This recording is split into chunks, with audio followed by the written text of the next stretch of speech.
above. 'Cause everything looks better from above. And nothing's ever as it seems, yeah, except in that world that I dream of.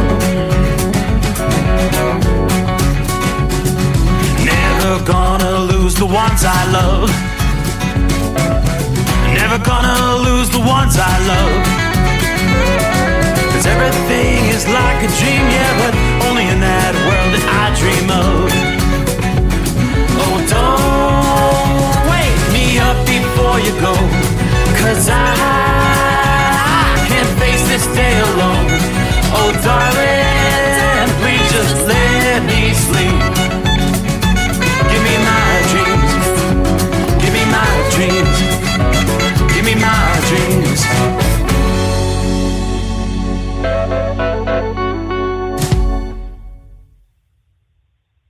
From Feature Story News in Washington, I'm Nick Harper. Republican presidential candidate Donald Trump has branded his Democratic rival's choice of running mate as dangerously liberal. It comes after Vice President Kamala Harris named Minnesota Governor Tim Walz to be her vice presidential pick. FSN's Kate Fisher reports from Washington. Democrats are hoping that Tim Walz's plain-speaking, small-town style will appeal to independents and conservatives in key Midwestern states. Republicans have branded the pair as beholden to the most progressive forces in their party, and the Trump campaign's already released an attack ad. Kamala Harris just doubled down on her radical vision for America by tapping another left-wing extremist as her VP nominee. Tim Walz will be a rubber stamp for Kamala's dangerously liberal agenda. Kamala Harris and Tim Walz, they're failed, weak, and dangerously liberal. Harris and Walz will tour key battleground states in the coming days to try to sell their partnership to American voters. Kate Fisher, Washington. The US National Hurricane Center has issued a warning of life-threatening risks as Hurricane Debby is set to move further up the US East Coast. At least 5 people have been killed after it slammed into Florida as a Category 1 hurricane. The World Health Organization is warning that COVID-19 infections are on the rise worldwide, something that is unlikely to decline anytime soon. The UN Health Agency has sounded the alarm bells following several reported cases at the Olympics. More than 40 athletes at the 2024 Paris Olympics have tested positive for COVID-19. FSN's Jody Jacobs reports from UN headquarters in New York. In the past few weeks, the WHO says its data shows that across 84 countries, the percentage of positive tests for SARS-CoV-2 has been rising. There's a new wave of infections that's been registered in the Americas, Europe, and the Western Pacific. The alert from the WHO comes as more than 40 athletes have in the past few days tested positive for COVID-19 at the Paris Olympics.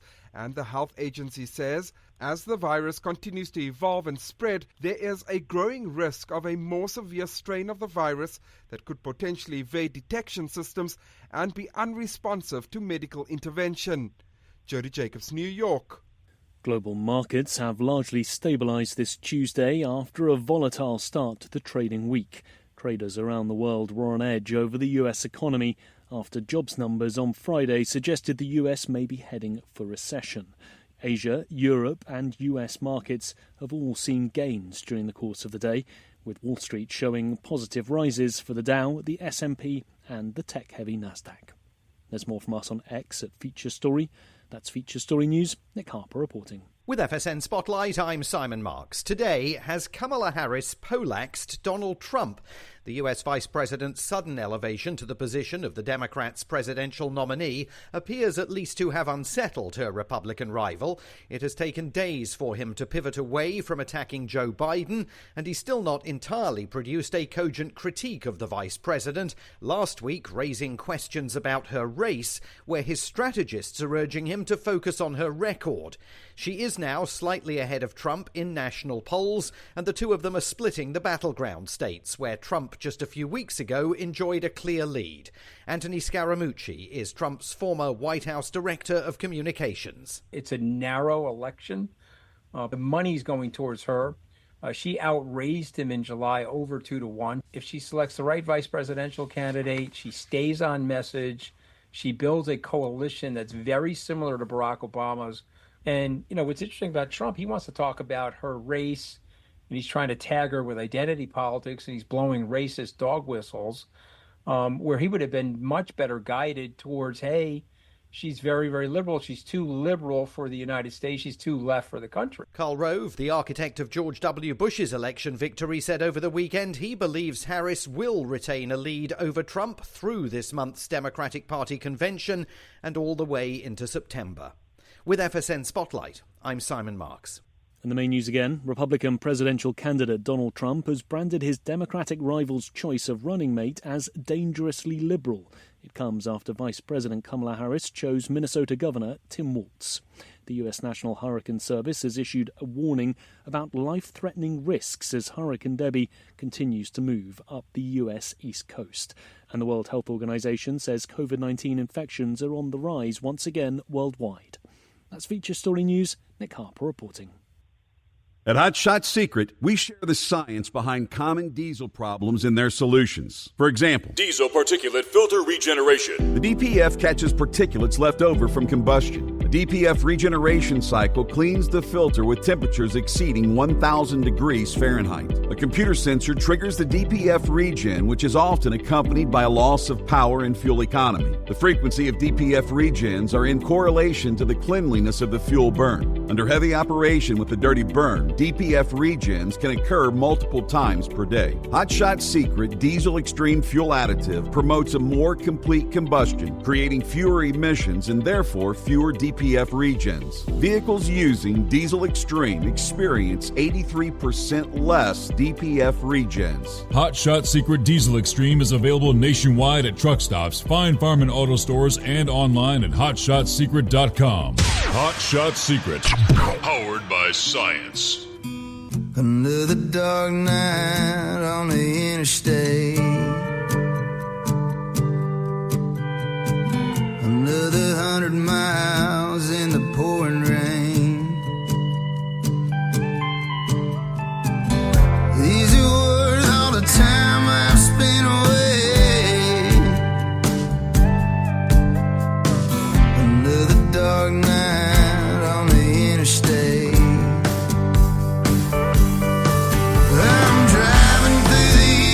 Trying to make it right, my baby's at home, hope she's doing alright. Miss my dogs and I miss my girls, I'm 1,000 miles away from my old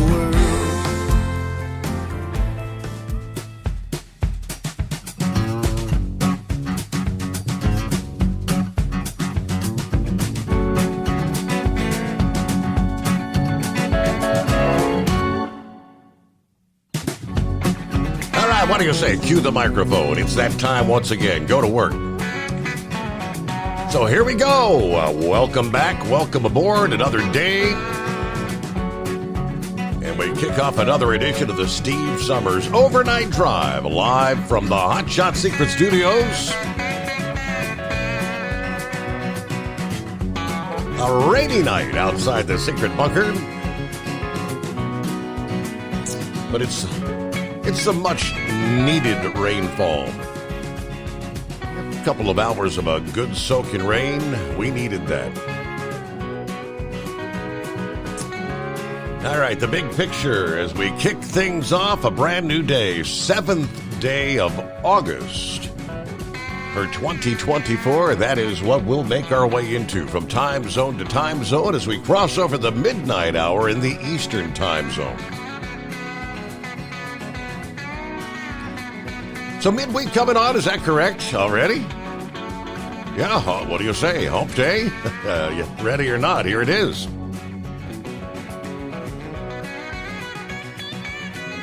All right, latest on our travelers' weather as we continue to contend with flooding rains.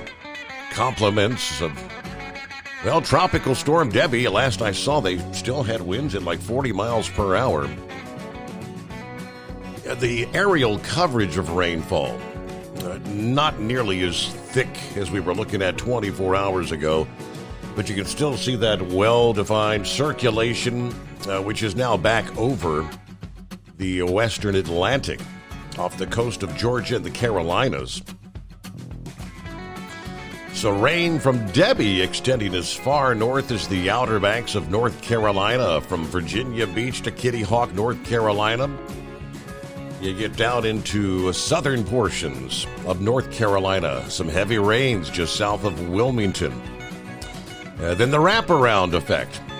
Lighter rains at this hour in central portions of South Carolina. You see the heavier bands that continue to set up over southeastern Georgia. Savannah, you're in a bit of a dry slot right now, but the heavy rains from just south of Columbia, South Carolina, on down to south of Augusta, Georgia, some heavier rain bands there.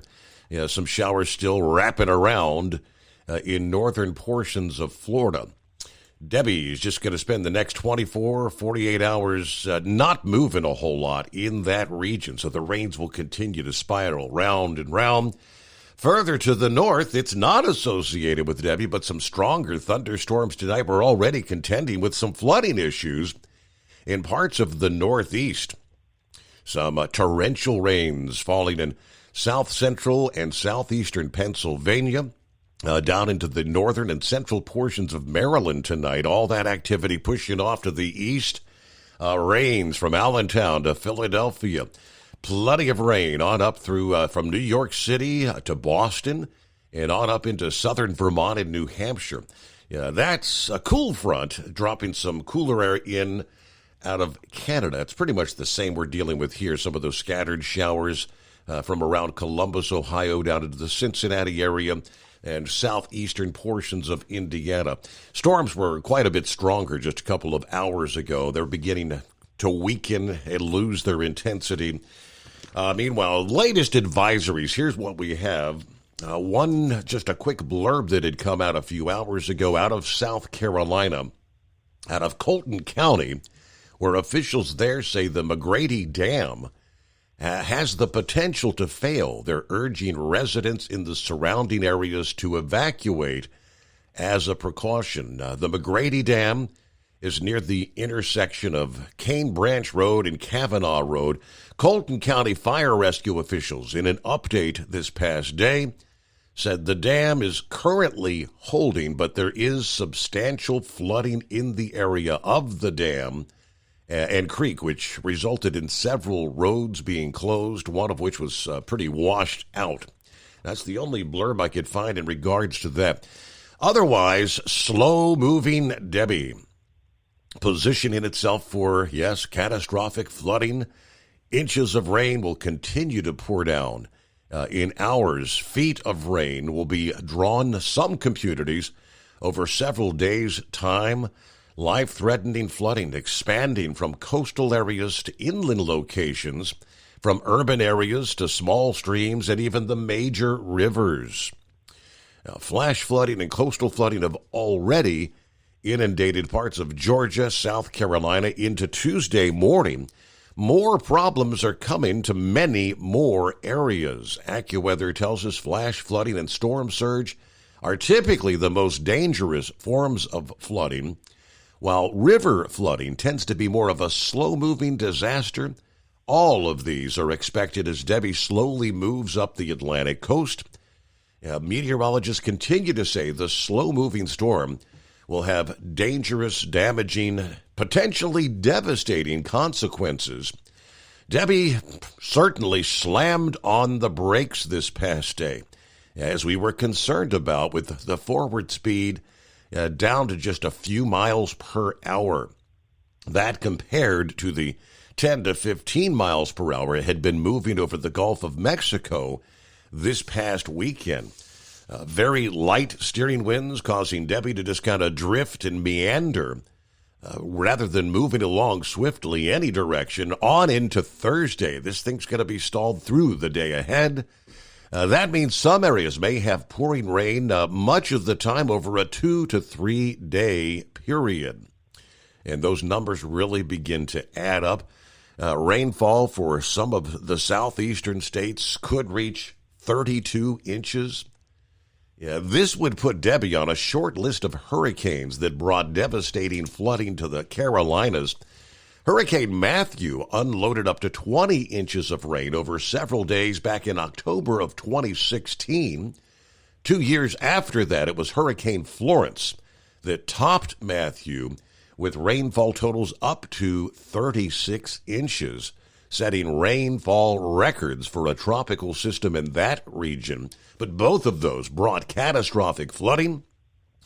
Folks living along unprotected rivers from near the Georgia border through the Carolinas into southern Virginia need to be prepared for moderate to major flooding, regardless of the prior abnormally dry and even drought conditions we've seen so far this summer. Some of the major rivers at risk for flooding include, but are not limited to, the PD, the Lumber, the Tar, Congaree. Be prepared to seek higher ground, know an evacuation route, and have a plan, they tell us. Water will enter rivers and other waterways that flow toward the coast. Water flowing back toward the coast, coupled with the continuing onshore flow, can back up those rivers. They're not able to drain as they normally would. That's going to amplify the major river flooding.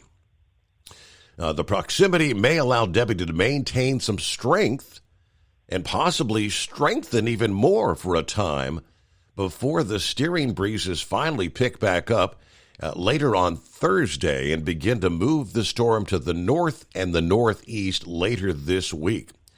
Debbie's going to spend a bit more time near or maybe even over the Gulf Stream along the Georgia-South Carolina coast through the day ahead into Thursday. That's going to be pumping all that tropical moisture from the Atlantic into the Carolinas.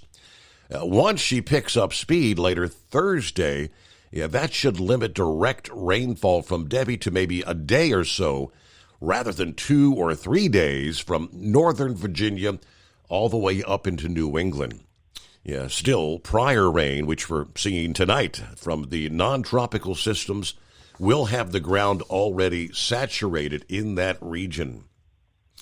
So wind gusts associated with Debbie, strongest in the vicinity of the spiral bands and some of the severe thunderstorms.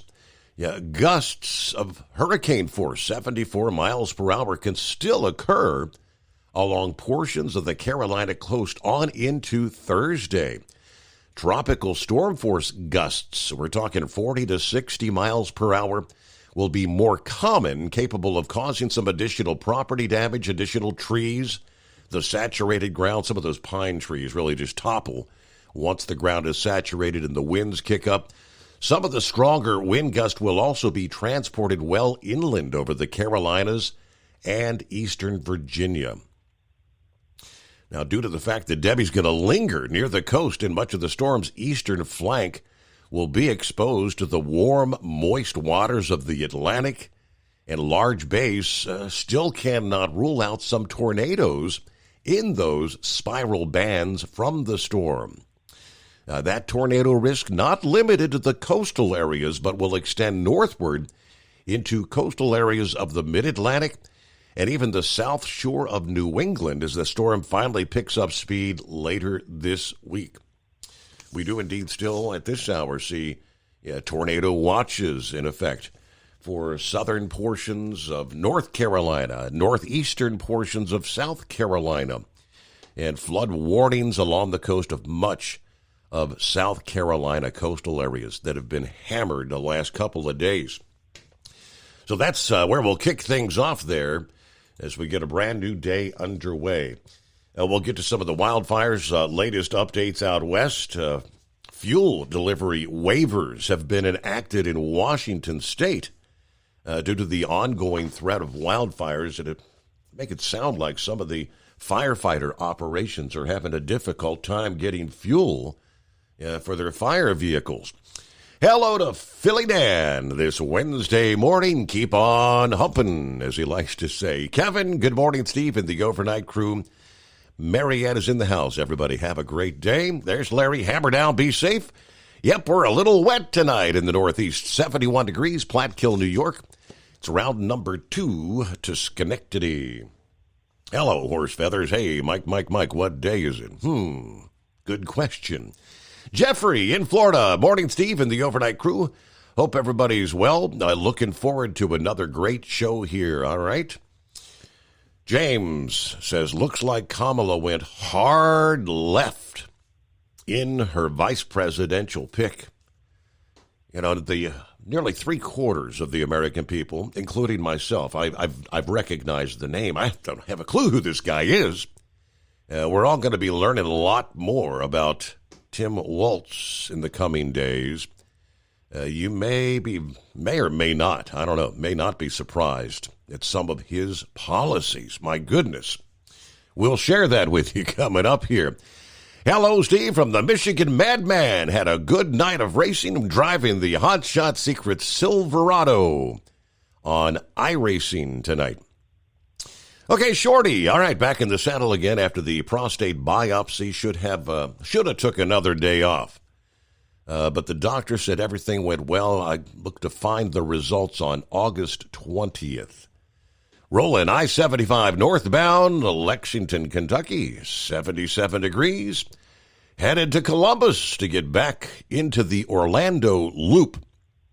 Looks like we're going to have to run down 75 to Orlando instead of 95 through the Carolinas. Yeah, probably a lot of difficulty with flooding there on 95, right? Hello, Timothy. Good morning from a 72-degree Rocky Mount, Virginia. We are under a flood watch here at this point in time. All right, we'll get some of the other listening friends coming up here. And as always, it's 844-844-3388, the Steve Summers Overnight Drive. As an independent trucker, you work hard to meet your goals. The Owner-Operator Independent Drivers Association has been helping small business truckers for over 50 years with benefits, services, information, and discounts. You work hard, but OOIDA works even harder to give you advantages that large fleets enjoy. And all of our programs support our representation on your behalf in Washington, D.C. Become a member at OOIDA.com, making a difference in the lives of truckers. Fuel filtration is a big deal. Poorly filtered diesel fuel can damage injection systems, reduce efficiency, and rob horsepower, among other things. By removing the water, air, and debris from fuel, fast fuel systems can triple the life of your injection system while restoring power, optimizing fuel economy, and more. Not sure what your truck needs? Give us a call at 636-433-5410 or learn more at fastride.com. At Hot Shot Secret, we share the science behind common diesel problems and their solutions. For example, Diesel fuel cetane levels. in many states, the cetane rating in diesel fuel is 42 to 45. Most diesel engines operate more efficiently with a cetane rating of 48 to 50. One treatment of Hot Shot Secret Diesel Extreme will raise your cetane 7 points, increase fuel economy, and improve cold starts. Due to a cleaner burn, there are less hydrocarbons and particulate matter in your exhaust. This reduces the blockage of your diesel particulate filter. Using Diesel Extreme generates 83% less DPF regeneration. The 6-in-1 Diesel Extreme formula also includes the most concentrated detergent on the market, lubricity enhancer, water demulsifier, rust and corrosion inhibitors, and a fuel stabilizer. Hot Shot Secret Diesel Extreme is available nationwide at truck stops, Fine Farm and auto stores, and online at hotshotsecret.com. Hot Shot Secret, powered by science. Doc's Diesel is your one-stop online shop for diesel filter maintenance. Genuine quality, third-party tested filters for Cummins, PowerStroke, Duramax, and EcoDiesel trucks. Doc's cuts out the middleman and those pesky markups you often find from OMEs, dealerships, and parts stores. We make ordering easy with filter kits, subscriptions, and even dealer sign-ups if you have a fleet. Purchase your filters at www.docsdiesel.com and receive 10% off when you use code SUMMERS10. Doc's Diesel, your one-stop shop for diesel maintenance. And now, back to the Steve Summers Overnight Drive, live from the Hot Shot Secret Studios.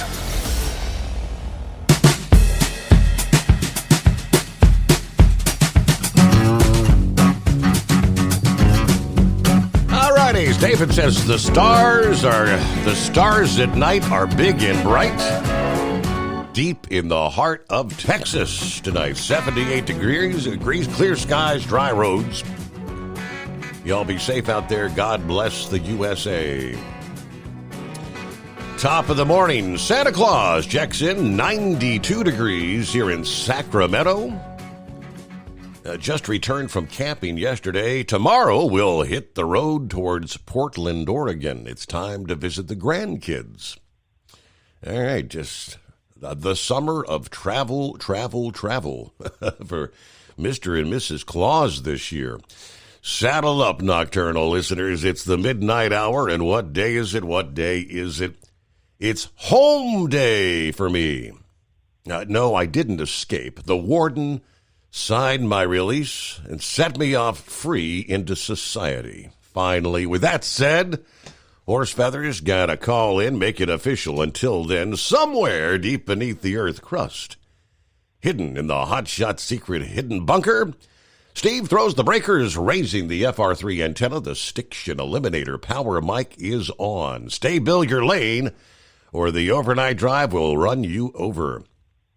Dial Steve up at 844-844-3388. Don't be a scarecrow. Be part of the show.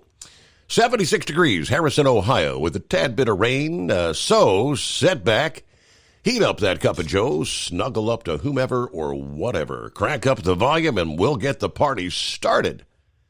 Or you can be like Big Ed. You can't find 'em, grind 'em. Are you with me? Indeed. I bet it's going to be good to sleep in your own bed. Or will you be able to sleep? You've been on this overnight staying awake, throughout the whole time, trying to get in a cat nap here and there while he was hospitalized. I don't know. But to sleep in your own bed, that'll be wonderful. Rock pick. Good morning, Steve. Truckers, third shift workers, and wise old night owls. 65 degrees, a cloudy night at the Rochester International Airport. Happy hump day, all you hard-working Americans. With Steve Summers and the Hot Shot Secret.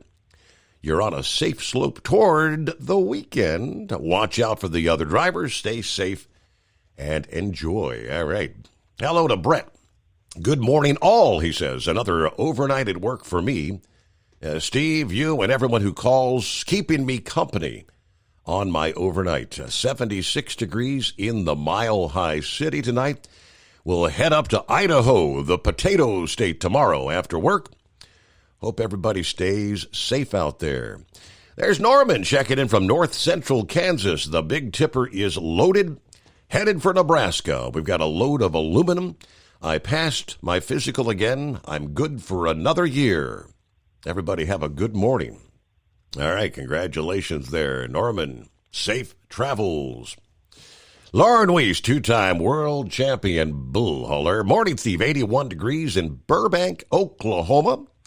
I'm hearing reports of an increase in COVID cases worldwide, which is about right, as we are just months away from an election, aren't we? I'm sitting on a remote dirt road, and it's real smoky. Don't see any flames, but something somewhere's a-burning. Be interesting to see where that blaze is. Until then, I'm going to hit the hay as we load early in the morning for a high-speed trip north to the corn patch. A special smoke-filled shout-out to the trucking icon Hall of Famer, the Carolina Monkey Gouger, from a very remote area of Osage County, Oklahoma. I've been thinking about the Gouger. I know that, he checked in on, what was that, Monday? He kind of explained what portion of South Carolina he resides in, and central portions of the state. But even in those central areas, they've been seeing a lot of rain. Anybody get an update on 5-7? Because I know he was in southern South Carolina. Have they had to head to higher ground, or are they living on a pontoon? Thinking about you there, 5-7. Hello to Glenn. Good morning, Steve. And the overnight family had a little bit of damage to my home, but nothing major, so I am grateful. Everybody stay safe tonight. Tony, hauling that produce out of the Valley of California, climbing Baker Hill, 118, going through Vegas at 115. Wow, headed to Sioux Falls. Norman said it was 73. It's 73 right now, so we hit 103 for a high yesterday. Yeah, I see the heat advisories are kind of kicking back in the south central and the southeastern states again, warming up once again. From Feature Story News in Washington, I'm Nick Harper. Republican presidential candidate Donald Trump has branded his Democratic rival's choice of running mate as dangerously liberal.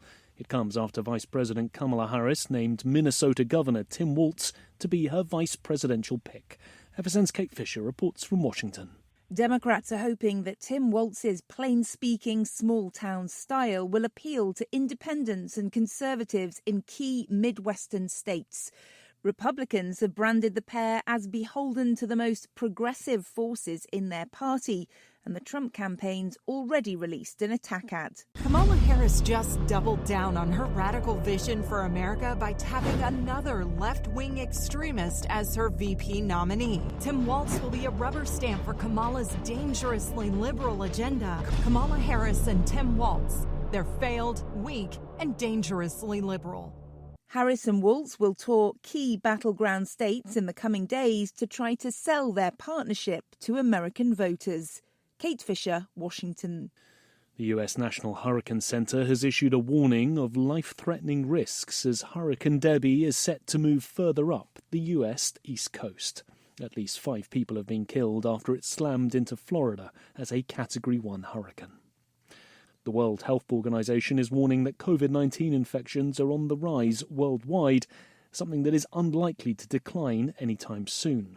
The UN Health Agency has sounded the alarm bells following several reported cases at the Olympics. More than 40 athletes at the 2024 Paris Olympics have tested positive for COVID-19. FSN's Jody Jacobs reports from UN headquarters in New York. In the past few weeks, the WHO says its data shows that across 84 countries, the percentage of positive tests for SARS-CoV-2 has been rising. There's a new wave of infections that's been registered in the Americas, Europe, and the Western Pacific. The alert from the WHO comes as more than 40 athletes have in the past few days tested positive for COVID-19 at the Paris Olympics. And the health agency says, as the virus continues to evolve and spread, there is a growing risk of a more severe strain of the virus that could potentially evade detection systems and be unresponsive to medical intervention. Jody Jacobs, New York. Global markets have largely stabilised this Tuesday after a volatile start to the trading week. Traders around the world were on edge over the US economy after jobs numbers on Friday suggested the US may be heading for recession. Asia, Europe and US markets have all seen gains during the course of the day, with Wall Street showing positive rises for the Dow, the S&P and the tech-heavy Nasdaq. There's more from us on X at Feature Story. That's Feature Story News. Nick Harper reporting. Ultimate comfort on the road. That's the Bostrom difference. And why so many drivers are upgrading their seats to Bostrom seating.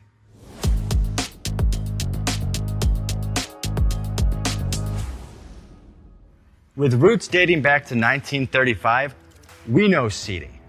We've developed a full line of high-quality products with the right seat for your application, all made right here in the USA. From our top-of-the-line Wide Ride Plus Certa for the long-haul driver to our entry-level Baja series for the vocational driver, we provide you with the comfort you deserve at the price point you're looking for. We know you're busy. You don't have time to search every distributor and dealership for the right seat, only to find the one you want won't fit in your truck. That's why we created BostromSeating.com. It's a complete seating solution. You can build the perfect seat with the features and options you desire, and we'll help you be certain it'll fit in your cab. Once you've built the perfect seat and have the part number in hand, you can shop pricing and availability.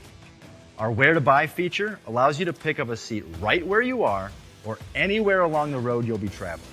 When you install a Bostrom seat, you become part of the Bostrom family. A family that includes other drivers who recognize this is more than work. It's a ride, one that requires the next level comfort and support only Bostrom can provide. Go to BostromSeating.com to design your ride with ultimate comfort for the open road.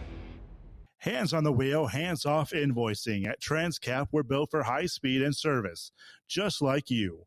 Our fast freight factoring helps you make more money, not chase it down, because we handle all the invoicing BS and back office work. Apply for fast funding at transcap.com/getcash. It takes just 60 seconds. Or call 888-250-2500 TCAP. That's 888-250-TCAP. And mention Steve Summers Overnight Drive.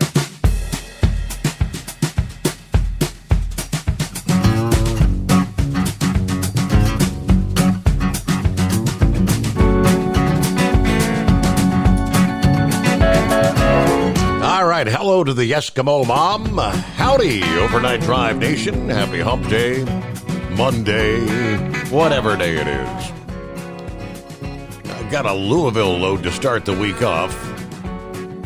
Don't know what I'll be doing when I get back. This rain coming through Cincinnati was a lot more feisty 5 hours ago when it came through my home 20.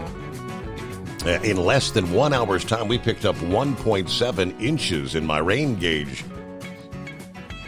Let's see, it may have caused a partial roof collapse at one of our local factories. Far as I've heard, no injuries, just a heads up. On the Brent Spence Bridge, they're doing inspections. They have lanes closed tonight. All right, slow down. Cloudy, breezy, 78 degrees, rolling on I-75 near Florence, Kentucky at this point in time. Let me see here. Buckeye Boy, there he is, checking in from Ackworth, Georgia. 78 degrees there as well. Got the fence fixed, but still got to paint it, along with the interior of the shed we had built under the outside stairway going up from the deck to the master bedroom. Going to be a hot one tomorrow. I don't know how much I'll be able to get done. Probably just the fence. Well, so the cackler picked someone who is as much a socialist as her. Yeah, some of the highlights. Let Minneapolis burn for 3 days before calling in the National Guard during the George Floyd riots. Did not condemn them. The way the cackler promoted a fund to bail out those who were arrested for burning that city, and some murderers that killed more people. So, also he said that one person's socialist is another person being neighborly. Signed a bill allowing tampons to be installed in boys' bathrooms. Agreed to defund the police, embraces the abortion of a fetus at any time, not against children having their gender changed. All these radical left-wing policies. All right, my meeting otherwise went well today, hoping to get some business out of that. I'm glad Pappy is finally home. Have a great night, and everybody be careful out there. Hello to Chad, a nice 63-degree night in Minneapolis. Time to turn and burn back to Sioux Falls. Only 66 days till the cruise.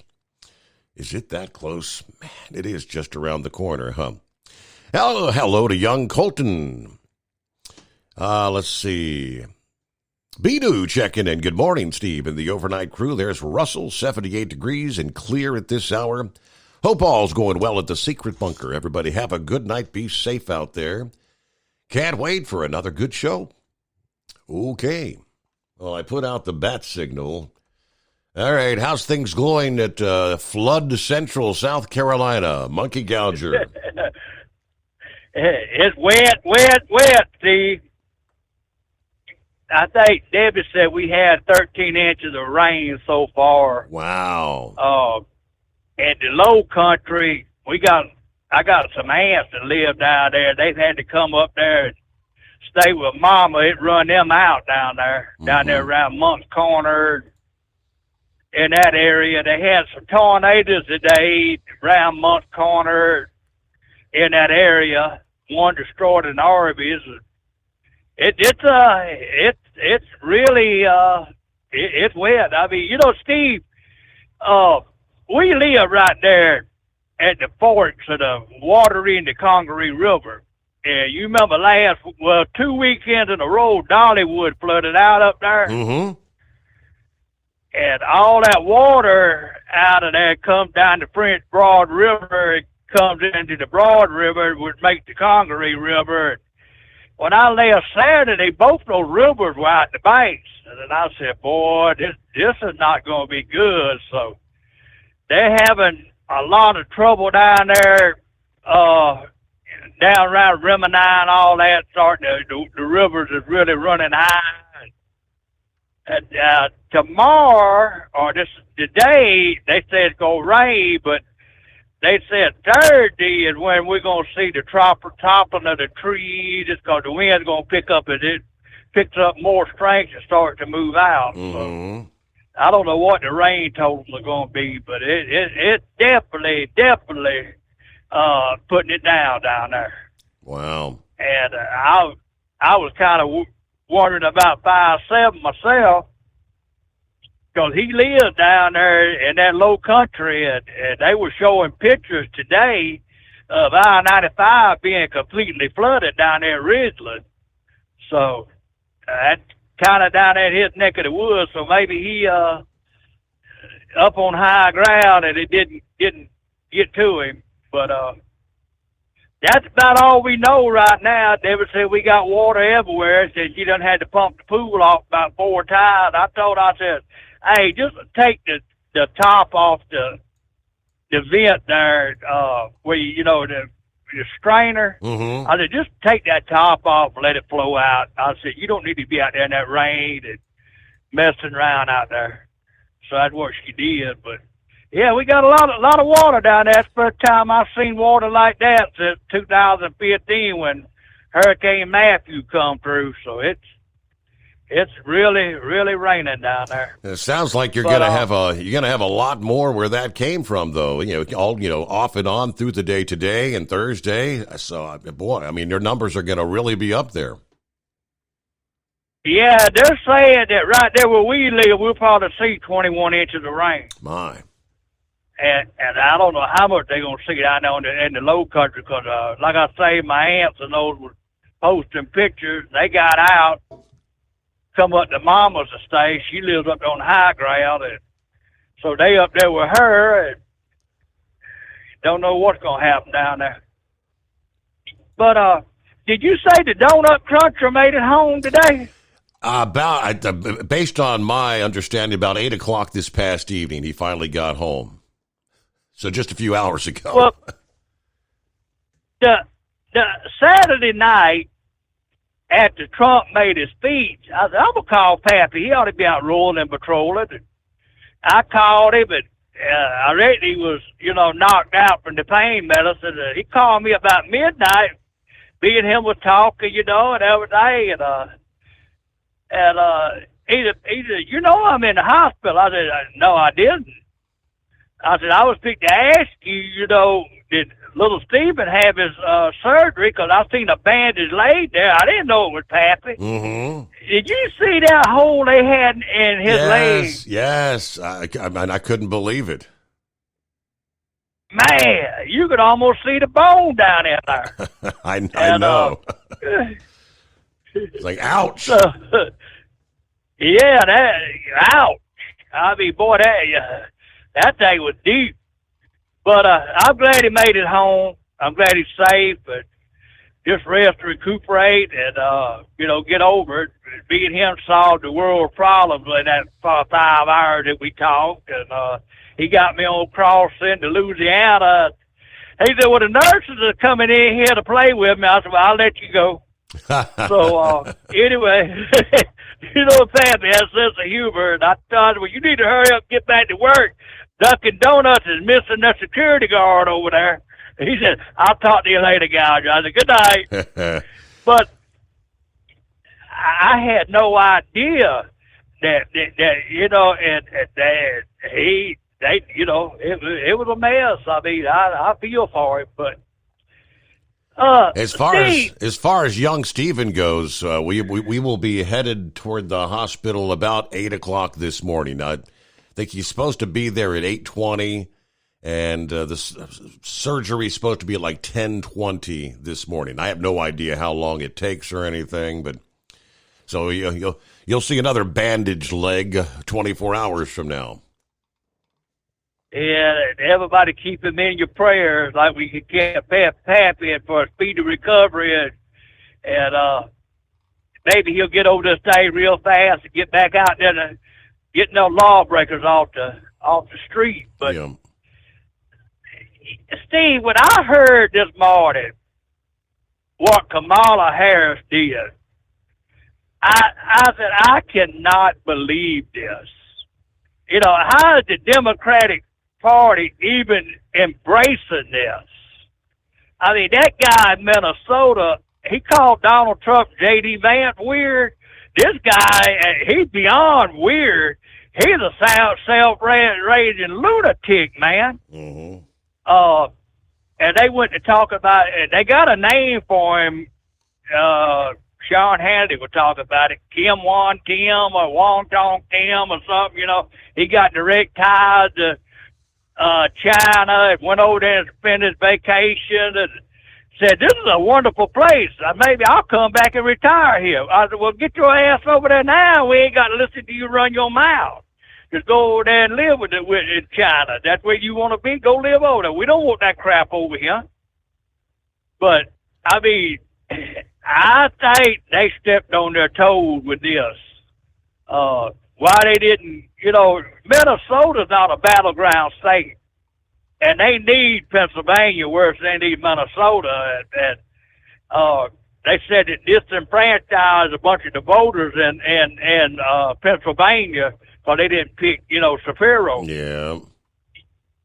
So let's hope Donald gets on it. But the other night, I don't know what was going on, man. I mean, I tried to call back, and it put me on hold, and then it dumped me again. I said, well, hell, they don't want to hear from me tonight. I don't know what I did, but I said, I'm going to bed. So I went to bed. We were having I don't know if there was a it was the computer was locking up. So I mean we lost signal for a couple minutes here and there, and the phones were having a hard time staying connected. I figured that's what it was. I didn't know, so I said, hell, I'll go to bed. But you know, Steve, the chickens are coming home to roost with this economy. I mean, all this Bidenomics and Kamala Harris is spending money right and left is starting to come home. I mean, you know, we've seen the biggest crash since 1987. Now, I think it gained a little bit of ground back today. I did not hear the last outcome of it. I think the Dow was up 300 points. The Japanese, the Nikkei 225, the one that crashed like 12% the prior day, I think they ended up about 10% there on Tuesday. So, and then U.S. markets kind of settled in, up 300 points after. I mean, it was down 1,000 the prior day, but so they're gaining a little bit of the loss back. Yeah, 1,900 the day before, so they still way in the hole. Yeah. But, it's a time for us to be worried, and I know the last couple elections, they say this is the election of the lifetime. Let me tell you something. Our democracy is on the line. This is no BS election.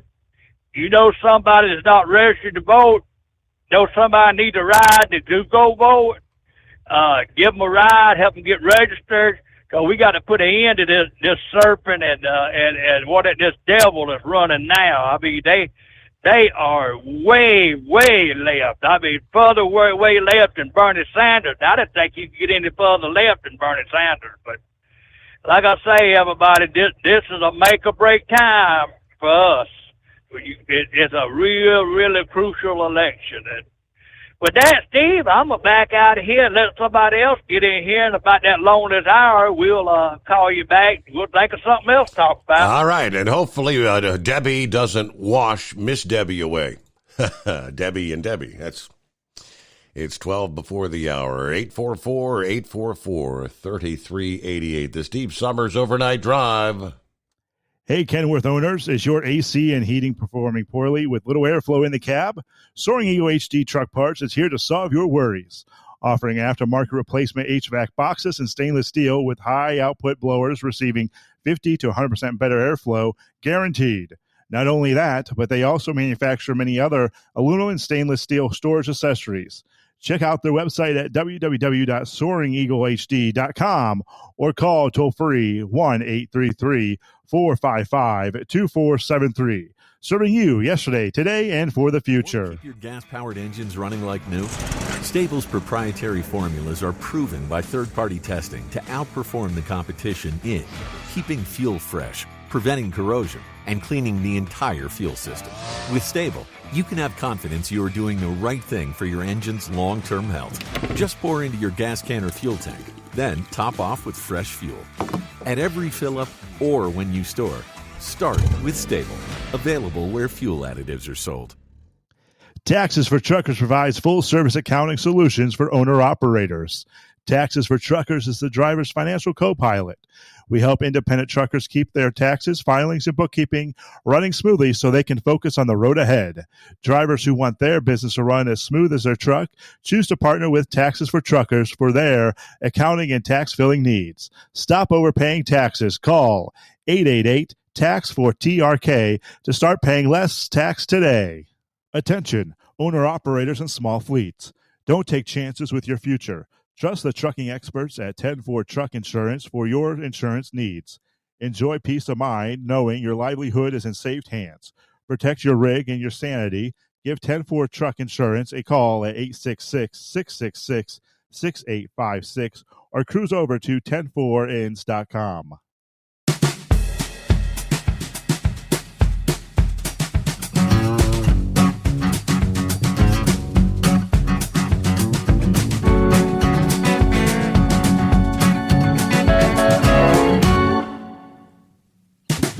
As I mentioned a few minutes ago, most Americans have no idea who this guy is, and quite honestly, most Americans don't pay a whole lot of attention to what's going on with news.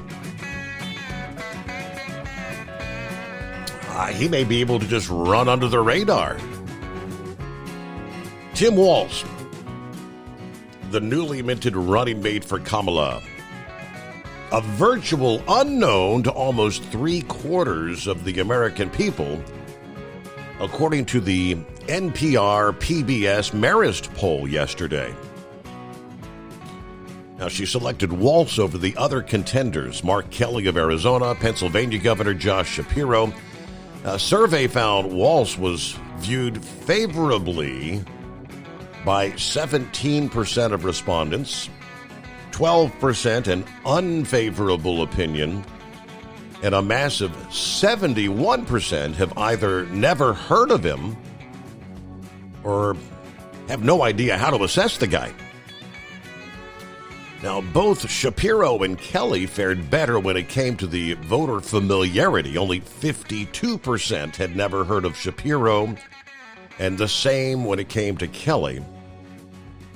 By contrast, only 23% of American adults had never heard of J.D. Vance, Trump's select for VP. Despite the relative obscurity among voters, Walz, they say, was seen as a safer pick to round up much-needed blue-collar voters in Wisconsin and Michigan. Shapiro had come under fire from those on the far left of the Democrat Party over his support for Israel and past statements condemning the Palestinians and a two-state solution. So this poll was taken between August 1 and August 4. Adults in the U.S. ages 18 and older. Of the 1,600 plus surveyed, 1,500 were registered voters. They say it's a plus or minus 3.3 percentage points. But all right. Hello, Debbie. Good morning, Steve. It's going to be a nice 82 here in Indiana today. I'm so glad to have some relief from the heat that we've been having as of late. Hope everybody stays safe out there this hump day, especially my special driver, the Woodpecker. Have a wonderful Wednesday. All right, let me jump over. I mentioned the wildfire, and a fuel delivery waiver has been enacted in Washington State Due to the ongoing threat of wildfires, multiple new and ongoing wildfires throughout the state of Washington, from a prolonged hot, dry climate with the wind and fire fuel conditions, have created an active burning environment challenging the availability of limited firefighting resources throughout the region, according to the proclamation this past Friday, to address issues regarding fuel supplies and delivery times. Hours of service rules for commercial motor vehicles transporting fuel statewide have been waived by this order. The large number of fires in the Pacific Northwest has created a large-scale fuel supply shortage for firefighting activities in the western U.S., according to the emergency order. Adequate fuel supplies are essential to effective firefighting efforts and can become quickly depleted without consistent, reliable deliveries. As of the latest update, the Washington Department of Natural Resources said 252,000 plus total acres had burned. 6 large fires are currently active.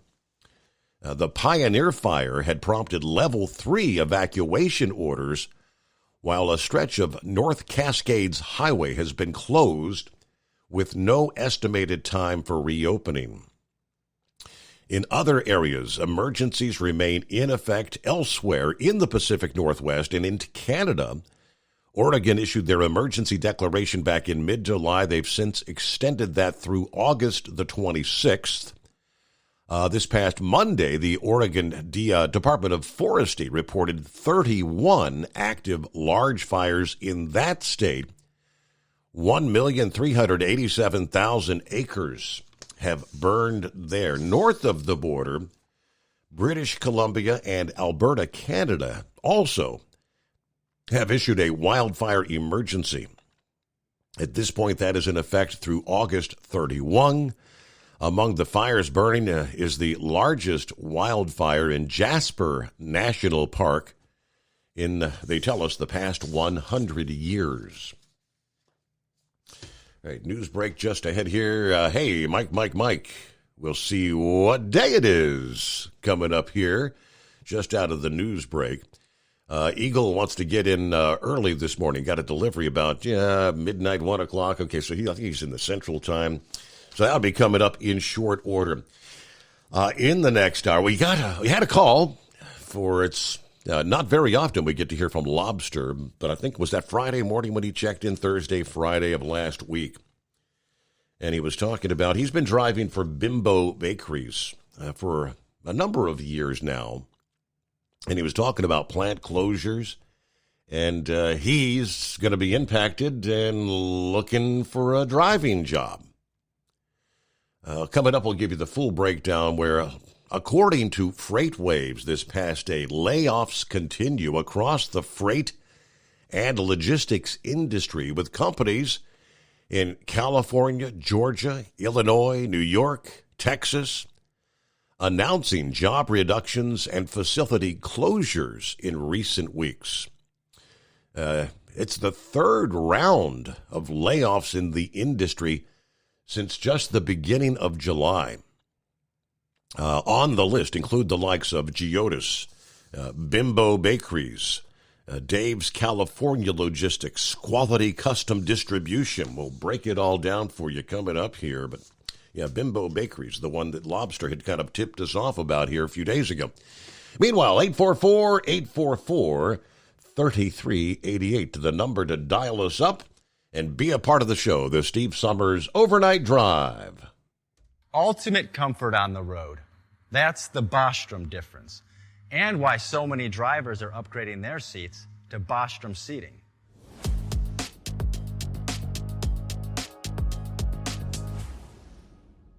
With roots dating back to 1935, we know seating. We've developed a full line of high-quality products with the right seat for your application, all made right here in the USA. From our top-of-the-line Wide Ride Plus Certa for the long-haul driver to our entry-level Baja series for the vocational driver, we provide you with the comfort you deserve at the price point you're looking for. We know you're busy. You don't have time to search every distributor and dealership for the right seat, only to find the one you want won't fit in your truck.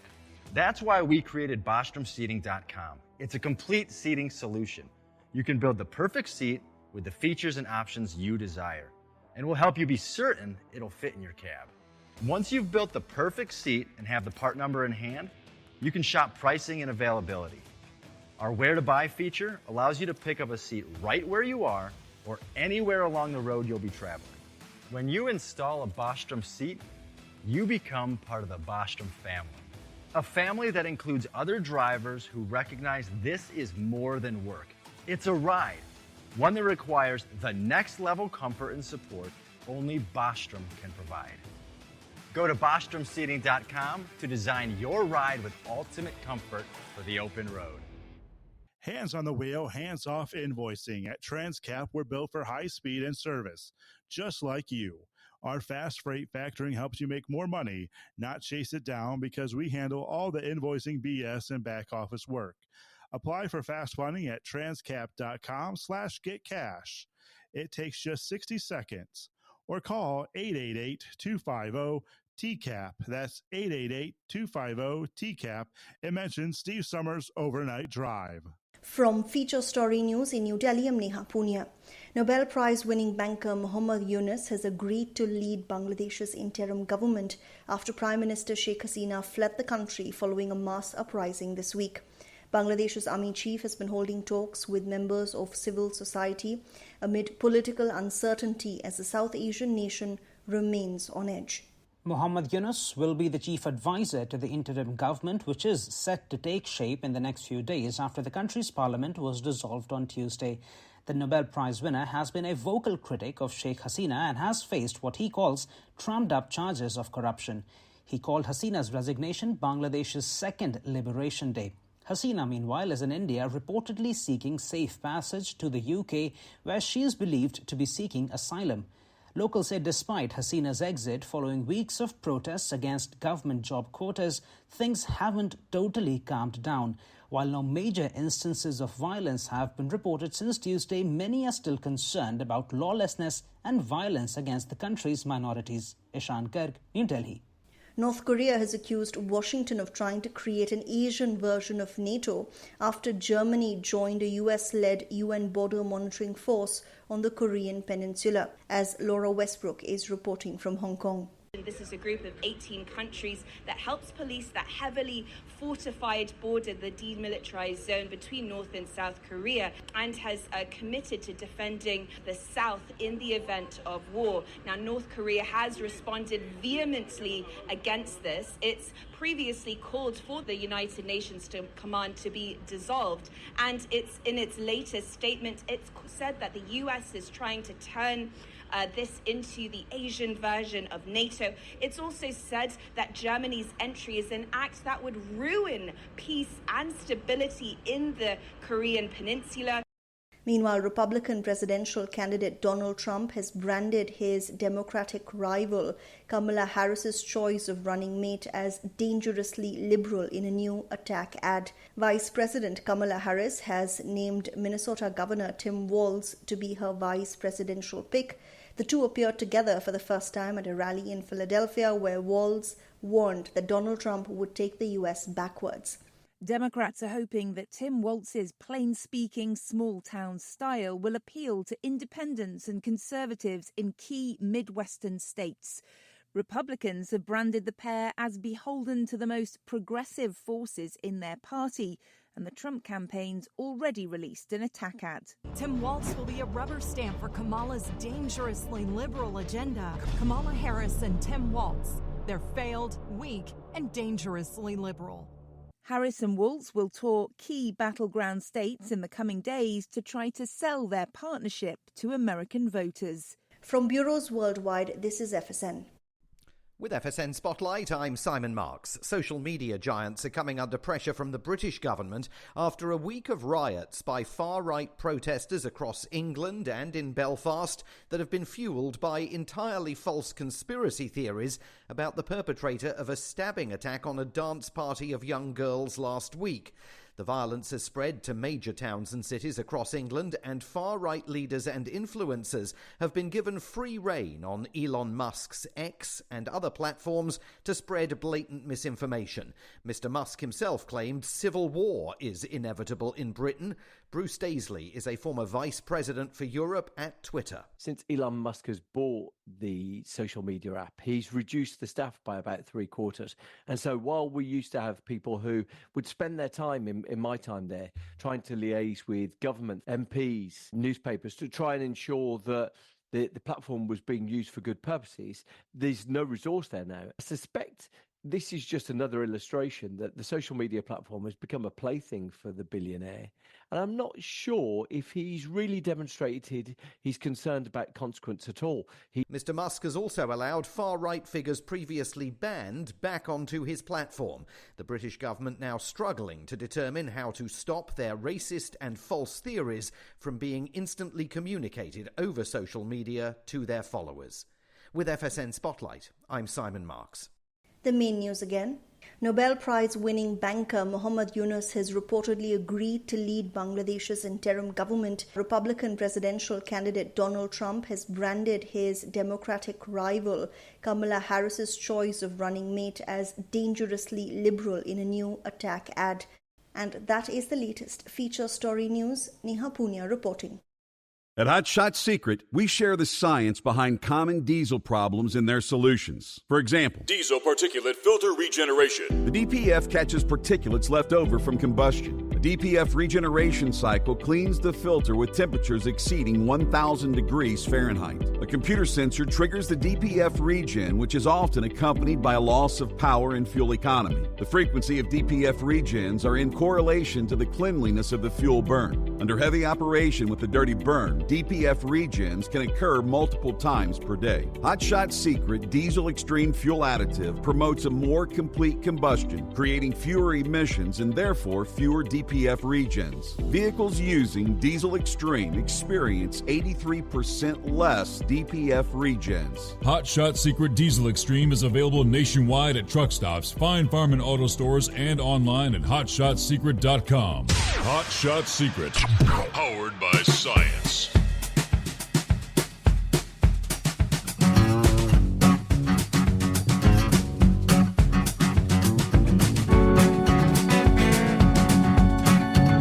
All righty, thank you much. Welcome back. Let me see. Kicking off round number 2 on a Wednesday. Midweek coming on. Hope your week's going well. Hello to Sandy.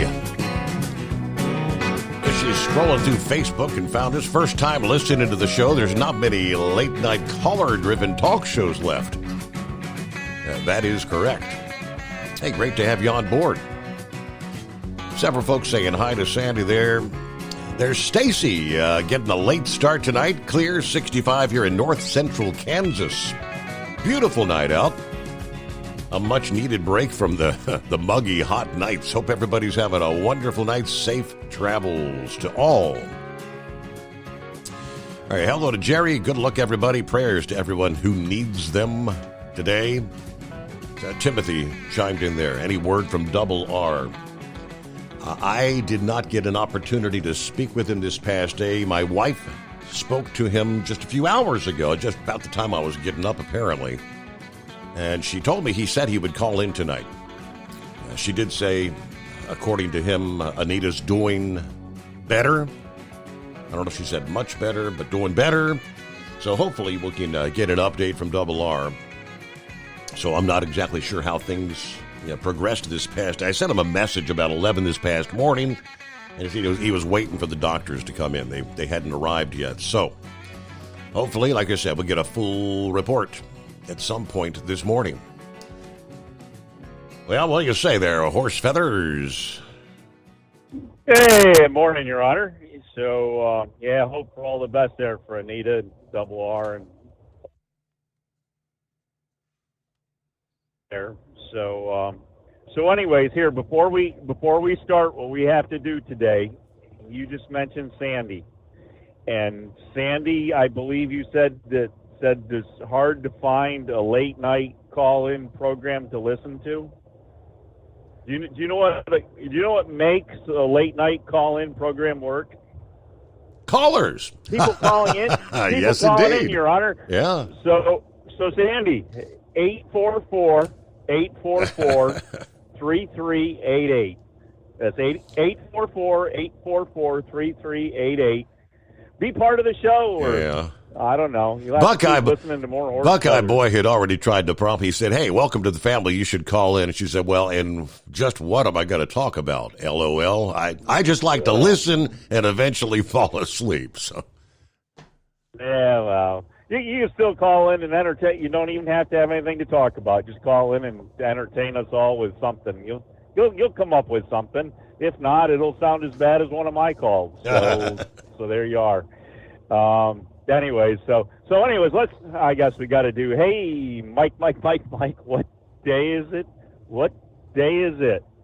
Here we are again, another hump day.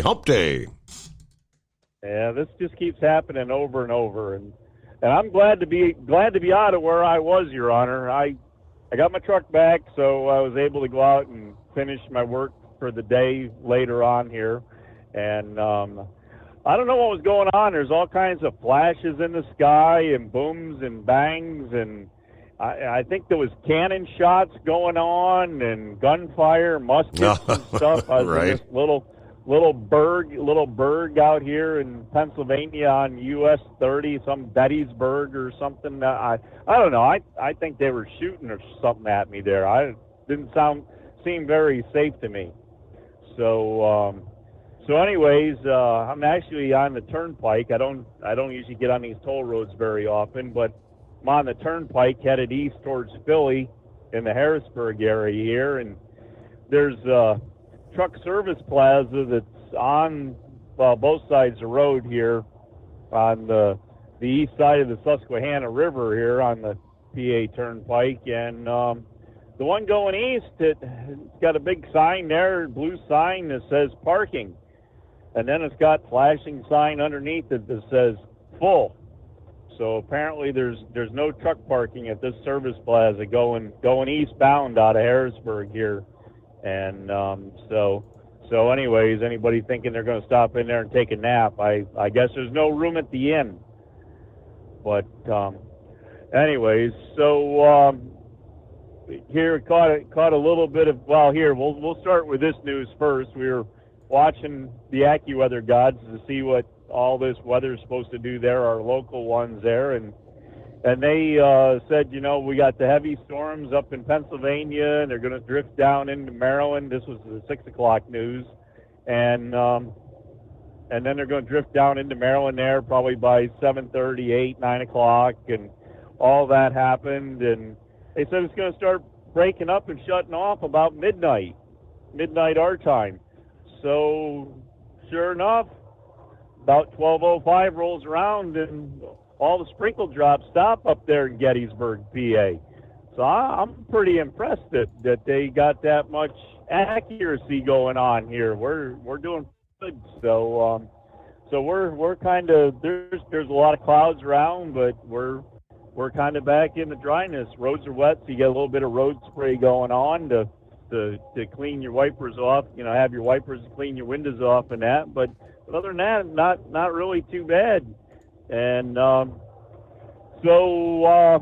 meanwhile, in the news, they show a little bit of stuff for the Olympics there. And did you by chance happen to catch any of the pole vaulting at all? Do you watch pole vaulting? The guys that run down the little thing there with a like a 18 or 20 foot spear, and they jab it in the ground and they try to bounce themselves. No, up. actually, I mean, since I cut the cable, as you know, I don't know if I even have access. I haven't watched any of the Olympic Games, none. Okay, well they're on the national broadcasting something or another. Apparently, the French pole vaulter has this appendage that is a problem with pole vaulting, apparently, and I don't know if he dialed that 800 hymns number or what the problem seems to be, or maybe there was a cute French girl on the sides before he ran the course or something. the guy looks like he's got 2 legs and a kickstand, Your Honor. So anyways, when he went over the pole, when he took the pole and went over the little rail up there at the top there, his little kickstand knocked the bar off the uprights. I don't know if you caught that or not. I did not. But, no. Okay. What a way to not make it through the Olympics. And of course, I guess Time Magazine and all that, trying to downplay it and not say what really happened. We're in this world of everything that happens doesn't really happen because somebody says it didn't happen, even though it happened. Even though we saw it, even though we witnessed it. Yeah, and that's the thing. And again, there's some of these things that you just can't unsee, Your Honor. And after you see this pole vaulter going over that, you just can't unsee something like that. It's kind of like being down there on Saint Martin there at that one beach there on the Dutch side there. Just certain things that just cannot be unseen. Yes. Yeah, absolutely. So you got to check out this French pole vaulter. Now that I've mentioned it, you got to get out there and see what the story is there. Okay. Report back to us there, because if you can talk about the urinal deal there the other night at the Mouse House, you can definitely inform the rest of the listening audience of what's going on in the pole vaulting section of the Olympics. Very good. Other than that, I guess we'll just have to call it a night for right now until we come up with something better. Maybe we'll follow the Gouger there in the loneliest hour, and hopefully Miss Debbie down there is able to put a clothespin on her nose and keep it above water or something. And I don't know. So I guess we still got what Debbie's doing the whole East Coast. Is that the movie we're promoting now? Is that, over the coming days, that'll be the official word. Good to hear from you. Happy Hump Day there. Horse Feathers, I think he may be riding in some rain off and on tonight as well. All right, breaking, I guess right about the time we kicked off the program, the midnight hour Eastern time would have been 9 o'clock California time. And just the breaking words coming in of a fairly decent-sized quake shaking Southern California. Let's see, preliminary magnitude 5.3 hit at 9:09 California time. So again, just over an hour ago near Bakersfield, California. Let me see what I can pull up. Any details here? Already, numerous aftershocks have been reported. Let me see. From this is an ABC affiliate out there in L.A. At least 28 reported aftershocks, and that's just in an hour after the 5.2 in the Bakersfield. Earthquake reported about 9:10 p.m. No immediate reports of damage. People reported feeling the quake as far as Los Angeles, Santa Clarita, and Long Beach. According to the U.S. Geological Survey, there is a 7% chance that one or more aftershocks could be larger than the magnitude 5.2. Smaller aftershocks are expected over the next week, with up to 41 being magnitude 3 or higher. There have been about 12 aftershocks reported as magnitude 3 or higher as of 10 p.m.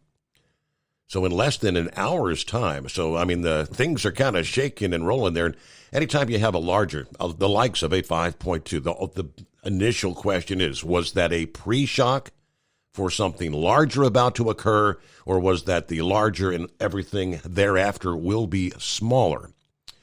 Dr. Lucy Jones, a seismologist, says it is. This is a lot of aftershocks. It's a pretty active sequence for this short amount of time. So that'll be one to watch here over the coming hours. Let me flip back over and I had some of the tweets coming out of California. Let's see, 5.3. just south of Bakersfield, Kern County. Moderate shaking was felt near the epicenter, mild shaking throughout Southern California. Aftershocks can be expected. Good evening, Southern California. Did you feel the magnitude 5.3? About 9:09 p.m. The Los Angeles Fire Department has activated to conduct what they call their routine survey of the city, looking for any possible damages. City teams will continue to monitor any impacts. Breaking Southern California this Wednesday morning. All right, stay safe out there. We'll be right back. Taxes for Truckers provides full-service accounting solutions for owner-operators. Taxes for Truckers is the driver's financial co-pilot. We help independent truckers keep their taxes, filings, and bookkeeping running smoothly so they can focus on the road ahead.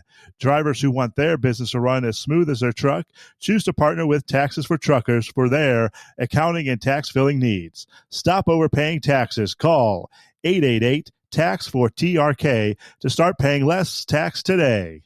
At Hot Shot Secret, we share the science behind common diesel problems. For example, ultra-low sulfur fuels. Fuel has two purposes, combustion and lubrication. Ultra-low sulfur fuels have diminished the fuel's ability to lubricate. Hot Shot Secret Everyday Diesel Treatment with LX4 restores lubricity, protects your engine, and optimizes performance. Everyday Diesel Treatment is available at truck stops, Tractor Supply, O'Reilly's Auto Parts, and online at HotShotSecret.com. Hot Shot Secret, powered by science.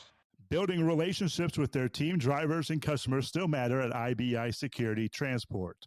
Since 1966, IBI and its team of drivers have been leaders and innovators in providing white glove service to its exclusive client base for transporting high-value freight safely and securely. Much of the IBI staff have driven trucks, so they understand both the customers' and drivers' needs. If you're seeking a career that values you as a person, not just a number, and offers great benefits and good home time, then IBI is the place for you. Call 800-582-5912 to discover why we are the leaders in team freight and start building a relationship with you. At Hot Shot Secret, we share the science behind common diesel problems. For example, fuel additives. The purpose behind most fuel additives is to impact performance of your diesel or provide protection to your fuel system. Hot Shot Secret Everyday Diesel Treatment provides both performance enhancement and protection with 6 key components. This fully formulated premium fuel treatment includes the performance-enhancing cetane boost, injector cleaner, and LX4 lubrication, as well as protection against water with a demulsifier and rust inhibitor, plus a stabilizer that minimizes fuel filter clogs. Everyday Diesel Treatment delivers a 6-in-1 premium fuel treatment for every fill-up, every time. Everyday Diesel Treatment is available at truck stops, Tractor Supply, O'Reilly's Auto Parts, and online at HotShotSecret.com. Hot Shot Secret, powered by science.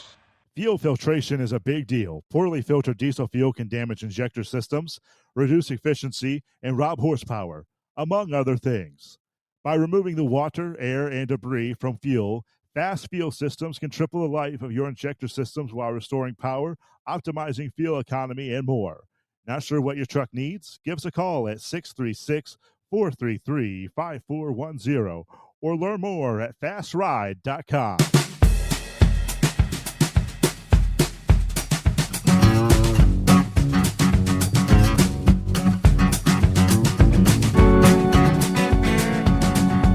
All right, under industry headlines, we mentioned layoffs continue across the freight and logistics industry.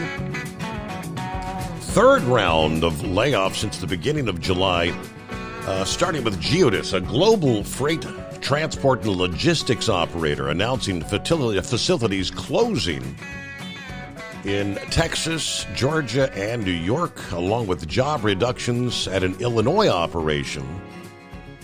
The company will be laying off 384 workers. 204 workers from a distribution center in Romeville, Illinois, according to the filings. This part of corporate restructuring and are expected to be finalized by September 1. They will also be closing a warehouse distribution center in Grand Prairie, Texas, affecting 76 workers. The layoffs and closure to be finalized by September 16. Also closing a distribution center, eliminating 68 workers in McDonough, Georgia, as well as 36 workers from a facility in Endicott, New York. All right, the closure and job reductions in Texas, Georgia, New York, a result of losing a contract with a client known as Case Stack. That's the explanation according to the state filings. Bimbo Bakeries USA planning to shut down a production and distribution facility in San Antonio and lay off 138 workers by October 5. They also announced plans to close facilities in Auburn and Olean, New York, affecting 131 employees. The Auburn facility, which employs 49, will close September 6th. The Olean plant, 82 workers, will close November 2nd. Bimbo Bakeries, of course, baking goods for many brand names, the like of Thomas's English Muffins, Entenmann's, Sara Lee, Miss Baird, Bobley. They did not provide a reason for the closure of its facilities in New York or Texas. Company officials did not respond to requests for comment from FreightWaves. Novia Logistics Services, LLC, will lay off 96 employees, permanently close a distribution center in Romeville, Illinois. That will be finalized by September 16. That is tied to the loss of a client contract. Headquartered in Irving, Texas, operates more than 100 facilities in 20 countries, serving the automotive, industrial, aerospace, and consumer products sector. A couple of others on the list. Dave's California Logistics will cease operations at a distribution center in Orland, California, affecting 80. The layoffs and facility closure expected to be finalized by September 26. Redbuff, California-based Dave's California Logistics is an Amazon delivery service partner that's been in operation since 2022. They as well did not provide a reason for the closure and layoffs. Lastly, Quality Custom Distribution plans to close a facility in Schertz, Texas, terminating 57 employees by November 4.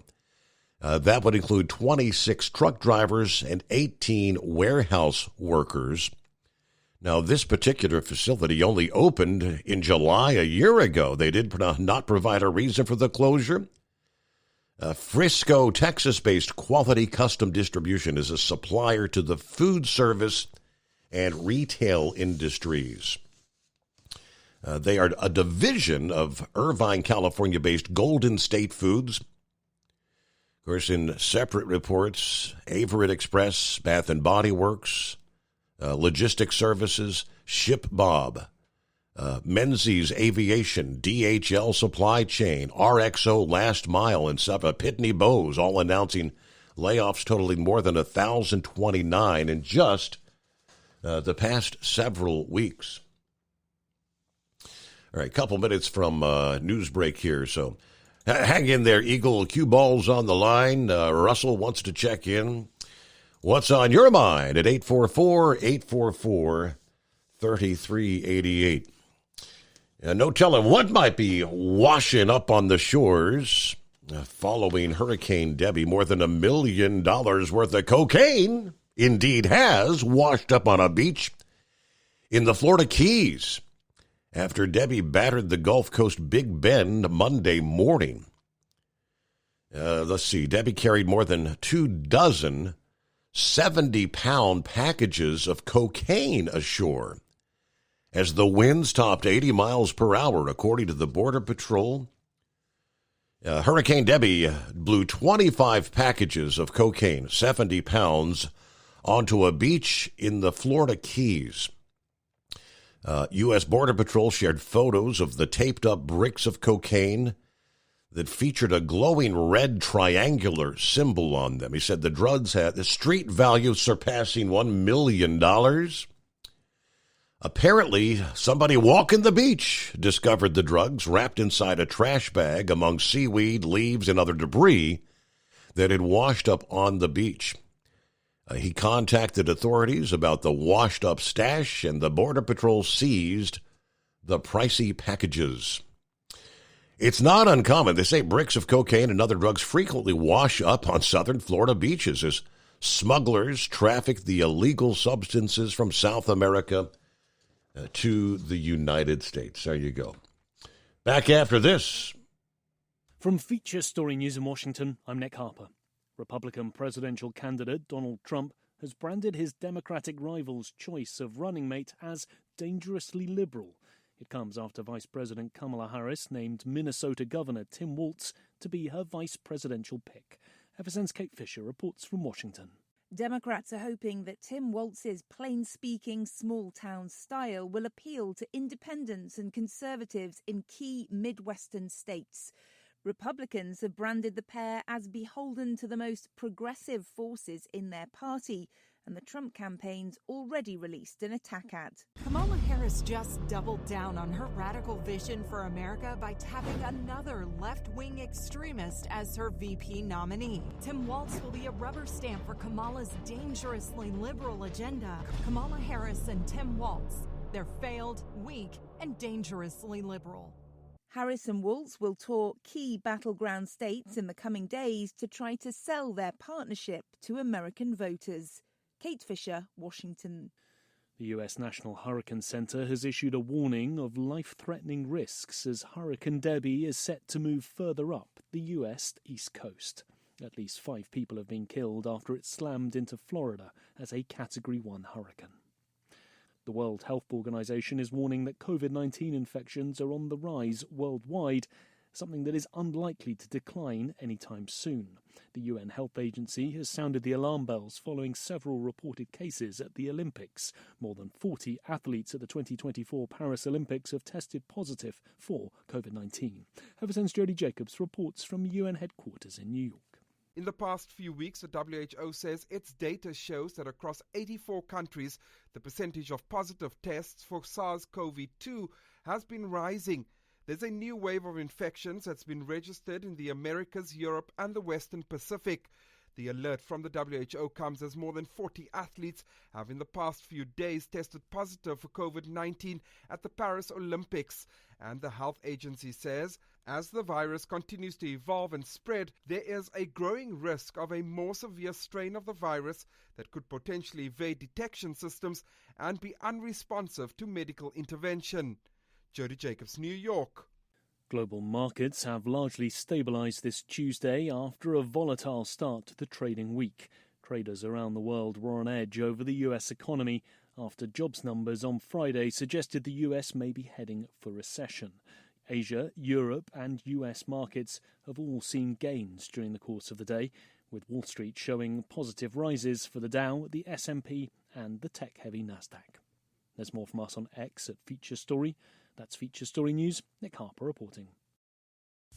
Increase fuel economy up to 7.9% with Hot Shots Secret Gasoline Extreme. The solution to maximize your engine's performance and fuel economy. Whether you're driving a sports car or a daily commuter, Gasoline Extreme is specially formulated with PEA to deep clean. Don't settle for an average driving experience. Upgrade to Hot Shots Secret Gasoline Extreme and go further on each tank. Order now on Amazon or HotShotSecret.com. Hot Shot Secret. Powered by science. At Hot Shot Secret, we share the science behind common diesel problems. For example, ultra-low sulfur fuels. Fuel has 2 purposes, combustion and lubrication. Ultra-low sulfur fuels have diminished the fuel's ability to lubricate. Hot Shot Secret Everyday Diesel Treatment with LX4 restores lubricity, protects your engine, and optimizes performance. Everyday diesel treatment is available at truck stops, Tractor Supply, O'Reilly's Auto Parts, and online at HotShotSecret.com. Hot Shot Secret. Powered by science. Building relationships with their team drivers and customers still matter at IBI Security Transport. Since 1966, IBI and its team of drivers have been leaders and innovators in providing white glove service to its exclusive client base for transporting high-value freight safely and securely. Much of the IBI staff have driven trucks, so they understand both the customers' and drivers' needs. If you're seeking a career that values you as a person, not just a number, and offers great benefits and good home time, then IBI is the place for you. Call 800-582-5912 to discover why we are the leaders in team freight and start building a relationship with you. Attention all truckers, are you ready to own your own truck? Lone Mountain Truck Leasing makes it easy. Our lease-to-own program puts you in the driver's seat. Our inventory is always changing, and we have a variety of rigs, including Kenworths, Freightliners, automatics, and manuals. Once you make your last payment, the truck is yours. No interest, no balloons, and no buyouts. Take the first steps towards independence and financial freedom. Visit LoneMountainTruck.com or call 866-944-0383 to apply today.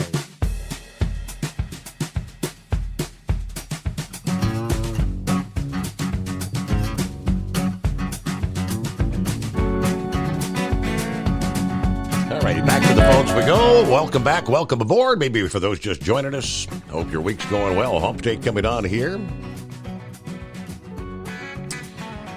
And round the country, it's 844-844-3388. Gilligan, good morning, Steve. Fellow listeners, cloudy 71, Wytheville, Virginia.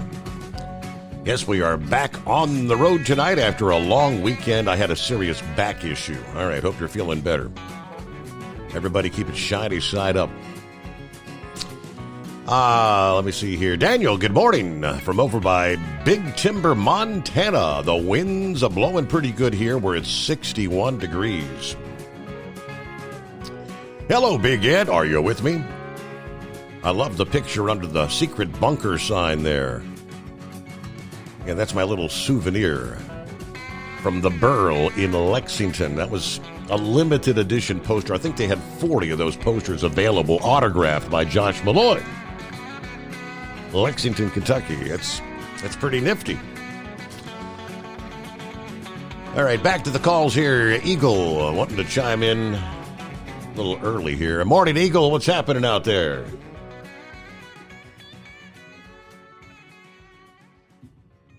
Hello, Eagle. Are you with me?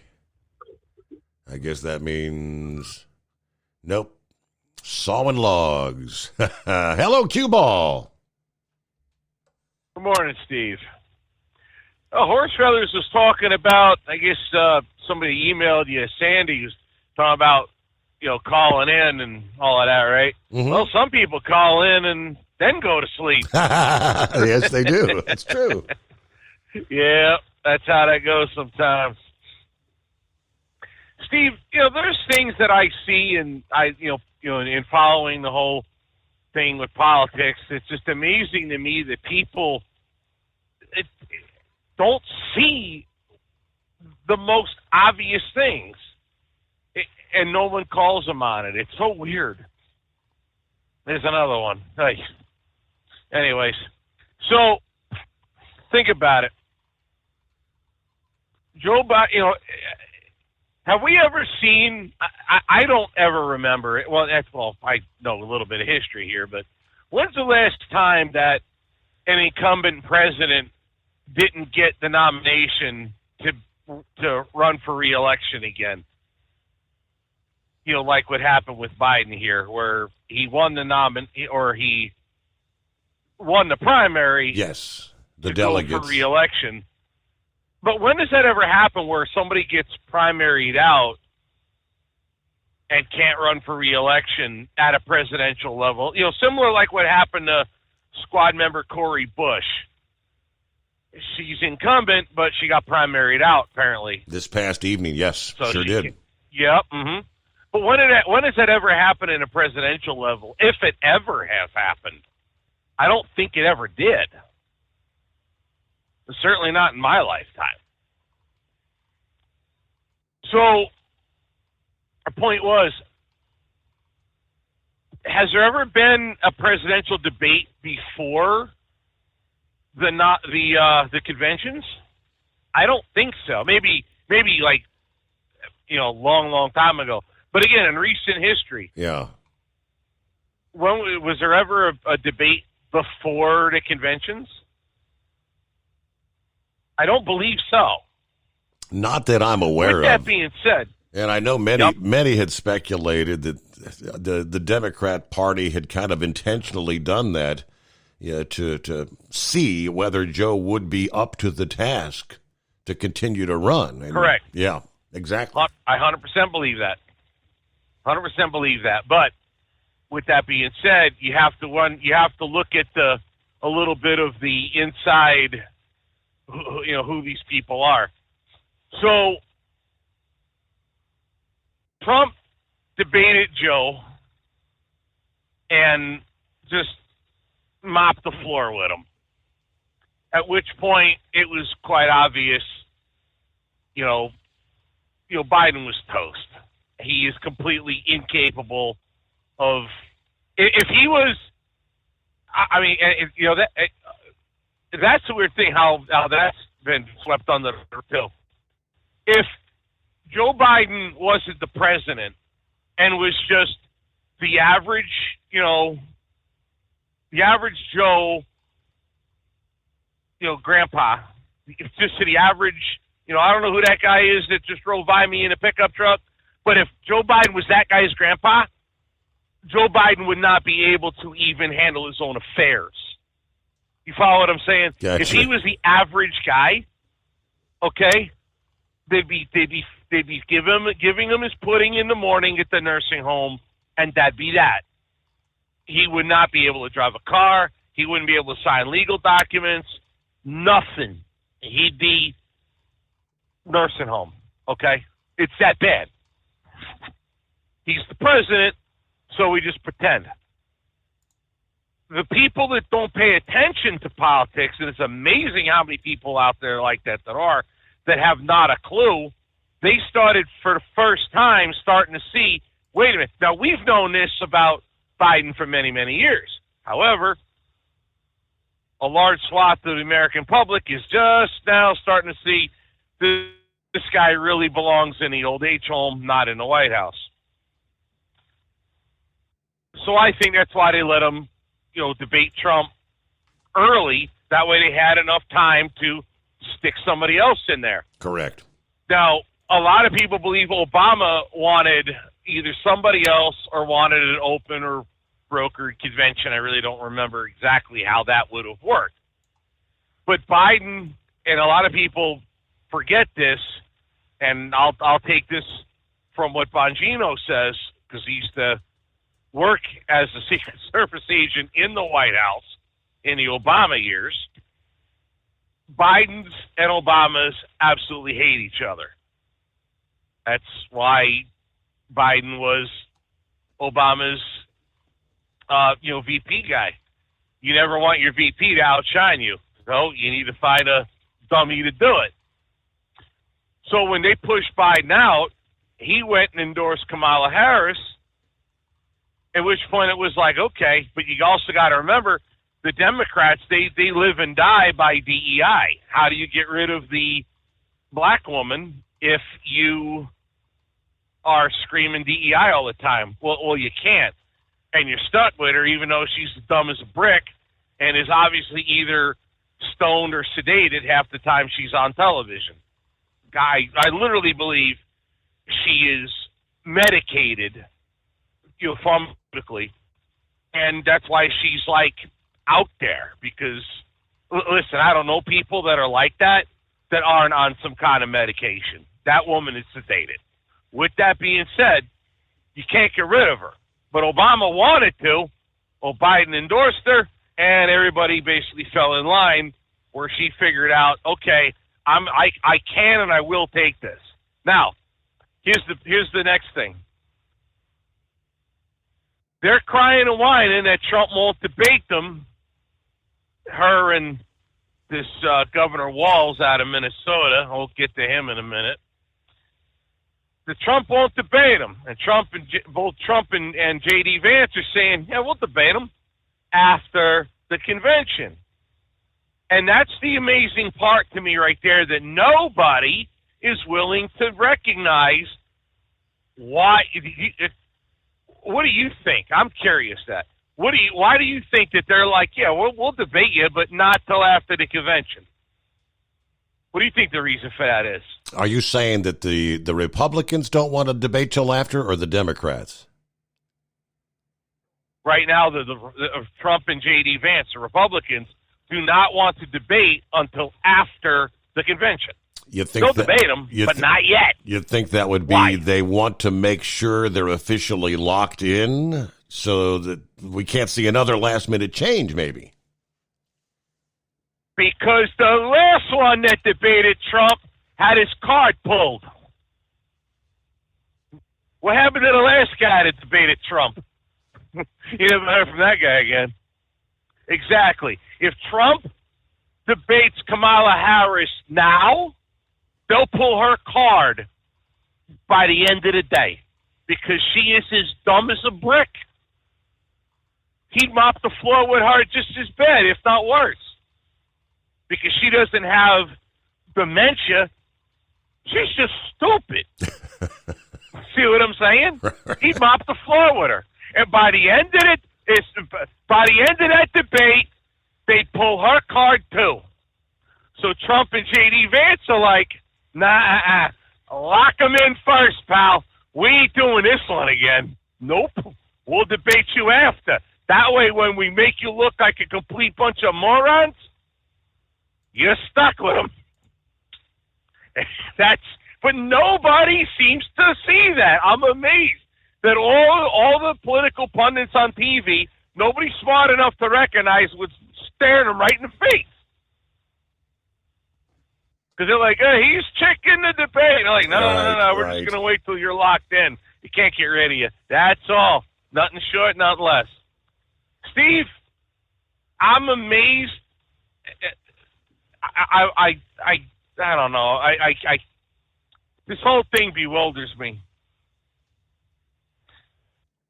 So, the biggest insult that they're going to come up with against Trump and Vance is weird. Weird.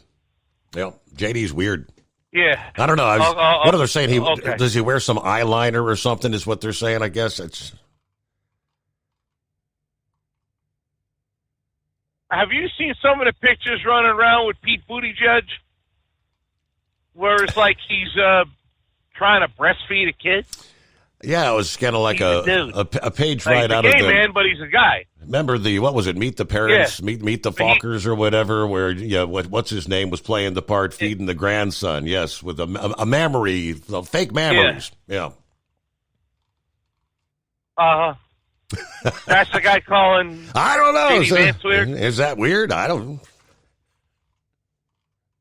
The people call people weird. Listen, look in the mirror. You're more than weird, okay? You're borderline demonic.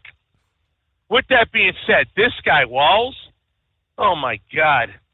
Where did... what the hell is wrong with Minnesota? I mean, seriously, how in the hell is this guy even... How's he still there? I mean, there's people... Listen. There's a point to where... And I've often thought that's how the real trouble is going to start in this nation. This guy made it capable in Minnesota where if you're a parent and your kid, a child, wants to transition yes, and like have its private parts cut off, the state can take your kid away from you if you don't allow that? My friend, wars have started over less than that. Okay? Now, my sons are grown. They're grown-ass men. But I could tell you, if they tried that with me, you're going to need to bring more than what you think you need. Because that hill I would die on. And so would some other people. Follow what I'm telling you? You're gonna take someone's kid over that. You better be prepared to die. Because that's not gonna happen. Someone's gonna stand up. That can't be. That's the guy that makes this possible.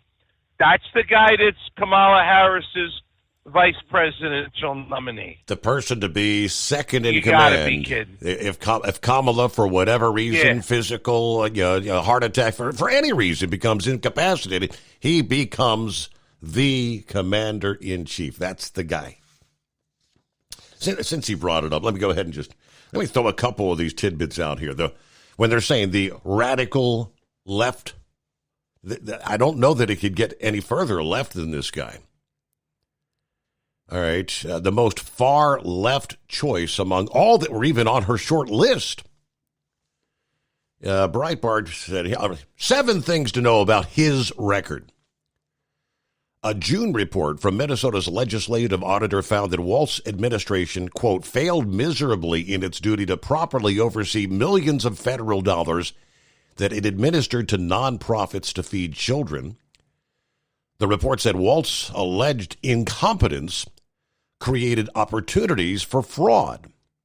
The report highlighted several ways in which the Walz administration failed to rein in the fraud, undercutting the governor's longstanding claims that his agency staff deserve credit, not criticism, for their efforts to catch and stop the fraud.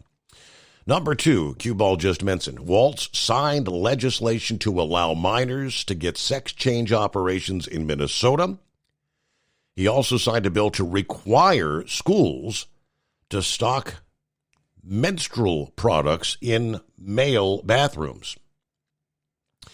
Number 3, Walz allegedly failed to anticipate and react to riots in Minneapolis after the death of George Floyd. Even the liberal mayor of Minneapolis, Jacob Frey, slammed Walz's response to those riots at the time. Under Walz's leadership, Minnesota gives free college tuition to illegal immigrants. Number 5, Walz signs a bill that will give driver's licenses to potentially 77,000, quote, eligible illegal aliens. Walz openly championed socialism last week during a White Dudes for Harris event. Walz also has a radical member. He was a radical member of the House of Representatives, with the group known as Heritage Action giving him a lifetime score of 13%. All right. Honorable mentions. Authorities arrested Walz for DUI. Walz, and that could happen to anybody, I guess. Walz said it was ageism for Americans to be concerned about Biden's fitness for office. Now, if you're concerned about the southern border, which, of course, they've been trying to distance Kamala from having anything to do with the wide open border, Tim Walz is fine with helping illegals climb the United States wall to get into the U.S. During an interview on CNN, Walz appeared to refer to former President Trump's border wall, stating, quote, he talks about this wall. I always say, let me know how high it is. If it's 25 feet, I'll invest in a 30-foot ladder factory. He continued, that's not how you stop this. You stop this using electronics. You stop it using more border control agents.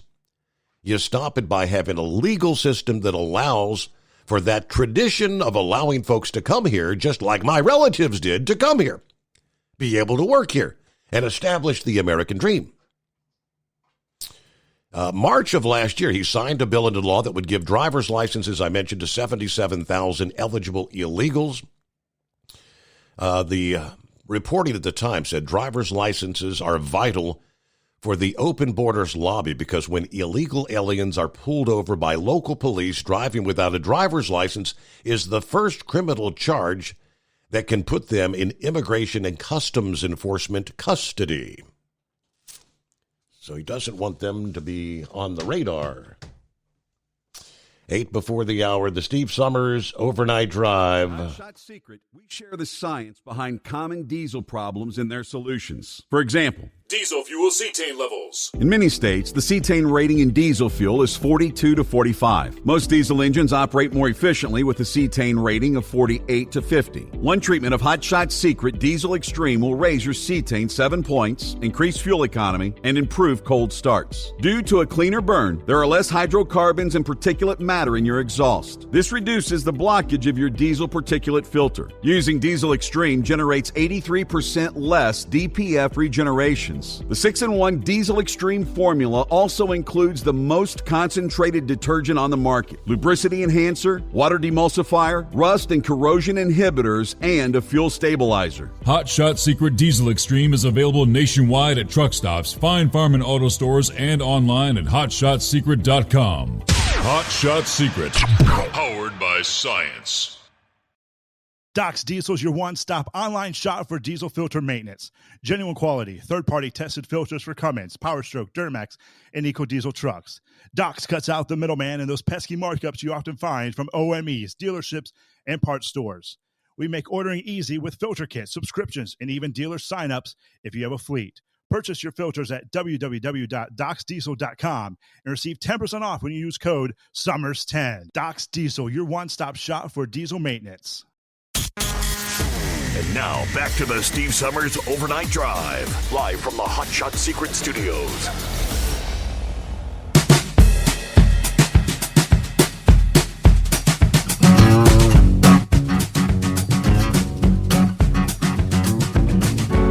All right, as we roll into a Wednesday, hump day, as we like to refer to it, midpoint for another week. It's 844-844-3388.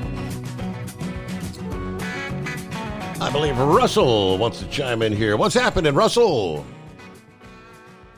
Oh, not too bad. About yourself, Steve? Doing well. Doing fine. Doing pretty good. Good. First of all, before I forget, I'm keeping Stephen in my prayers for successful surgery for him tomorrow. Mm-hmm. I wanted to mention, I was watching that Harris Walsh speech, and I could be wrong about this, but they was scanning the crowd, during the speech, the back end of the podium, and of course around the area of the arena, and I could swear there was nobody younger that was over 30 in that crowd, which is kind of scary in a way, because people of that age is really easy to influence. If you know what I mean? Sure. I mean, they don't pay attention to a lot of things. But also, she didn't mention nothing about her foreign policy either. The time that we're in right now with the Middle East and everything has not been. It never was a mention of her foreign policy. I thought that was interesting. Mm. And also, I don't know if you heard that the Hamas named a new leader. His first name is spelled Yahya, Sinwar. They got a new leader. They appointed him as a new leader. And I don't know if you heard about this. Yesterday, Hezbollah launched some drone strikes into Israel yesterday. So I don't know what was going on there. I think everybody's testing out everything before they start their original attack. But who knows when that's going to be? Who knows when that's going to be? Though it's kind of scary. I've been paying attention to the news the whole time since I've been off and at work, because it can go down at any time. But horse feathers cracked me up. He's talking about, you heard muskets and cannons going through. I was thinking maybe testing the cannons over there. Or something fired on him. Right. But anyway, I'm sorry. Go ahead, Russell. But anyway, that's about all I think I got. I can think. I was writing my notes down. But you all have a good one, and I appreciate you taking my call. And you need to give Eagle a wake-up call. Poor guy, he's working so hard. Yes. All right, I'm sure he'll get back in here. Get the latest on our California quake that struck about the midnight hour Eastern time here just a couple hours ago. More coming up after this first news break. It is the Steve Summers Overnight Drive. Ultimate comfort on the road. That's the Bostrom difference, and why so many drivers are upgrading their seats to Bostrom seating.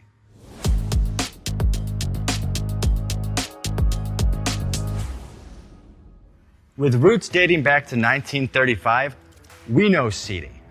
We've developed a full line of high-quality products with the right seat for your application, all made right here in the USA.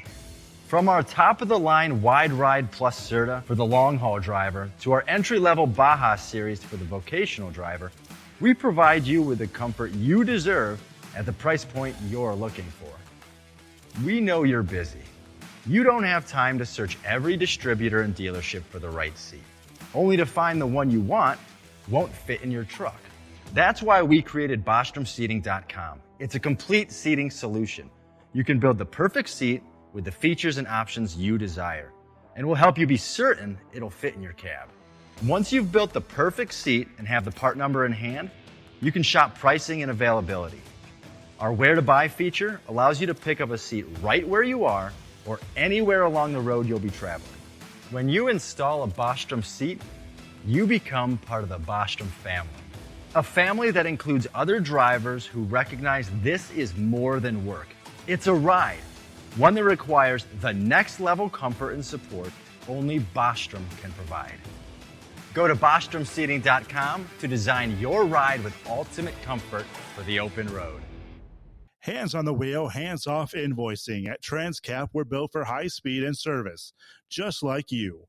Our fast freight factoring helps you make more money, not chase it down, because we handle all the invoicing BS and back office work. Apply for fast funding at transcap.com/getcash. It takes just 60 seconds. Or call 888-250-TCAP. That's 888-250-TCAP.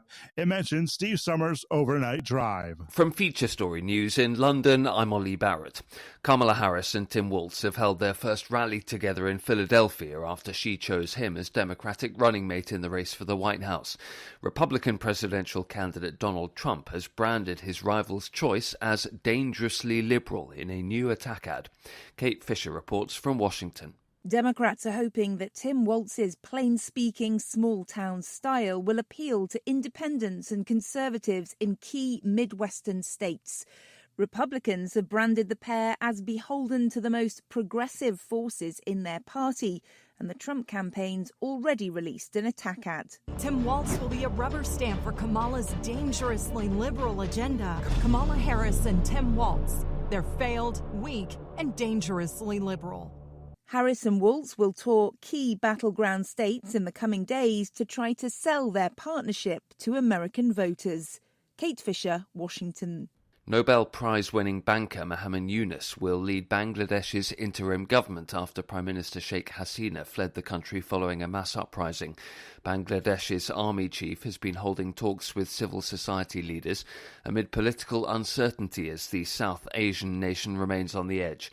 Ishan Gerg reports. Mohammed Yunus will be the chief advisor to the interim government, which is set to take shape in the next few days after the country's parliament was dissolved on Tuesday. The Nobel Prize winner has been a vocal critic of Sheikh Hasina and has faced what he calls trumped-up charges of corruption. He called Hasina's resignation Bangladesh's second liberation day. Hasina, meanwhile, is in India, reportedly seeking safe passage to the UK, where she is believed to be seeking asylum. Locals say despite Hasina's exit following weeks of protests against government job quotas, things haven't totally calmed down. While no major instances of violence have been reported since Tuesday, many are still concerned about lawlessness and violence against the country's minorities. Ishan Garg, New Delhi. Hamas has named Yahya Sinwar as its new overall leader. He's been leader of the group in Gaza since 2017 and replaces Ismail Haniyeh, who was assassinated in Tehran last week. UK police say they're prepared ahead of possible disorder on Wednesday. Officials have been monitoring reports of far-right calls for gatherings in dozens of locations. Prime Minister Keir Starmer says rioters can expect rapid sentencing within days. Tuesday night saw relative calm compared to previous days. Home Affairs expert Danny Shaw thinks some of the response so far could have been more rapid. Too slow in some cases. They haven't got the numbers on the streets that they really should have done fast enough, and I don't think there have been prosecutions quickly enough. From bureaus worldwide, this is FSN. With FSN Spotlight, I'm Simon Marks. Social media giants are coming under pressure from the British government after a week of riots by far-right protesters across England and in Belfast that have been fueled by entirely false conspiracy theories about the perpetrator of a stabbing attack on a dance party of young girls last week. The violence has spread to major towns and cities across England, and far-right leaders and influencers have been given free rein on Elon Musk's X and other platforms to spread blatant misinformation. Mr. Musk himself claimed civil war is inevitable in Britain. Bruce Daisley is a former vice president for Europe at Twitter. Since Elon Musk has bought the social media app, he's reduced the staff by about 3/4. And so while we used to have people who would spend their time in my time there trying to liaise with government, MPs, newspapers to try and ensure that the platform was being used for good purposes, there's no resource there now. I suspect this is just another illustration that the social media platform has become a plaything for the billionaire. And I'm not sure if he's really demonstrated he's concerned about consequence at all. Mr. Musk has also allowed far-right figures previously banned back onto his platform. The British government now struggling to determine how to stop their racist and false theories from being instantly communicated over social media to their followers. With FSN Spotlight, I'm Simon Marks. To recap the top stories, Kamala Harris and Tim Walz have held their first rally together in Philadelphia after she chose him as Democratic running mate in the race for the White House. Nobel Prize-winning banker Mohammed Yunus will lead Bangladesh's interim government. Hamas has named Yahya Sinwar as its new overall leader. And UK police say they are prepared and resourced ahead of possible disorder on Wednesday. That's the latest feature story news. Ollie Barrett reporting. At Hot Shot Secret, we share the science behind common diesel problems and their solutions. For example, diesel particulate filter regeneration. The DPF catches particulates left over from combustion. The DPF regeneration cycle cleans the filter with temperatures exceeding 1,000 degrees Fahrenheit. A computer sensor triggers the DPF regen, which is often accompanied by a loss of power and fuel economy. The frequency of DPF regens are in correlation to the cleanliness of the fuel burn. Under heavy operation with the dirty burn, DPF regens can occur multiple times per day. Hot Shot Secret Diesel Extreme Fuel Additive promotes a more complete combustion, creating fewer emissions and therefore fewer DPF regens. Vehicles using Diesel Extreme experience 83% less DPF regens. Hot Shot Secret Diesel Extreme is available nationwide at truck stops, fine farm and auto stores, and online at hotshotsecret.com. Hot Shot Secret, powered by science.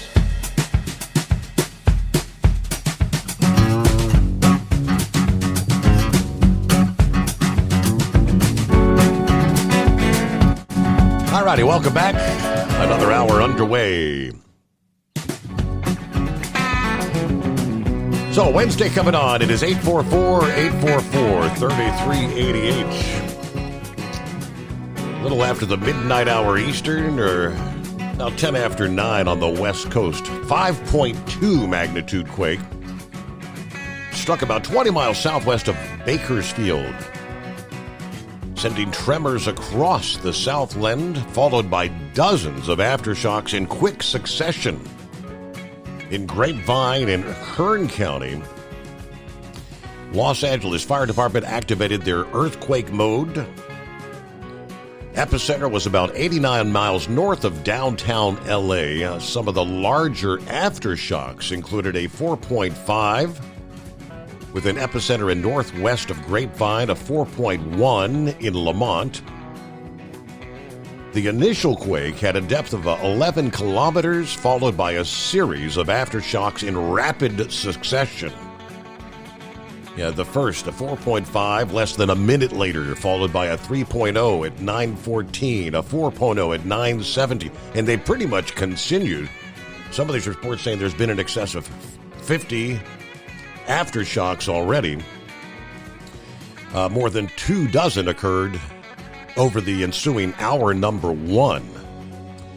It's near the White Wolf Fault that produced a 7.5 magnitude in 1952, but does not appear to be on that fault According to Lucy Jones, a seismologist, we are seeing a robust aftershock sequence, though. After the main shock, they do say, like any quake in Southern California, there is a 5% chance that it could be followed by something bigger. That means it's a 95% chance it was the largest. We've never found any characteristic that makes a quake more likely to be what they refer to as a foreshock. This region has been active lately. Last week, a series of quakes struck south of Barstow, including a 4.7. No immediate reports of damage in Southern California. Los Angeles Fire Department said, pursuant to protocol, they are now in earthquake mode as personnel from all 106 neighborhood fire stations conduct a strategic survey by land, air, and sea of their districts, examining critical infrastructure and areas of local concern across the 470 square mile city of Los Angeles. Once this process is complete and reports are consolidated, assuming there's no significant damage, earthquake mode will be complete. Los Angeles Mayor Karen Bass posted on the earthquake via X, stating a preliminary magnitude 5.3 near Mettler, California, felt across the Los Angeles region. We've activated to conduct our routine survey of the city and assess for any damages. All right, LA Metro officials said trains will be running slower Tuesday night as per earthquake procedure to check for any damage. Governor Newsom's office said the state's Office of Emergency Services and local first responders were actively monitoring impacts from the quake. So there you go. All right, on to, we had an update. The launch that took place over the weekend, or it was actually early Tuesday morning, Northrop Grumman's robotic Cygnus freighter indeed did reach the International Space Station. It reached the space station Tuesday morning, carrying about 4 tons of supplies to the orbiting lab. That was launched atop the SpaceX Falcon 9. That was Sunday. Okay, I thought it was over the weekend. Ultimately captured by the station's robotic arm Tuesday about 3:11 a.m. The freighter named the SS Richard Scobie, after the commander of the tragic STS-51L mission of the Space Shuttle Challenger, delivered nearly 8,200 pounds of food, scientific gear, and other supplies to the station. All right. They go through some of the experiments that'll be taking place there with some of what was dropped off. But, with the extra 2 passengers aboard the space station that have been there due to the issues with the Starliner, they've had to been breaking into some of the backup supplies they had there, feeding 2 extra mouths day after day after day. So they really needed that supply mission. So, all right, back up to speed. Good morning, Philip. How are you? I'm doing fine, Steve. How you doing today? Hump day. Hump day. Mic check. Hump day. Hey, Steve, we were talking about that last night. Weren't we talking about that little Northrop thing going up there to the station and taking the cargo? Yep. They lost it there for a second, and then they got it back. And they got it. I saw the footage of them hooking up yesterday. Yesterday, Steve, you remember we were talking about Elon Musk and SpaceX. Did you hear what he's doing in medical science, Steve? What he's doing right now, as far as he's got implants for the brain for folks that are paralyzed. Have you heard of that story, Eddie? I know he's been working on that for several years. So I guess, wasn't that some of the technology? Weren't they trying some of the initial stuff, like on Stephen Hawking's? Wasn't his brain kind of synced up?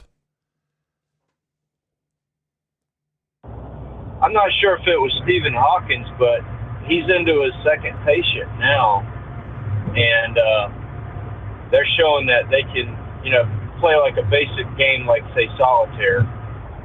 They can actually move the cards with just looking at the screen and thinking about it. And he's working, and it's working with AI too. Mm-hmm. That is programmed in with it. And he wants to go up to about 6 patients by the end of this year. He wants to have at least 6 patients with it. And I thought that was a little different when I seen that story. I was like, this guy, he's in the developing electric cars and rockets and space travel and all this stuff. And then I'm like, he's going into working with, people that are paralyzed and helping them, get through their day-to-day, and they're working on it. He wants to work on it to the point where folks that are like quadriplegic or whatnot that can't communicate, he wants to have it to where he can, they can communicate with folks and have a normal life. At least that's what I gathered from the story that I seen on it. But they implant a piece in their brain, and it uses the receptors of the brain to move things. They just think about it, and the machine moves everything. That's some crazy stuff. What do you think? It's science fiction becoming reality. Absolutely. And that's kind of crazy. I shouldn't say crazy. It's beyond your, belief of what you think we've seen all this stuff on TV and movies and whatnot, but to actually see something like that come to fruition it's just kind of bizarre thinking to us. So Steve, what do you think about Harris's new running mate there? I, like so many others, I knew absolutely nothing about the guy, but what I'm seeing, that I guess he's about as far left as left can get. I don't know that that's going to do well to support her ticket or not. I don't know. Yesterday when all the reports came out about him accepting it and stuff, it was like Bernie Sanders and a bunch of these guys are all slapping each other on the back that this is the dude. He's the guy. I don't know. I haven't seen much. The guy's a governor. Seen a lot of governors, trying to go up in the deal, but I don't know. I don't know much about him. I think that's going to be the big question, but I do think that they're trying to get another sector of what's going on, because this guy's a hunter. They're trying to get into the gun thing a little bit. Did you notice that, Steve? They promoted that he's a hunter and he promotes hunting and this and that, and they're trying to get into part of the gun situation. Trying to reach the independents, right? Those in betweens. Yeah. Well, I'm kind of an independent, but you know what? I'm not, just because a guy goes out and goes duck hunting or something like that doesn't make me want to make him vice president. Right. You know what I mean? And I'm pretty sure he's in the NRA. The thing that gets me the most about it is, if you notice with the Democrats, there's a lot of unions that are behind them, especially the Teamsters and whatnot, and they're trying to get all those votes that they can, and they really are. This campaign towards November is going to be brutal. It's going to be brutal. They're going to be cutting each other's throats, and it's going to be bad.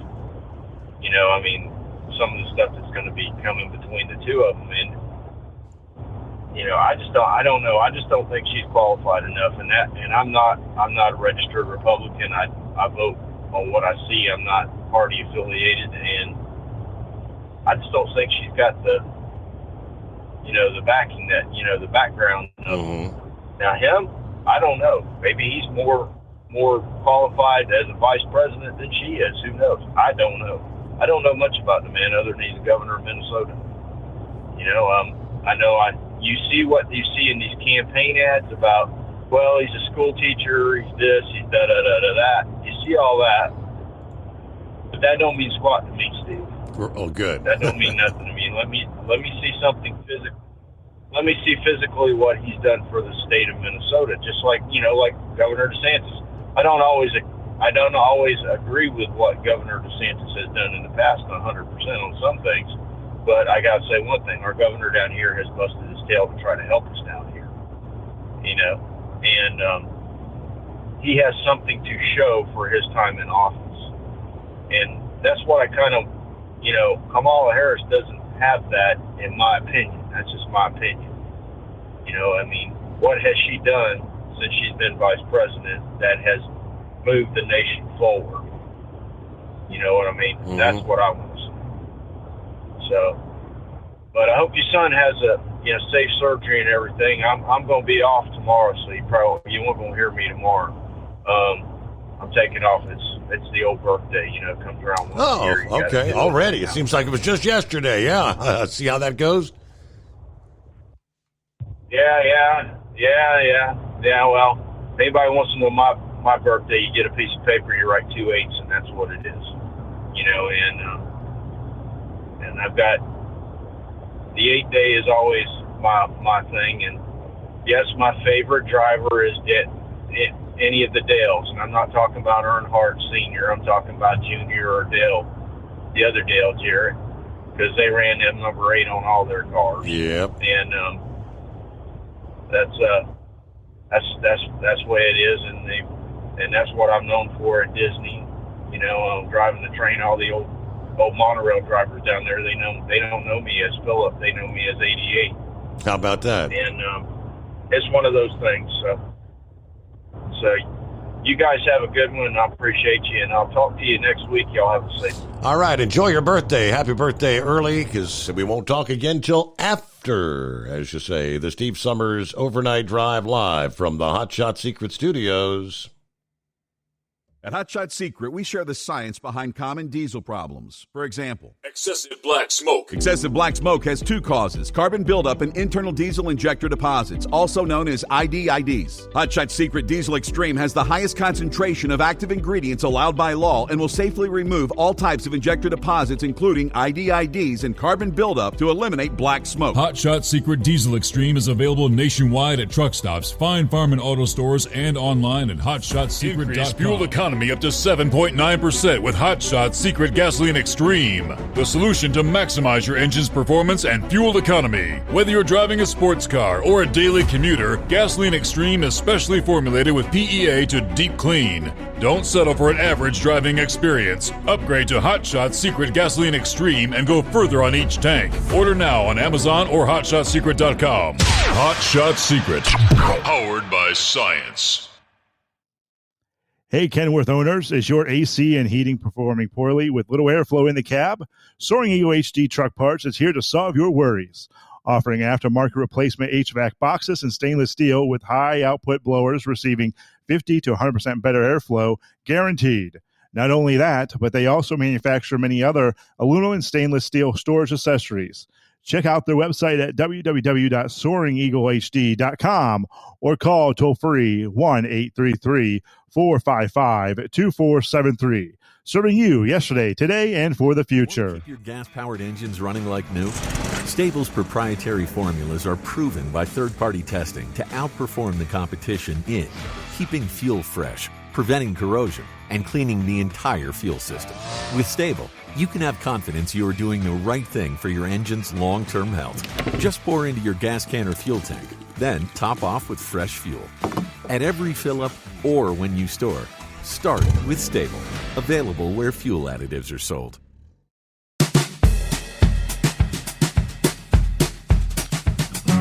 Kind of interesting how Philip mentioned the NRA, and again, for as much as I do know, which ain't much, about this Walsh guy, in the event that he does support the Second Amendment, he's a duck hunter, whatever that might be.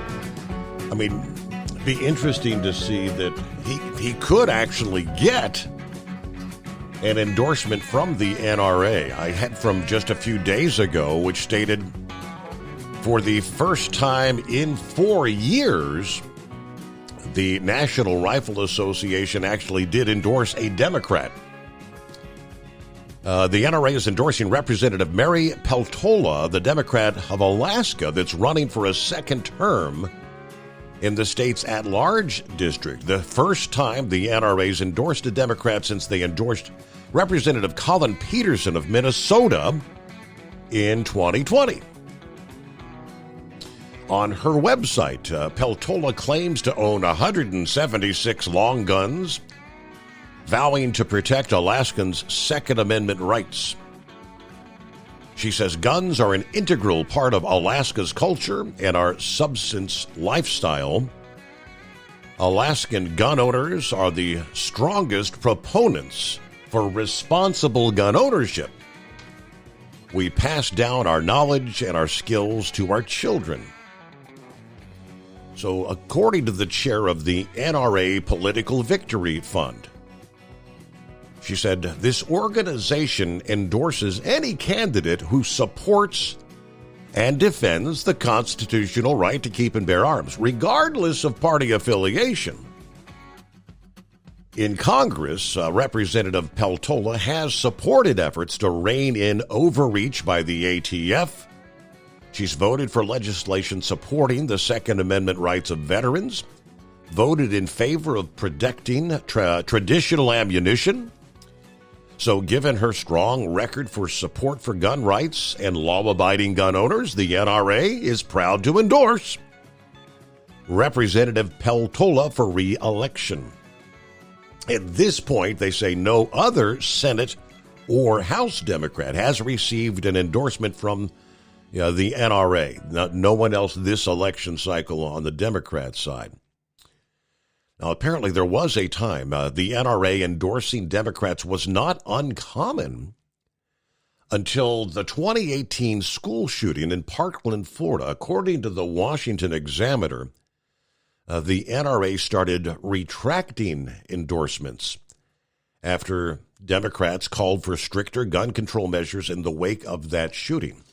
And that's pretty much, for the most part, been the standard mode of operation. Most Democrats, you don't find a whole lot of actively open supporting gun right Democrats in this day and age.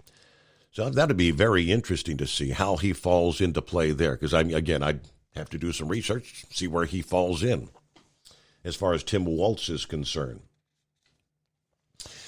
All right, under industry headlines, before we get back to the calls here this Wednesday morning, port operations being impacted by Debbie. The Jacksonville Port Authority closed their port Monday to incoming vessels.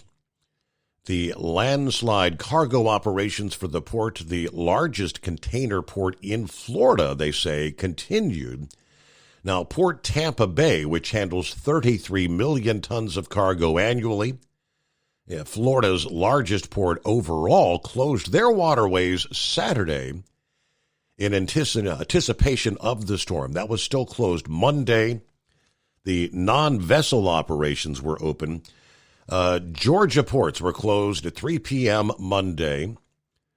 According to the spokesman, their terminals remained closed on Tuesday. The current plan is to reopen those ports today. Now, based on Debbie's proximity and continuing to spin there right off the Georgia coast, that, I guess, could be subject to change.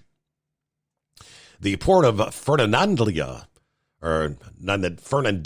the small port on Florida's Atlantic coast that handles steel, aluminum, machinery, paper, and forest products, is open, but they say they're on X-ray status, a readiness condition ahead of possible gale force winds.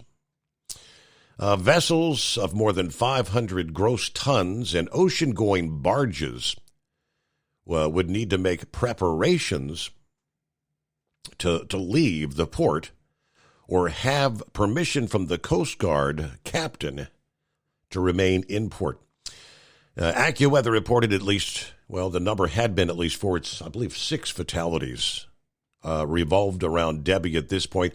A 64-year-old New Albany, Mississippi truck driver is one of those who died when he lost control of his 18-wheeler, plunged into the Tampa Bypass Canal early Monday, according to the Florida Highway Patrol. Then there was a 13-year-old boy that died in Fanning Springs, Florida, outside of Gainesville, when a tree fell onto that family's mobile home. He was crushed by that tree. A 38-year-old woman and a 12-year-old boy perished in a vehicle crash as Debbie approached Florida. Of course, flight cancellations, there have been more than 9,000 flights delayed Monday. I think 1,800 were canceled. Things gradually getting back to normal there. It is 844-844-3388. We'll take care of a news break here, come back with more. Roll it into Hump Day, the Steve Summers Overnight Drive. News in Washington, I'm Nick Harper. Republican presidential candidate Donald Trump has branded his Democratic rival's choice of running mate as dangerously liberal. It comes after Vice President Kamala Harris named Minnesota Governor Tim Walz to be her vice presidential pick. FSN's Kate Fisher reports from Washington. Democrats are hoping that Tim Walz's plain-speaking, small-town style will appeal to independents and conservatives in key Midwestern states. Republicans have branded the pair as beholden to the most progressive forces in their party, and the Trump campaign's already released an attack ad. Kamala Harris just doubled down on her radical vision for America by tapping another left-wing extremist as her VP nominee. Tim Walz will be a rubber stamp for Kamala's dangerously liberal agenda. Kamala Harris and Tim Walz, they're failed, weak, and dangerously liberal. Harris and Walz will tour key battleground states in the coming days to try to sell their partnership to American voters. Kate Fisher, Washington. The U.S. National Hurricane Center has issued a warning of life-threatening risks as Hurricane Debbie is set to move further up the U.S. East Coast. At least 5 people have been killed after it slammed into Florida as a Category 1 hurricane. The World Health Organization is warning that COVID-19 infections are on the rise worldwide, something that is unlikely to decline anytime soon. The UN Health Agency has sounded the alarm bells following several reported cases at the Olympics. More than 40 athletes at the 2024 Paris Olympics have tested positive for COVID-19. FSN's Jody Jacobs reports from UN headquarters in New York. In the past few weeks, the WHO says its data shows that across 84 countries, the percentage of positive tests for SARS-CoV-2 has been rising. There's a new wave of infections that's been registered in the Americas, Europe, and the Western Pacific. The alert from the WHO comes as more than 40 athletes have in the past few days tested positive for COVID-19 at the Paris Olympics. And the health agency says, as the virus continues to evolve and spread, there is a growing risk of a more severe strain of the virus that could potentially evade detection systems and be unresponsive to medical intervention. Jody Jacobs, New York. Global markets have largely stabilised this Tuesday after a volatile start to the trading week. Traders around the world were on edge over the US economy after jobs numbers on Friday suggested the US may be heading for recession. Asia, Europe and US markets have all seen gains during the course of the day, with Wall Street showing positive rises for the Dow, the S&P and the tech-heavy Nasdaq. There's more from us on X at Feature Story. That's Feature Story News. Nick Harper reporting.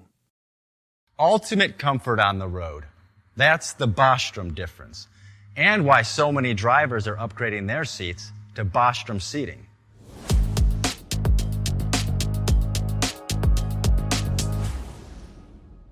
With roots dating back to 1935, we know seating.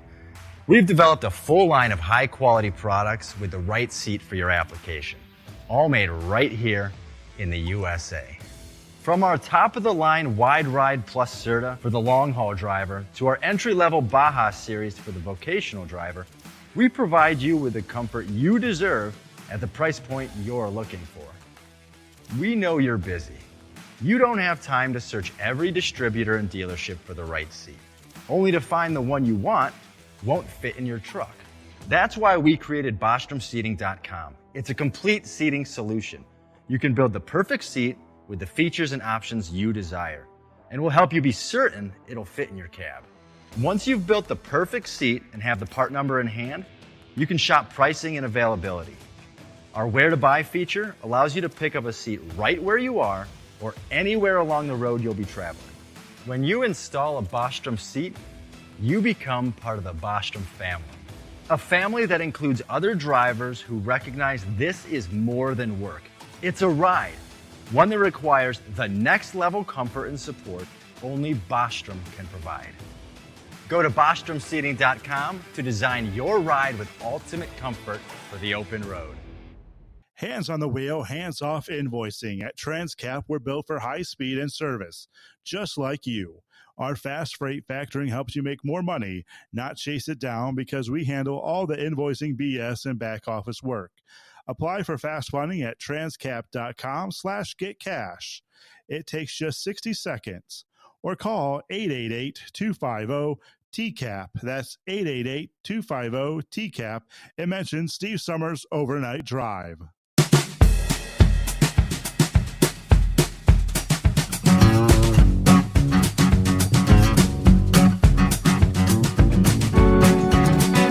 All right, what do you say? We'll get back to the calls here at 844-844-3388. See if Eagle is on board. Take two, Eagle. Are you with me? Yeah, I'm here. Let's see. Yeah, I had to. Yeah, I've been pretty busy the last couple of days. I don't know what happened. I dozed off while you was. Sure enough. Guess you put me on, but yeah, okay, yeah. Let me see. Yes, okay, yeah. It's 12:30 where I'm at right now. Yeah, it was. Wait a minute. No, 1:30. Damn. It's 1:30 already. Okay, yeah, Steve. I got some couple things to talk about. When it comes to the election, unfortunately, if we have an election, if it goes down. But I want to talk. Like I said, I'm gonna talk about this guy Tim, right quick before I get to Kamala and Trump. This guy Tim, Steve, is as bad as they get. But like I say, it doesn't matter because, like I said, he's on the wrong team to begin with.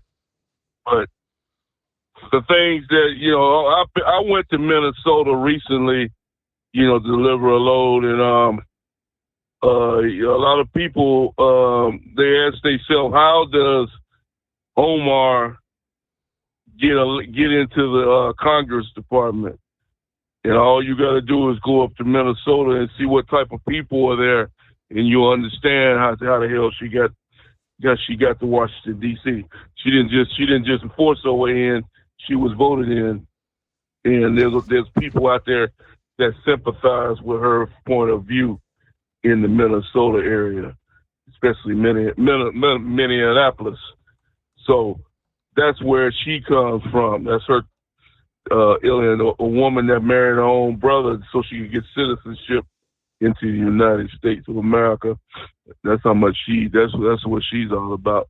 Now, this guy here, a lot of people don't realize, Steve, I know other people probably don't say this tonight, but I'm going to say it, that this guy was involved in the riots that took place, after Floyd got killed. He wasn't on the street protesting, but he was the governor. The governor of Minnesota? Correct. Yeah. This guy here sat back and told the police. He did the ultimate takedown, Steve. You got several police officers that call your soul, plus your sons involved in law enforcement. He did the worst thing you can do to a police officer, is tell him to stand down and not try to protect the citizens of that city or town. As people walked in and out of Walmart stores, Steve, I remember talking to you the next day, people walking into a damn Walmart, threw a brick through the window, and people just crawling in and out of these stores with television sets, refrigerators, anything they get their hands on. Walking, police cars parked right there on the street, watching the people walk out of the store with a television. You remember that? Oh, yeah, absolutely. That's that guy there. That's the kind of that guy I told the police in Minnesota to stand down and literally let those people burn the whole damn city to the ground. And just like Donald Trump said at his rally a couple of days ago, if he wouldn't have sent in the National Guard, that's exactly what they would have did. Because that governor, he sure wasn't gonna call in the National Guard. So I want people to take a real close look and go back and review the video of what took place on that day, and take a real close look at that video, because that's your future. That's the future of America, Steve, with people like him in charge. When you tell the police officer not to do his job and to stand outside and watch somebody walk out of a store with a TV that he ain't paying for. So if that's America that you want to live in, good thing. Now, let me say this, Steve. I don't waste my time listening to nothing Democrats, rallies or nothing. Now, I heard just a little bit of audio. Unfortunately, I heard some clapping and yelling and screaming. It's hard to believe that somebody actually showed up to this rally in Philadelphia. People ought to be ashamed of themselves. I can't even bring myself to look at the video, Steve. I don't want to hear nothing that this guy has to say or Kamala.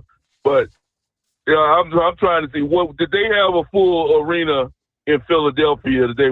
Please tell me that there wasn't a full arena for them today. Do you know how many people showed up? I have no idea. I do not have a clue. I know one of our earlier callers said it looked like most everybody there were younger people. Yeah. I sure do hope, Steve. It's amazing, man. It's just hard to believe people can be this blind, Steve. They should have an empty arena. There should not be one person sitting in that arena at a Kamala Harris show. They've already told you what their agenda is and what they're all about. They're for open borders, Steve. This woman will not, the border. I don't know if you heard the rumor about this guy, Steve. I even heard something about this guy that when Trump was in the White House talking about building a wall, this guy said, I don't know how high Trump gonna build a wall. If he built it 20 feet, he said, I'm gonna go to the Walmart and buy some ladders and I'll make them 30 feet so these people can continue climbing up the ladders and over the damn wall. This man is disgusting, Steve. How can you say something like that? You're literally saying that you want people to invade your country and to come in illegally, but yet you got people that will actually go into his rally and listen to this garbage that this man is talking.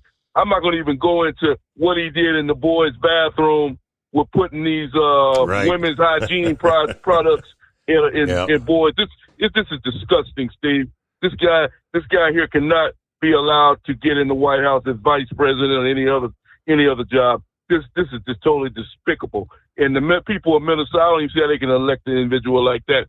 But like I said before, they should have an empty arena, Steve, at a Kamala Harris show. There shouldn't be nobody there. If they knew the truth about Kamala, and I got bad news for Harris, you could continue saying that you're not the border czar, but I know damn well you are, and I know you ain't done nothing. You ain't even been to the border in the 4 years you've been in the White House. Over 20 million people. That's all you need to know about. Trump needs to focus on that, Steve. Every rally he have, every chance he get, he needs to focus on that 15, $20 million number of individuals in this country illegally. Not talking about the terrorists that don't get in. What'd you say? You are correct. Focus on the issues, Eagle. When you're saying they should have an empty arena, you got to remember. Yeah, this country is pretty much split in half. Half the people in this country actually agree and sympathize and support the policies of many of the hard left. I remember sharing the numbers, which I was blown away by this generation of college graduates. I mean, the younger people up to was it the age of 27 or was it up to the age of 30? Something akin to 1/3 of them agreed with the sentiment that socialism is the better way to go for this country. They are all in. They've been brainwashed thinking that these are good policies. where if they would have been educated on the fact that every single country that has ever tried socialism has failed and failed miserably. But they all have this line of thinking, the AOC mentality. We're going to do progressive socialism. We're going to do it a different way. Our socialism is going to be success. And they buy into it. They believe it. Now, I did a quick little research here about Walt's Second Amendment.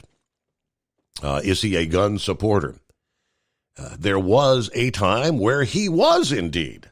There was a time when he was the darling of the NRA, believe it or not. That has changed.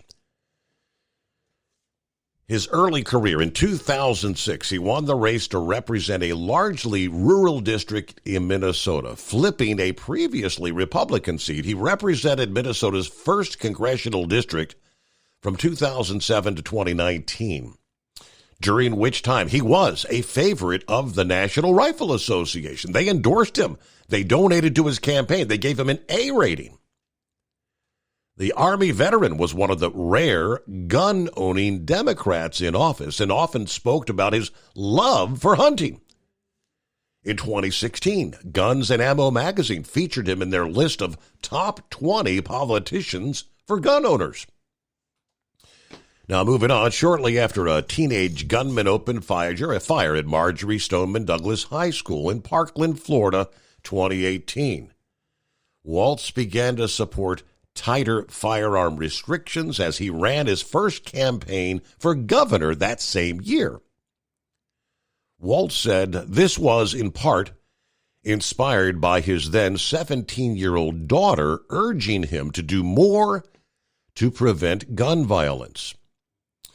During his campaign, Waltz said he donated all the money he had ever got from the NRA to charity and made a public push for background checks for people purchasing firearms. He also spoke about his favor of an all-out ban on assault weapons. He said, I know basic gun safety is not a threat to my rights. It's about keeping our kids safe. Speaking about his evolution on the issue. I had an A rating from the NRA. Now I get straight Fs, and I can sleep just fine at night. During his time serving as governor, he has signed a handful of gun control measures into law. Just last year, he signed legislation giving law enforcement officials broader tools to remove weapons for people who are deemed a risk to themselves and others. That law also expanded background checks for weapon sales. He says, I know guns as well as anyone else in the room. I know that there's no place for weapons of war in our schools, churches, banks, anywhere else people are just trying to live their lives without fear. He said that in his Minnesota State of the State address last year. Today is about taking meaningful action to create a safer future for our kids. So I am proud to sign common sense legislation into law. He also signed legislation that increases penalties for acquiring a weapon on behalf of someone else who may not be eligible to own a firearm. That particular law went into effect just earlier this month. So, I mean, some of these things, sound commonsensical, but I think most say he has become the sort of leader that will take your guns away from you in the blink of an eye. So, straight Fs from the NRA today. He will not be endorsed. Back into the Steve Summers Overnight Drive. As an independent trucker, you work hard to meet your goals. The Owner-Operator Independent Drivers Association has been helping small business truckers for over 50 years with benefits, services, information, and discounts. You work hard, but OOIDA works even harder to give you advantages that large fleets enjoy. And all of our programs support our representation on your behalf in Washington, D.C. Become a member at OOIDA.com, making a difference in the lives of truckers. Fuel filtration is a big deal. Poorly filtered diesel fuel can damage injection systems, reduce efficiency, and rob horsepower, among other things. By removing the water, air, and debris from fuel, fast fuel systems can triple the life of your injection system while restoring power, optimizing fuel economy, and more. Not sure what your truck needs? Give us a call at 636-433-5410 or learn more at fastride.com.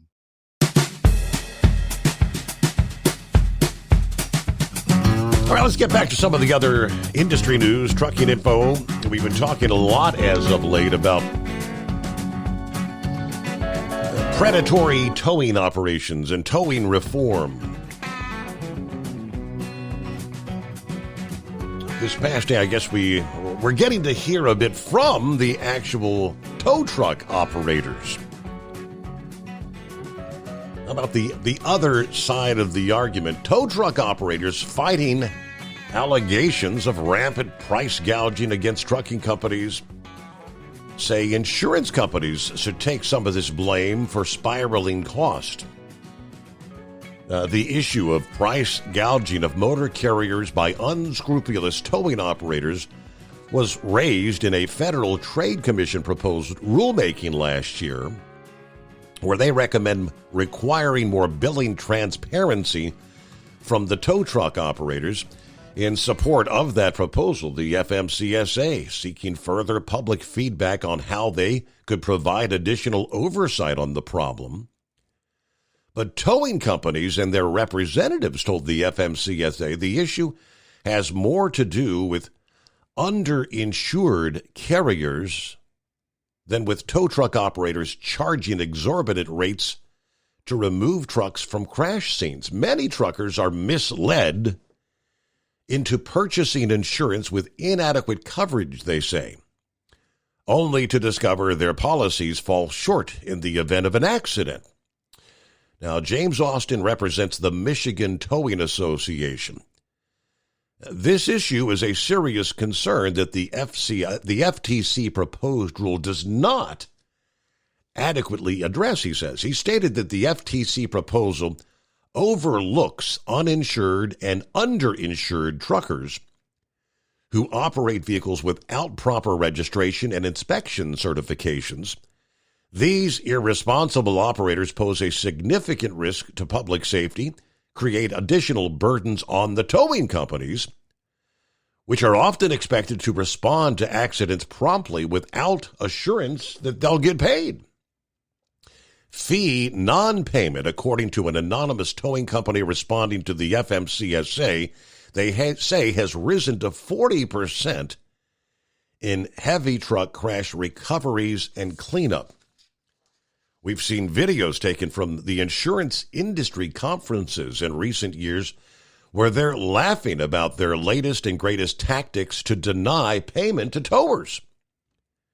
It's funny to them. It's not funny to me. I have employees to pay, extremely expensive equipment to purchase and maintain, and subcontractors that often require payment from me after the job. Another tower representing Jonestown, Pennsylvania-based Blatt and Tillett Truck and Repair agreed with his argument that truckers frequently are persuaded to buy inadequate coverage and that the FTC's plan doesn't put enough focus on that. He also cautioned against regulating towing operators. The FMCSA should not dictate the charges or operational practices of an industry that's already governed by existing consumer protection and business laws.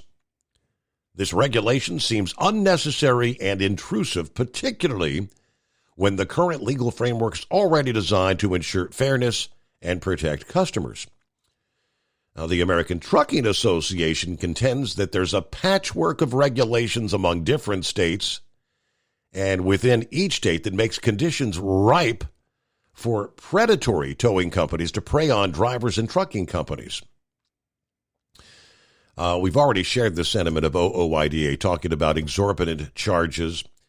The American Property Casualty Insurers Association, whose members write commercial trucking insurance policies, tried to push back on the assertions from the towing operators, contending instead that a lack of local, state, and federal regulations enable the predatory towing companies to overcharge customers. In fact, towing and recovery companies have historically sued both state and local governments to invalidate any attempts to regulate the industry, citing federal preemption. Without the removal of the federal preemption, the FMCSA has to begin to take steps to implement appropriately tailored regulations for the towing industry to ensure that all drivers, both commercial and personal, are protected from abusive practices by the few bad actors that are out there in the industry. Now, whether regulation is put in place by the Federal Trade Commission, the FMCSA, or both, the insurance industry said the public should be protected from predatory practices during these highly stressful and vulnerable experiences. So there's a lot of finger pointing. I get comments from both sides being thrown about there. See what Brain Dead has going on.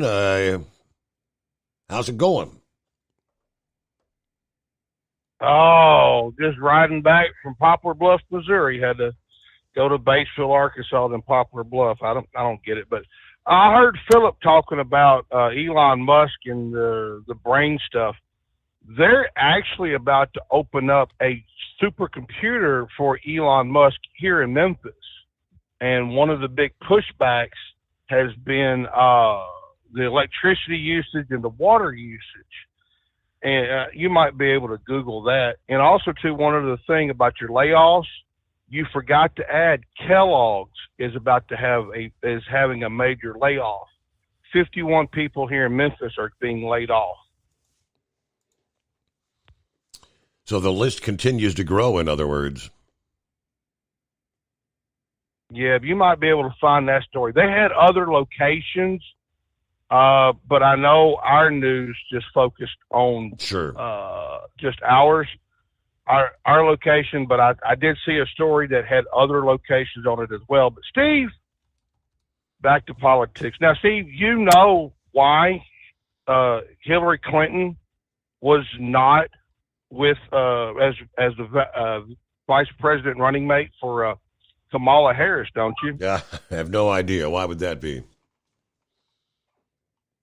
Well, they see the story that I heard was that they didn't want it to be known as the Cackle and Cankle ticket. So, but anyway, we have a top 10 list.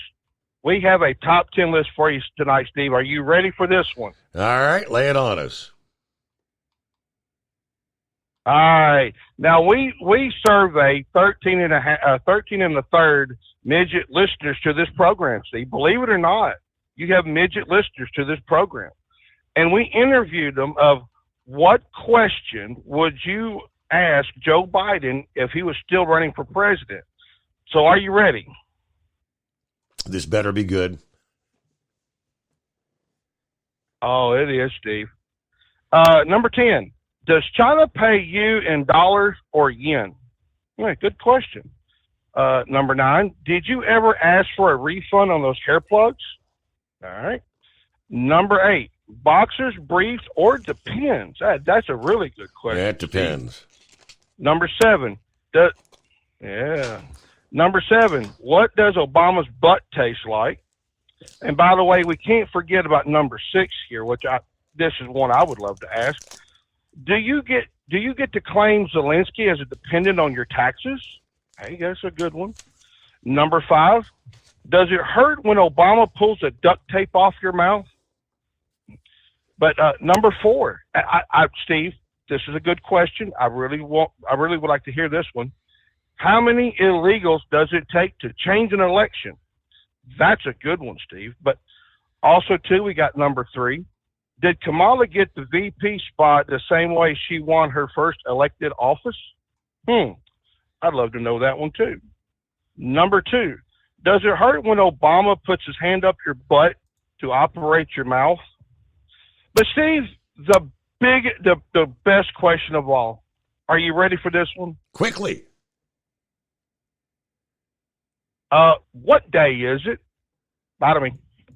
There you go. That fit in just in time. It's the Steve Summers Overnight Drive live from the Hot Shot Secret Studios. Ultimate comfort on the road. That's the Bostrom difference.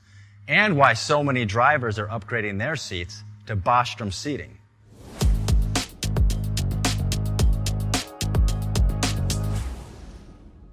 With roots dating back to 1935, we know seating. We've developed a full line of high-quality products with the right seat for your application, all made right here in the USA. From our top-of-the-line Wide Ride Plus Certa for the long-haul driver to our entry-level Baja series for the vocational driver, we provide you with the comfort you deserve at the price point you're looking for. We know you're busy. You don't have time to search every distributor and dealership for the right seat, only to find the one you want won't fit in your truck. That's why we created BostromSeating.com. It's a complete seating solution. You can build the perfect seat with the features and options you desire, and we'll help you be certain it'll fit in your cab. Once you've built the perfect seat and have the part number in hand, you can shop pricing and availability. Our Where to Buy feature allows you to pick up a seat right where you are or anywhere along the road you'll be traveling. When you install a Bostrom seat, you become part of the Bostrom family. A family that includes other drivers who recognize this is more than work. It's a ride, one that requires the next level comfort and support only Bostrom can provide. Go to BostromSeating.com to design your ride with ultimate comfort for the open road. Hands on the wheel, hands off invoicing. At Transcap, we're built for high speed and service, just like you. Our fast freight factoring helps you make more money, not chase it down, because we handle all the invoicing BS and back office work. Apply for fast funding at transcap.com/getcash. It takes just 60 seconds. Or call 888-250-TCAP. That's 888-250-TCAP. And mention Steve Summers Overnight Drive. From Feature Story News in London, I'm Ollie Barrett. Kamala Harris and Tim Walz have held their first rally together in Philadelphia after she chose him as Democratic running mate in the race for the White House. Republican presidential candidate Donald Trump has branded his rival's choice as dangerously liberal in a new attack ad. Kate Fisher reports from Washington. Democrats are hoping that Tim Walz's plain-speaking, small-town style will appeal to independents and conservatives in key Midwestern states. Republicans have branded the pair as beholden to the most progressive forces in their party, and the Trump campaign's already released an attack ad. Tim Walz will be a rubber stamp for Kamala's dangerously liberal agenda. Kamala Harris and Tim Walz. They're failed, weak, and dangerously liberal. Harris and Walz will tour key battleground states in the coming days to try to sell their partnership to American voters. Kate Fisher, Washington. Nobel Prize-winning banker Mohamed Yunus will lead Bangladesh's interim government after Prime Minister Sheikh Hasina fled the country following a mass uprising. Bangladesh's army chief has been holding talks with civil society leaders amid political uncertainty as the South Asian nation remains on the edge. Ishan Gerg reports. Mohamed Yunus will be the chief advisor to the interim government, which is set to take shape in the next few days after the country's parliament was dissolved on Tuesday. The Nobel Prize winner has been a vocal critic of Sheikh Hasina and has faced what he calls trumped-up charges of corruption. He called Hasina's resignation Bangladesh's second liberation day. Hasina, meanwhile, is in India, reportedly seeking safe passage to the UK, where she is believed to be seeking asylum. Locals say despite Hasina's exit following weeks of protests against government job quotas, things haven't totally calmed down. While no major instances of violence have been reported since Tuesday, many are still concerned about lawlessness and violence against the country's minorities. Ishan Garg, New Delhi. Hamas has named Yahya Sinwar as its new overall leader. He's been leader of the group in Gaza since 2017 and replaces Ismail Haniyeh, who was assassinated in Tehran last week. UK police say they're prepared ahead of possible disorder on Wednesday. Officials have been monitoring reports of far-right calls for gatherings in dozens of locations. Prime Minister Keir Starmer says rioters can expect rapid sentencing within days. Tuesday night saw relative calm compared to previous days. Home Affairs expert Danny Shaw thinks some of the response so far could have been more rapid. Too slow in some cases. They haven't got the numbers on the streets that they really should have done fast enough. And I don't think there have been prosecutions quickly enough. From bureaus worldwide, this is FSN. With FSN Spotlight, I'm Simon Marks. Social media giants are coming under pressure from the British government after a week of riots by far-right protesters across England and in Belfast that have been fueled by entirely false conspiracy theories about the perpetrator of a stabbing attack on a dance party of young girls last week. The violence has spread to major towns and cities across England, and far-right leaders and influencers have been given free rein on Elon Musk's X and other platforms to spread blatant misinformation. Mr. Musk himself claimed civil war is inevitable in Britain. Bruce Daisley is a former vice president for Europe at Twitter. Since Elon Musk has bought the social media app, he's reduced the staff by about 3/4. And so while we used to have people who would spend their time in my time there trying to liaise with government, MPs, newspapers to try and ensure that the platform was being used for good purposes, there's no resource there now. I suspect this is just another illustration that the social media platform has become a plaything for the billionaire. And I'm not sure if he's really demonstrated he's concerned about consequence at all. Mr. Musk has also allowed far-right figures previously banned back onto his platform. The British government now struggling to determine how to stop their racist and false theories from being instantly communicated over social media to their followers. With FSN Spotlight, I'm Simon Marks. To recap the top stories, Kamala Harris and Tim Walz have held their first rally together in Philadelphia after she chose him as Democratic running mate in the race for the White House. Nobel Prize-winning banker Mohammed Yunus will lead Bangladesh's interim government. Hamas has named Yahya Sinwar as its new overall leader. And UK police say they are prepared and resourced ahead of possible disorder on Wednesday. That's the latest feature story news. Ollie Barrett reporting.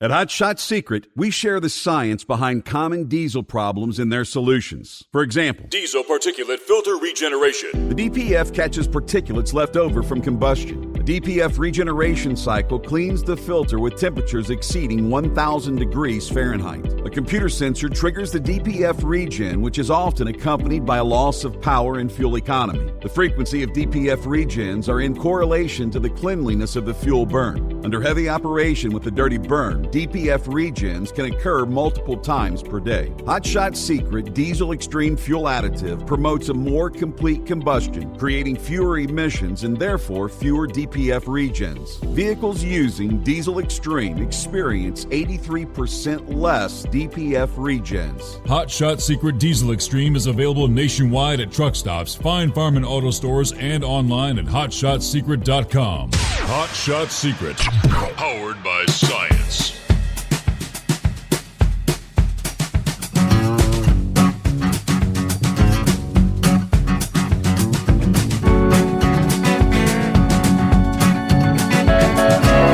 As we cross over the midnight hour on the West Coast, welcome back. And welcome into a Wednesday, 7th day of August. All right, Brain Dead mentioned Kellogg's. I guess the news broke in the Memphis area yesterday. Okay, so it's Memphis and Omaha. Omaha will actually see more job losses than the Memphis area by several times. Yes, some employees of Kellogg's in Memphis may lose their jobs next year. The announcement as Kellogg's presented their second quarter financial results, which included plans to close a plant in Omaha and scale back production in Memphis.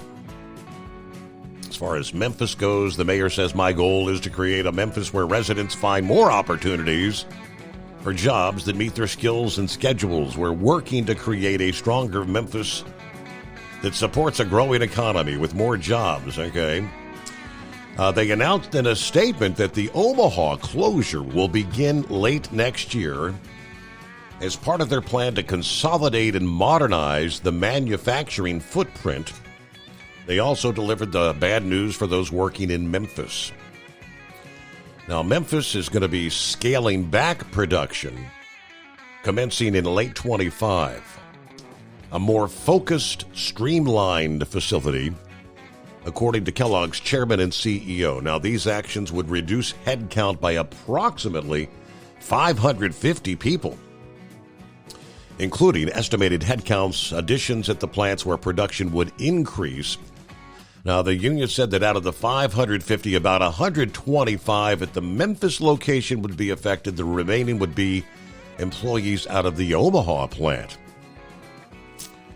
In light of the unfortunate news that was presented today by Kellogg's executives, Local 252G and its members are determined to press forward and stay united in our fight for continued and standard-setting wages and benefits. We pray for our sister plants, but the Omaha, Nebraska facility in particular, as they're told that they will be closing their doors at the end of the master contract. We'll continue to work towards a positive outcome among our international union to ensure we keep those good union jobs intact. Employees are now wondering what the future will hold for them and their families. All right, it is 844-844-3388. How's it feel to be at the home 20 finally? Man, Steve, let me tell you, dude. Got home, kind of got situated a little bit, rolled a couple cigarettes. Boom, down in that waterbed I went, dude. Oh, man, it felt good. Dozed off for a little while, didn't wake up till about 20 after midnight. I'm like, oh, hell, shit. I'm going to miss the show here. You're right.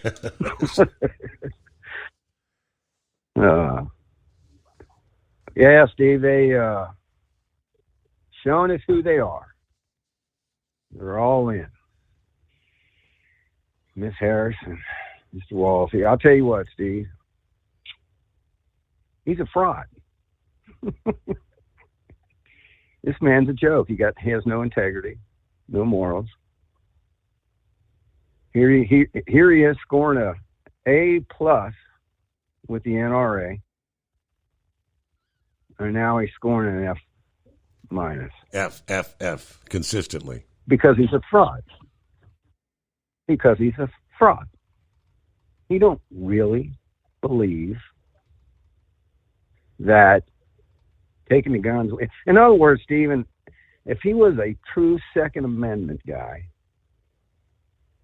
he wants to take the ability of the American citizens to defend themselves against these criminals. He knows damn good and well the criminals are going to have the guns, but he don't want the law-abiding citizen to be able to protect himself and his family. He's a fraud.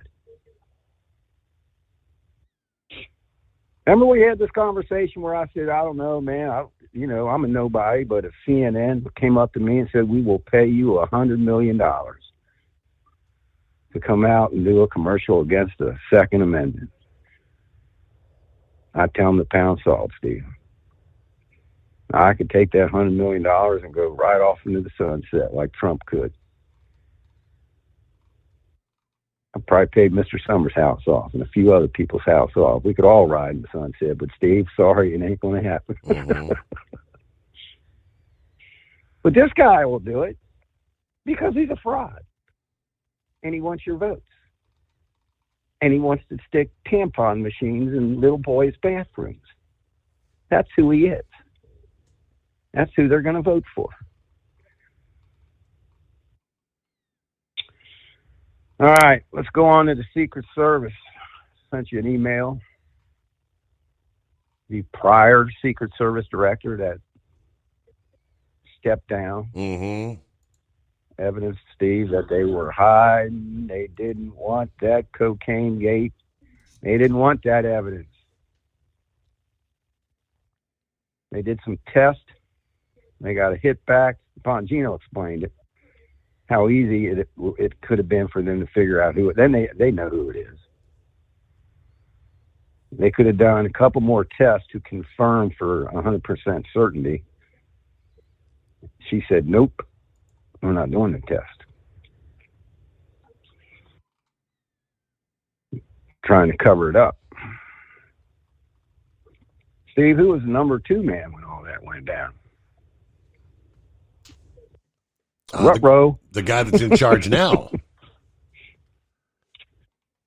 That's his you name, don't think Rutrow. you knew about this? Absolutely.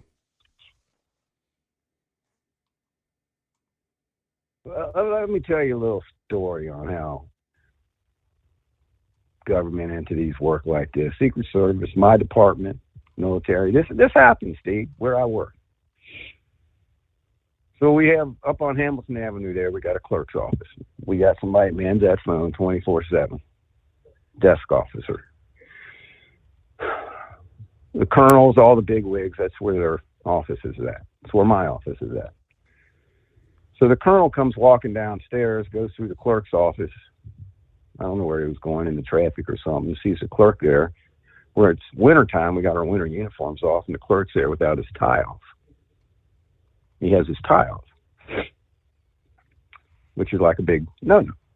So the colonel goes back upstairs to his office, goes in his office, picks up his phone, calls the captain, who's in the office right next to him, says, hey, find out why that clerk had his tie off down there. Captain says, yes, sir. Captain picks up the phone, calls the lieutenant downstairs. UIC. Lieutenant, find out why that clerk had his tie off. Yes, sir, Captain. Lieutenant picks up the phone, calls the sergeant in the office next door, and find out why that clerk had his tie off. Sergeant walks in there and says, hey, man, do you have your tie off? Colonel walked by through here and said you had your tie off, man. He goes, yes, sir, I sure did. I was eating a bowl of chili. I didn't want to get chili all over my tie, so I took it off while I was eating. I literally just got done eating, was getting ready to put it back on. Okay, no worries, thanks. Sergeant goes in his office, picks up his phone, calls the lieutenant who's next door. Tells the lieutenant. Lieutenant calls upstairs to the captain. The captain calls to the colonel. Don't tell me this, dude. Don't tell me Rutrow didn't know what was going on. Mm-hmm. He knew what was going on. He's part of it. Part of the problem. Why we're not going to find out why the pipe bomb. Scarecrow brought that up the other day. Last night, yes. See, they said they did a they were down or going to a new software program or something with these phones, with the Secret Service's phones on January the 6th. And Bongino called that out to begin with. You mean to tell me, right, on January 6th, you're going to switch over and do all this? Steve, what Scarecrow was talking about last night, it was 6 months later during all the investigations when all of a sudden the pipe bomb thing started coming out. Hey, we need all your phones, man.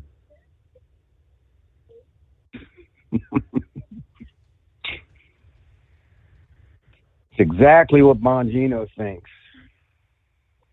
That was planted in case the January 6th did not go down like it went down. That was like a happy surprise.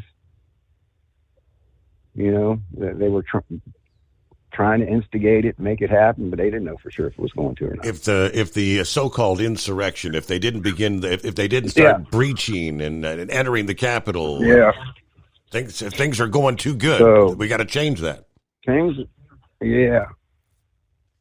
So now we got a pipe bomb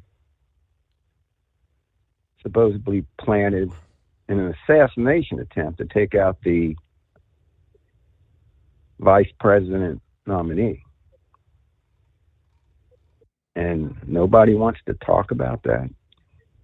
Steve, think of this. If this was really an insurrection, right? Wouldn't that be like the main story today? Mm-hmm. And it just, let's make this go away. Make it go away. And there's no doubt in my mind the Secret Service now, after hearing all this, would play the game and make it go away. Let all this information. And worried right now with this assassination attempt on Trump, that there's going to be a lot of text messages, a lot of emails, that people are probably in the back room shredding papers as we speak. Did you hear this? There's a Pakistani national arrested. Yes. You hear that? I did. I have not discussed it this morning, but yeah, planned. He came in so we could hire a hitman to take out Trump. Steve, you know how they caught him?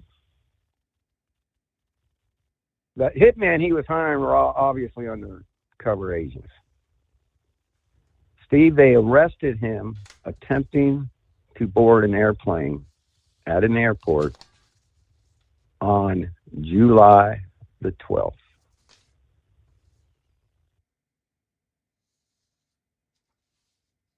You hear what I just said? He was attempting to leave the country on July the 12th after apparently this deal went down. Trump assassination attempt was on July the 13th. Mm-hmm. So he's getting out of the country a day before. Things that make you go, 9, Steve, we talked about the UN, tried telling you how corrupt they are. 9 UN officials were let go due to their involvement on the October 7th attack on Israel. Correct.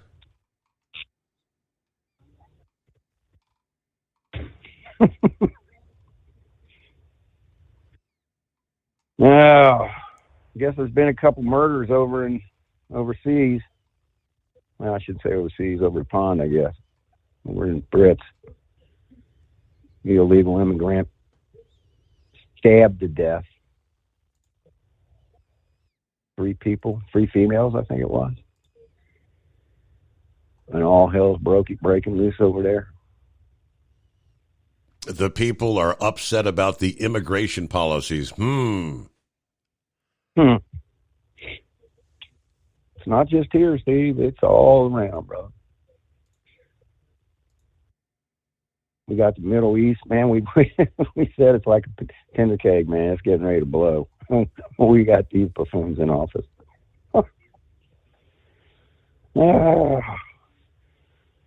All right, man. I think that's all I got. But hey, they showed us their cards today, Steve. She sure did.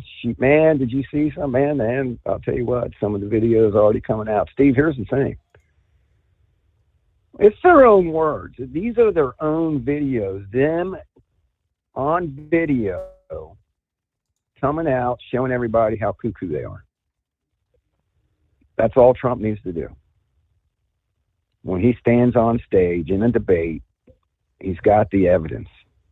He can bring the receipts. They can't deny it. Because they're on video saying all this crazy stuff, all this wokeness. You got Kamala on video.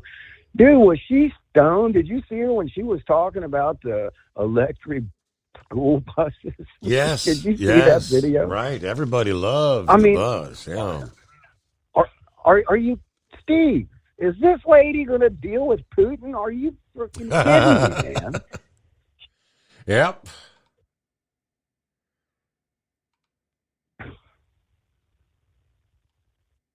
And to answer Eagle's question, that place was packed. Was it? At least 10,000 screaming, energy, pumped up, raring to go Democrats that are going to vote for this lady. These make no mistake about it, though. These were your hardcore Democrats, your Trump haters, mega haters. The ones that would try to take your mega hat off if you're sitting in a restaurant. How many times have we seen that? Those are the people that were attending that little rally they had today. So I think she made a bad decision. Good decision for us. This guy's too far whacked out left, and I think when the average American Joe wakes up and sees this, hopefully we can stick the message, stick to the policies. Steve, we can only hope, dude, because we're in trouble, man. And they are on a massive, massive scam to steal this election. Make no mistake about it. Right. So, all right, my man. That's all I got. Good to be home, though. Hang on a Looks second. like I'll be off. Gouger, would you like to say something to the donut man here? Yeah, I got to talk to the Donut Cruncher. Pepe, I'm glad you're home, buddy. How's your leg doing? Man, it's sore, but it's doing good. And you know what? I never got no damn Krispy Kremes delivered to me when I was sitting up there on the 5th floor in that hospital, man. Nobody brought me a donut, brother. Oh, man. What's that? No special delivery. I didn't get no special delivery from the 2-time world champion manure hauler. There was no special package, from the great state of South Carolina with some crispy donuts in it. Well, Pappy, I'll tell you something. I can't appreciate enough what you done for me the other night, staying up with me the whole night, and keeping me going. 3 hours? We killed about 2 hours there. Yeah, I went all across Mississippi and Louisiana for the nurses to come in to play with you. And,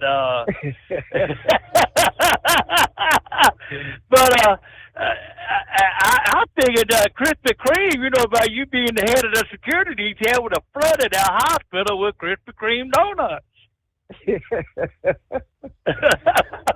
Man, I could have used some up there, that's for sure, brother. I had a guy from my squad visit me, another sergeant that works for another district. They can't, not one donut, brother. What is wrong with that picture, man? I can't believe that. Well, they probably figured, they didn't want you to get a sugar high, cause some kind of infection in your leg worse than what you had. But did they ever figure out what bit you? No, man. The surgeon, he thinks it was a spider. When you talk to the infectious disease doctor, he's like, man, we don't know for sure. We don't know.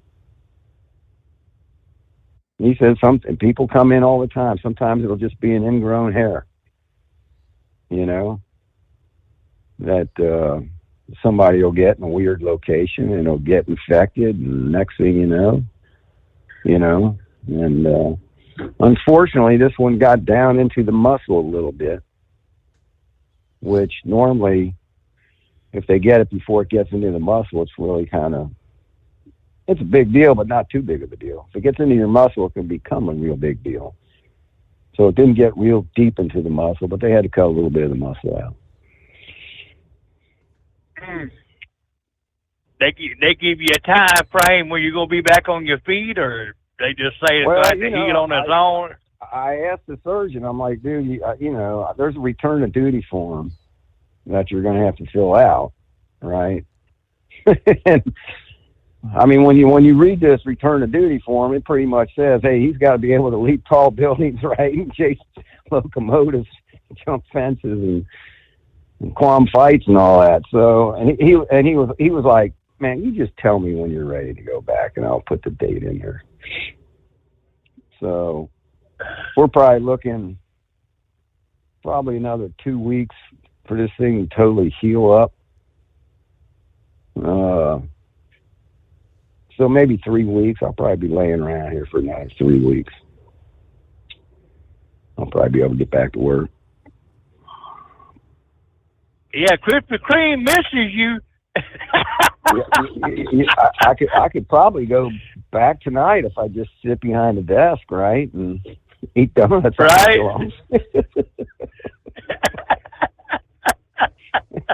Well, Pappy, like I say, we still are glad you're better and you're back at home, and just rest easy, don't rush it, and take life easy, man.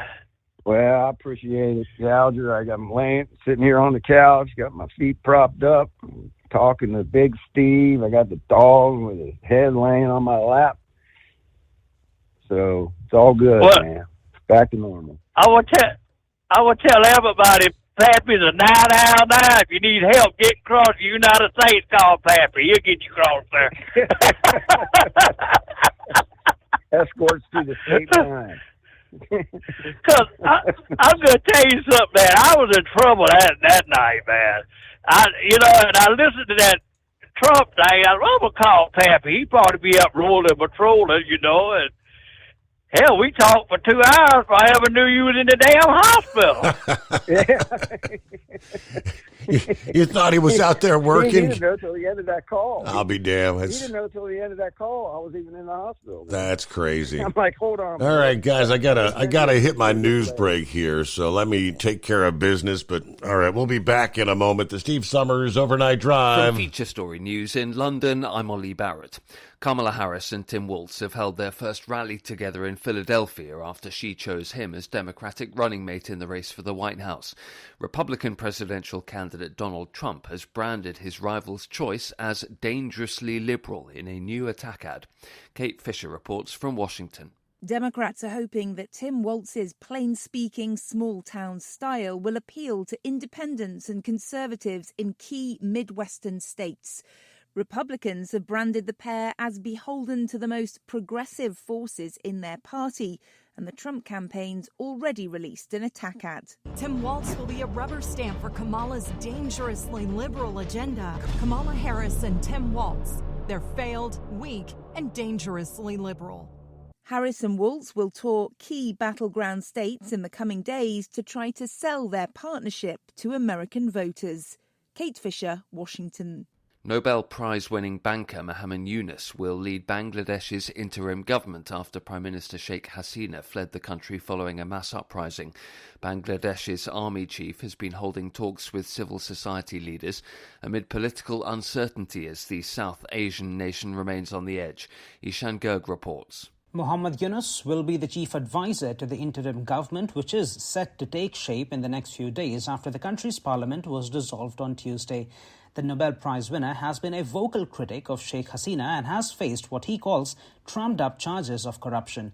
He called Hasina's resignation Bangladesh's second liberation day. Hasina, meanwhile, is in India, reportedly seeking safe passage to the UK, where she is believed to be seeking asylum. Locals say despite Hasina's exit following weeks of protests against government job quotas, things haven't totally calmed down.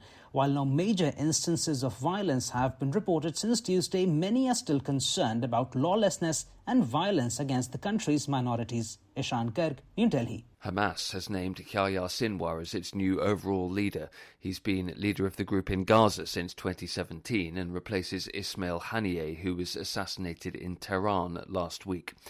UK police say they're prepared ahead of possible disorder on Wednesday. Officials have been monitoring reports of far-right calls for gatherings in dozens of locations. Prime Minister Keir Starmer says rioters can expect rapid sentencing within days. Tuesday night saw relative calm compared to previous days. Home Affairs expert Danny Shaw thinks some of the response so far could have been more rapid. Too slow in some cases. They haven't got the numbers on the streets that they really should have done fast enough, and I don't think there have been prosecutions quickly enough.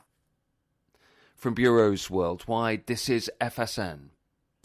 Increase fuel economy up to 7.9% with Hot Shot Secret Gasoline Extreme. The solution to maximize your engine's performance and fuel economy. Whether you're driving a sports car or a daily commuter, Gasoline Extreme is specially formulated with PEA to deep clean. Don't settle for an average driving experience. Upgrade to Hot Shot Secret Gasoline Extreme and go further on each tank. Order now on Amazon or HotShotSecret.com. Hot Shot Secret. Powered by science. At Hot Shot Secret, we share the science behind common diesel problems. For example, ultra-low sulfur fuels. Fuel has two purposes, combustion and lubrication. Ultra-low sulfur fuels have diminished the fuel's ability to lubricate. Hot Shot Secret Everyday Diesel Treatment with LX4 restores lubricity, protects your engine, and optimizes performance. Everyday diesel treatment is available at truck stops, Tractor Supply, O'Reilly's Auto Parts, and online at HotShotSecret.com. Hot Shot Secret, powered by science. Building relationships with their team, drivers, and customers still matter at IBI Security Transport. Since 1966, IBI and its team of drivers have been leaders and innovators in providing white glove service to its exclusive client base for transporting high-value freight safely and securely. Much of the IBI staff have driven trucks, so they understand both the customers' and drivers' needs. If you're seeking a career that values you as a person, not just a number, and offers great benefits and good home time, then IBI is the place for you. Call 800-582-5912 to discover why we are the leaders in team freight and start building a relationship with you. Attention all truckers, are you ready to own your own truck? Lone Mountain Truck Leasing makes it easy. Our lease-to-own program puts you in the driver's seat. Our inventory is always changing, and we have a variety of rigs, including Kenworths, Freightliners, automatics, and manuals. Once you make your last payment, the truck is yours. No interest, no balloons, and no buyouts. Take the first steps towards independence and financial freedom. Visit LoneMountainTruck.com or call 866-944-0383 to apply today.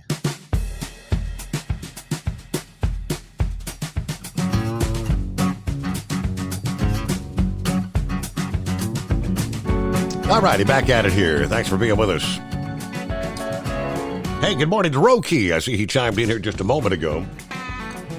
Yes, he said, this is the first presidential election since 1976 where there will not be a Bush, a Clinton, or a Biden on the ballot. That is correct. For almost 50 years, Americans have been offered limited choices when it comes to choosing our leaders as politicians, with the surnames of Bush, Clinton, or Biden finding themselves somewhere on the ballot. Indeed, the first since 1976, no members of the three political dynasties running for office. In that year, President Jimmy Carter and Vice President Walter Mondale beat the sitting President Gerald Ford and his running mate, Senator Bob Dole. 1980, Ronald Reagan chose George H.W. Bush as his running mate, who stayed on until he was denied a second presidential term in 92 by Bill Clinton. 2000, George W. took over for 8 years of Republican rule until Barack Obama won with then Vice President Joe Biden.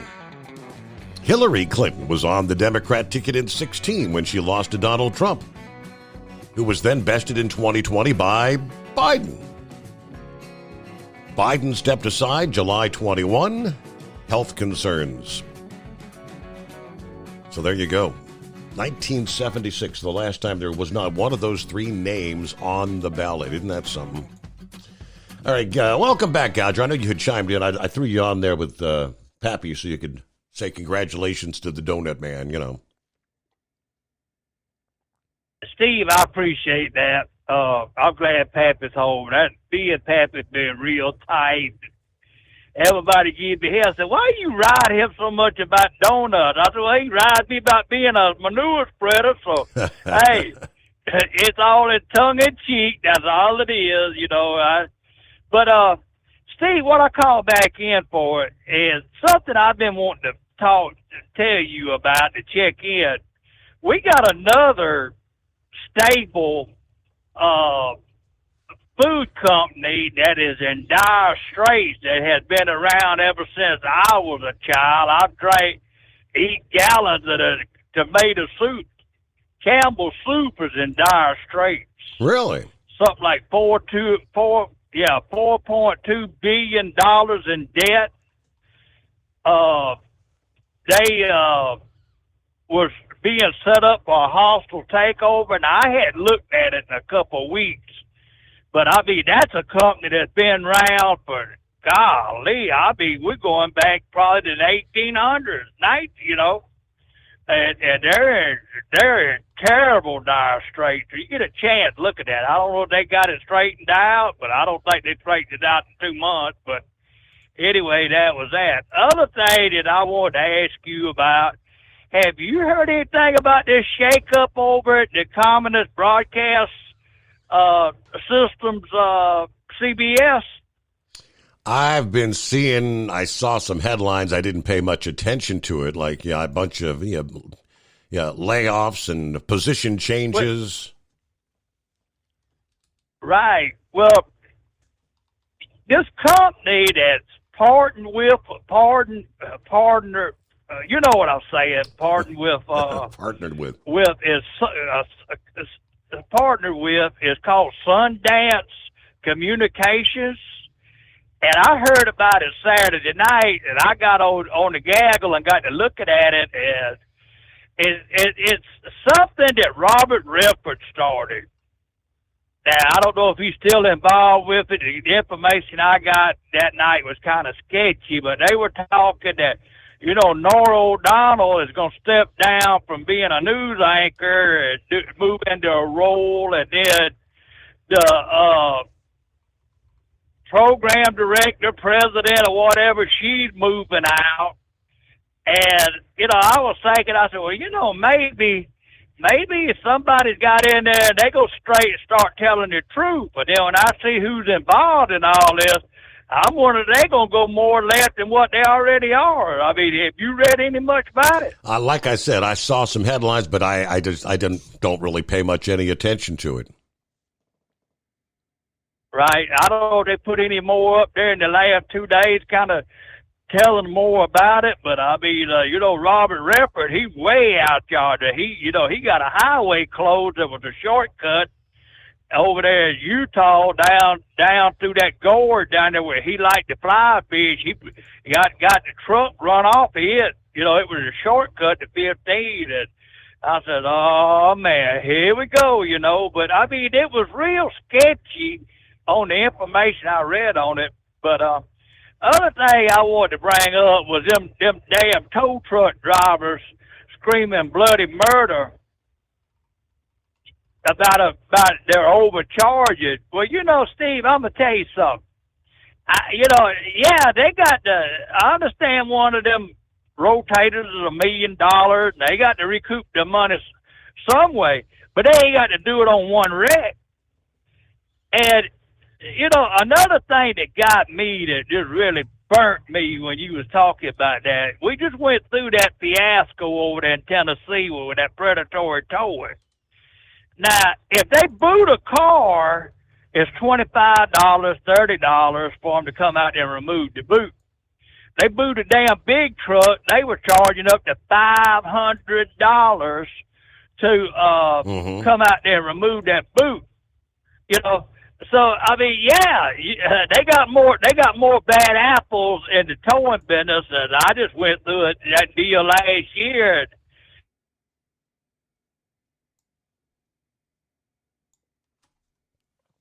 Now, it must be something to do with Monkey Gouger consistently gets us to lose our phone connection, doesn't he? So we'll get that back together here in just a moment. I did find he was asking about CBS News. And let me see if I could enlarge things a little bit so I can actually read this minuscule print. CBS News plans to tear up the template that the vaunted Tiffany Network created for evening newscast when Norah O'Donnell gives up the anchor chair this fall, instead launching a 60-minute style show featuring 4 veteran journalists. According to the company, the massive revamp for the last-placed evening news includes decamping from its Washington, D.C. digs and moving back to the CBS Broadcast Center in Hell's Kitchen, where it will be co-anchored by veteran CBS News journalist John Dickerson and WCBS TV anchorman Maurice Dubois. Face the Nation host Margaret Brennan will lead political and foreign affairs coverage out of D.C. Lonnie Quinn will become the chief weathercaster in a new format that will be supervised by 60 Minutes executive producer Bill Owens. Owens, whose 60 Minutes is a prestigious, profitable engine for the network, will be instrumental in shaping the future of the show while also enhancing editorial capabilities and decision-making across CBS News and stations. The shakeup of the poorly rated evening news programs as McMahon moved O'Donnell out of the anchor chair Tuesday ahead of steep cuts expected to begin this month. One CBS insider called the new moves a public relations stunt or window dressing. 60 Minutes does not do a lot of breaking news. Another source said O'Donnell's ouster from the anchor chair does not bode well for the network's other top talent. To me, this is a signal that the layoffs in August are going to be huge, wide, and deep, and that nobody is off limits. Owens, meanwhile, said he hopes to bring strong storytelling back to the evening news, whose stable of illustrious anchors included Edward R. Murrow, Walter Cronkite, and Dan Rather. Okay, so big shakeups. I don't know who's going to be getting the axe next. All right, welcome back, Gouger.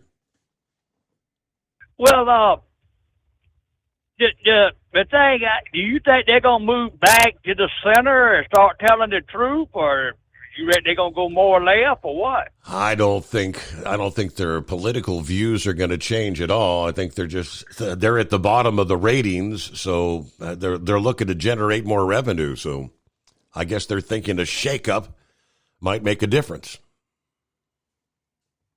Well, I tell you what, if just one of them stations, I mean NBC, ABC, or CBS, CNN, right on down the line, MSNBC, all of them is in deep water. They're all in trouble.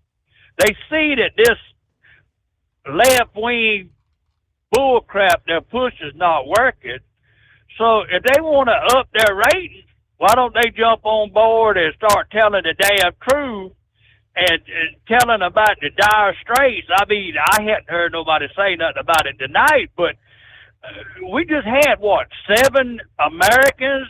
Yes. Did anybody get killed when they attacked that place in Iraq the other night? I have that report over here, but I'm not exactly I know that there were a number of injuries, but that particular story was just kind of overshadowed by the whole stock market thing on the other day. Right. I didn't know if anybody talked about it. I hadn't heard. Like you say, they overshadowed it, and it was a hot topic there for about 3 hours, and then all of a sudden, bam! It went haywire. It went off the radar. But how many more Americans are going to get killed and this bull crap, this Jello Joe? We didn't know it until it was over with. We've seen the same thing with Ronald Reagan. The last year, Ronald Reagan, Nancy run the show. Well, right now, Joe ain't running the show. It's Jill. And they were saying today there'll be scratch marks on the walls of the White House when they go to snatch her out of it, her claw and paw, trying to get her way back in there. I mean, it's a sad shape, man, Steve. I mean, it really is that. Old Jello Joe, he just sitting up there like Q-Ball said a while ago. They'd have him in the old folks' home feeding him rice pudding or whatever. She's calling the shots. Mm-hmm. And, there's so much animosity up there right now. I mean, between the Bidens and Jill and this and that, and all this Kamala Harris deal was a big screw you to when they forced Joe out to get back at him. That's what this was. This was all a big screw. And we'll show you something. And now we've got a mess going on in this country. I mean, a mess. But Anyway, I thank you for letting me back in there, but you get a chance, look at that Campbell Soup deal and see what you think about it. All right. It ain't good. I'll see what I can dig up there. All right. That's what I needed, some more homework. Yeah, what it was referring to, according to I see here from the original from the New York Times, this was an attack on U.S. forces and contractors in Iraq, I believe in western Iraq. That took place Monday when all the attention was on the global stock meltdown. Yeah, but the administration got a brutal reminder that the nation's enemies globally have not taken a break. Multiple members of the American military and contractors wounded in a rocket attack on that base in western Iraq. A radical Islamic group backed by Iran, of course, has claimed responsibility. The initial reports stated 5 were injured, but did not have details on the extent of those injuries. President Biden's account on X published a picture showing Biden and Kamala Harris gathered with top administration officials in the White House Situation Room. The Post said, "We received updates on threats posed by Iran and its proxies, diplomatic efforts to de-escalate regional tensions, and preparations to support Israel should it be attacked again. We also discussed the steps we're taking to defend our forces and respond to any attack against our personnel in a manner and a place of our choosing." Many people not impressed with that. This, as the Israeli war against Hamas threatens to become an open regional conflict. Of course, April, when Iran launched the massive attack of missiles and drones against Israel after a suspect Israeli strike on the Iranian diplomatic compound in Syria that killed several officials there, including the top commander of the Islamic Revolutionary Guard Corps, which is an elite Iranian military branch. With the U.S. in a presidential election campaign pitting Harris against Trump, drastically different approaches to foreign policy are on the line. Trump's years of the U.S. projecting strength, achieving real milestones toward peace in the Middle East through the Abraham Accords, versus the Biden record of weakness and appeasement. Monday's stock market sell-off made for bad headlines for the Harris campaign as the economy is the number one issue for American voters. And again, we witnessed much of that, a bit of a rebound this past day, but I've seen this before. You see the ups and downs. The volatility is still there. You'll think you're bouncing back, and the next day you lose whatever was gained the previous day, and then some more. We'll see what today holds. Another day in paradise, right? The Steve Summers Overnight Drive. Hey, Kenworth owners, is your AC and heating performing poorly with little airflow in the cab? Soaring Eagle HD Truck Parts is here to solve your worries. Offering aftermarket replacement HVAC boxes and stainless steel with high output blowers receiving 50 to 100% better airflow, guaranteed. Not only that, but they also manufacture many other aluminum and stainless steel storage accessories. Check out their website at www.soaringeaglehd.com or call toll-free 1-833-455-2473. Serving you yesterday, today, and for the future. Keep your gas-powered engines running like new?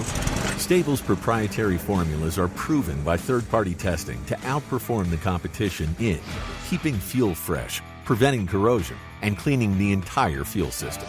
With Stable, you can have confidence you are doing the right thing for your engine's long-term health. Just pour into your gas can or fuel tank, then top off with fresh fuel. At every fill-up or when you store, start with Stable.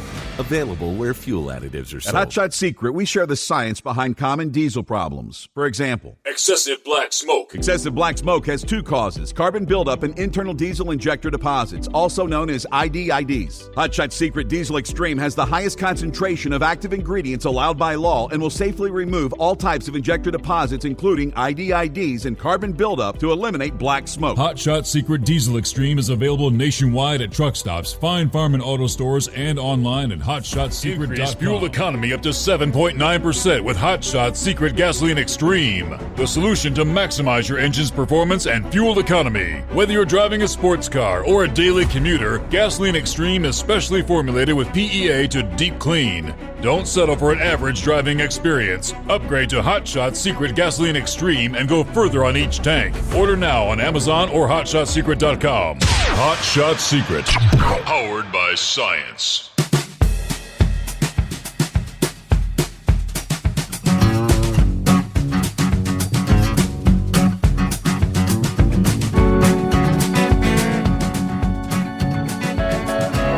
All right, let's get back to the phones here. Buster, according to the screen, just got back from vacation.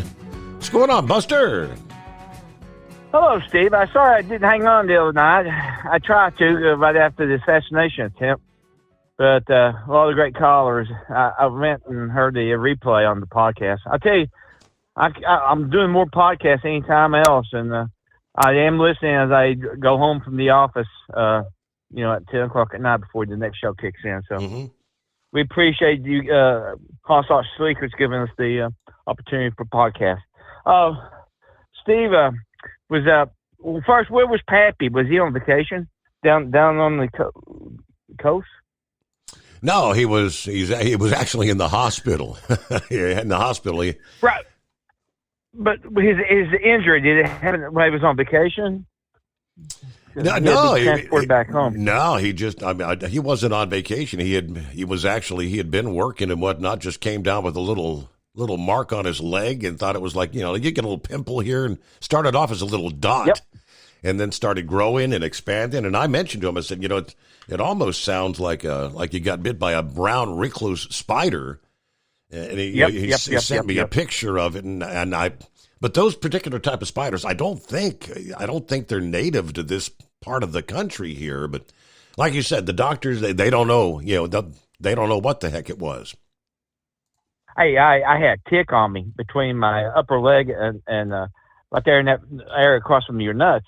And I was dark. I'm always picking on making sure I'm okay. But you know what? I picked the thing off and I didn't know what it was. I just went to the bathroom to make sure what the hell was that in the dark. That was a freaking tick. Yeah. Couldn't believe it in that location. But yeah, that's good. Hey, listen. When that wet, I also want to say something about Stevens. Today's surgery day, right? Mm-hmm. Okay. Yeah, we flew out of Nashville. We're doing more flying out of Nashville, taking a one-way drop-off card with my discount at the office, and because parking garages are killing us now. They're all charging $20-$25 a day to park your car. So yeah, it's the best way to go. Nashville's offering a lot more direct flights. So we flew out to Portland, and it's right after the assassination attempt. And I told my wife, I said, no, I'm going to wear Donald Trump gear. I had two shirts. I got the inaugural shirt I got on inaugural day in 2017. I never really wore it that much. And then I had the famous shirt, black in color. It says "Draining the Swamp." I think I wore it to the trucking show. So, but anyway, she let me wear all that stuff, and I wore it almost every day, one or the other. She said, "Honey, you got to have a clothes." I said, "Jewel, I'm out here in the Northwest. I'm not going to see nobody the same day. Let me do my thing." And I also was doing what Trump and everybody says to do. Tell everybody, when they see your shirt, they say, and I'm going to tell you that in a second, but, I say, you go out and vote early, and then on election day, you take somebody to the polls. Be an active American. And I've never got to Portland. I just flew in there and got out there. But on the coastline of Washington State and Oregon, any place where you're not in a big city, it's Trumpsters. And it was refreshing. And I had blacks, I had Hispanics, and I had Asian all coming up to me, said, "We like Trump." They want the borders closed. Just like my mother from Lithuania back in the 40s. Rule of law is priceless. And so that was some good stuff there. Oh, listen, you got to get the coastline from the Northern California all the way up to Washington State. 99% of the time, it's on that side of the mountains beside the ocean. During the summer, it's up in its upper 60s, mid 60s, and the lows is around 50, 55. That's the second time I've done that kind of trip, and it is really refreshing. This inland is all the fires and all, so it's kind of a neat summer place to go if you're looking to cool down without going to Upper Michigan or something. Tell Stephen, now I do this all the time, and I think I've talked to you guys about when other people have had surgery, but I've been doing glucosamine since late 90s when I discovered it when they took it away from dogs and horses and said humans can do it. Plus, MSM, that's a sulfur your body quits making when you hit 40 or so. But the thing is now, what the newest thing out there, and Stephen needs to be taking some collagen. And I make two kinds, doesn't matter, but this will all. I will pass that on to him. Hey, we got to get our news break here, top of the hour. Ultimate comfort on the road. That's the Bostrom difference. And why so many drivers are upgrading their seats to Bostrom seating.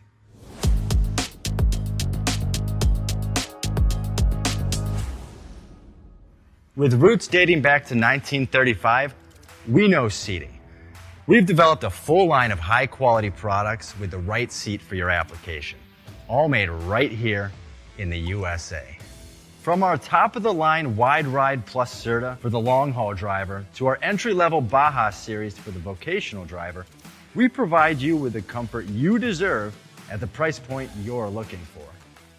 We know you're busy. You don't have time to search every distributor and dealership for the right seat, only to find the one you want won't fit in your truck. That's why we created BostromSeating.com. It's a complete seating solution. You can build the perfect seat with the features and options you desire, and we'll help you be certain it'll fit in your cab. Once you've built the perfect seat and have the part number in hand, you can shop pricing and availability. Our Where to Buy feature allows you to pick up a seat right where you are or anywhere along the road you'll be traveling. When you install a Bostrom seat, you become part of the Bostrom family. A family that includes other drivers who recognize this is more than work.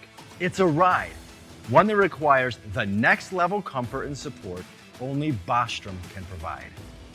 Go to BostromSeating.com to design your ride with ultimate comfort for the open road. Hands on the wheel, hands off invoicing. At Transcap, we're built for high speed and service, just like you. Our fast freight factoring helps you make more money, not chase it down, because we handle all the invoicing BS and back office work. Apply for fast funding at transcap.com/getcash. It takes just 60 seconds. Or call 888-250-TCAP. That's 888-250-TCAP. And mention Steve Summers' Overnight Drive. From Feature Story News in London, I'm Ollie Barrett. Kamala Harris and Tim Walz have held their first rally together in Philadelphia after she chose him as Democratic running mate in the race for the White House. Republican presidential candidate Donald Trump has branded his rival's choice as dangerously liberal in a new attack ad. Kate Fisher reports from Washington. Democrats are hoping that Tim Walz's plain-speaking, small-town style will appeal to independents and conservatives in key Midwestern states. Republicans have branded the pair as beholden to the most progressive forces in their party, and the Trump campaign's already released an attack ad. Tim Walz will be a rubber stamp for Kamala's dangerously liberal agenda. Kamala Harris and Tim Walz. They're failed, weak, and dangerously liberal. Harris and Walz will tour key battleground states in the coming days to try to sell their partnership to American voters. Kate Fisher, Washington. Nobel Prize-winning banker Mohamed Yunus will lead Bangladesh's interim government after Prime Minister Sheikh Hasina fled the country following a mass uprising. Bangladesh's army chief has been holding talks with civil society leaders amid political uncertainty as the South Asian nation remains on the edge. Ishan Gerg reports. Mohamed Yunus will be the chief advisor to the interim government, which is set to take shape in the next few days after the country's parliament was dissolved on Tuesday. The Nobel Prize winner has been a vocal critic of Sheikh Hasina and has faced what he calls trumped-up charges of corruption. He called Hasina's resignation Bangladesh's second liberation day. Hasina, meanwhile, is in India, reportedly seeking safe passage to the UK, where she is believed to be seeking asylum. Locals say despite Hasina's exit following weeks of protests against government job quotas, things haven't totally calmed down. While no major instances of violence have been reported since Tuesday, many are still concerned about lawlessness and violence against the country's minorities. Ishan Garg, New Delhi. Hamas has named Yahya Sinwar as its new overall leader. He's been leader of the group in Gaza since 2017 and replaces Ismail Haniyeh, who was assassinated in Tehran last week. UK police say they're prepared ahead of possible disorder on Wednesday. Officials have been monitoring reports of far-right calls for gatherings in dozens of locations. Prime Minister Keir Starmer says rioters can expect rapid sentencing within days. Tuesday night saw relative calm compared to previous days. Home Affairs expert Danny Shaw thinks some of the response so far could have been more rapid. Too slow in some cases. They haven't got the numbers on the streets that they really should have done fast enough. And I don't think there have been prosecutions quickly enough. From bureaus worldwide, this is FSN. With FSN Spotlight, I'm Simon Marks. Social media giants are coming under pressure from the British government after a week of riots by far-right protesters across England and in Belfast that have been fueled by entirely false conspiracy theories about the perpetrator of a stabbing attack on a dance party of young girls last week. The violence has spread to major towns and cities across England, and far-right leaders and influencers have been given free rein on Elon Musk's X and other platforms to spread blatant misinformation. Mr. Musk himself claimed civil war is inevitable in Britain. Bruce Daisley is a former vice president for Europe at Twitter. Since Elon Musk has bought the social media app, he's reduced the staff by about 3/4. And so while we used to have people who would spend their time in my time there trying to liaise with government, MPs, newspapers to try and ensure that the platform was being used for good purposes, there's no resource there now. I suspect this is just another illustration that the social media platform has become a plaything for the billionaire. And I'm not sure if he's really demonstrated he's concerned about consequence at all. Mr. Musk has also allowed far-right figures previously banned back onto his platform. The British government now struggling to determine how to stop their racist and false theories from being instantly communicated over social media to their followers. With FSN Spotlight, I'm Simon Marks. To recap the top stories, Kamala Harris and Tim Walz have held their first rally together in Philadelphia after she chose him as Democratic running mate in the race for the White House. Nobel Prize-winning banker Mohammed Yunus will lead Bangladesh's interim government. Hamas has named Yahya Sinwar as its new overall leader, and UK police say they are prepared and resourced ahead of possible disorder on Wednesday. That's the latest feature story news. As an independent trucker, you work hard to meet your goals. The Owner-Operator Independent Drivers Association has been helping small business truckers for over 50 years with benefits, services, information, and discounts. You work hard, but OOIDA works even harder to give you advantages that large fleets enjoy. And all of our programs support our representation on your behalf in Washington, D.C. Become a member at OOIDA.com, making a difference in the lives of truckers. Fuel filtration is a big deal. Poorly filtered diesel fuel can damage injection systems, reduce efficiency, and rob horsepower, among other things. By removing the water, air, and debris from fuel, fast fuel systems can triple the life of your injection system while restoring power, optimizing fuel economy, and more. Not sure what your truck needs? Give us a call at 636-433-5410 or learn more at fastride.com.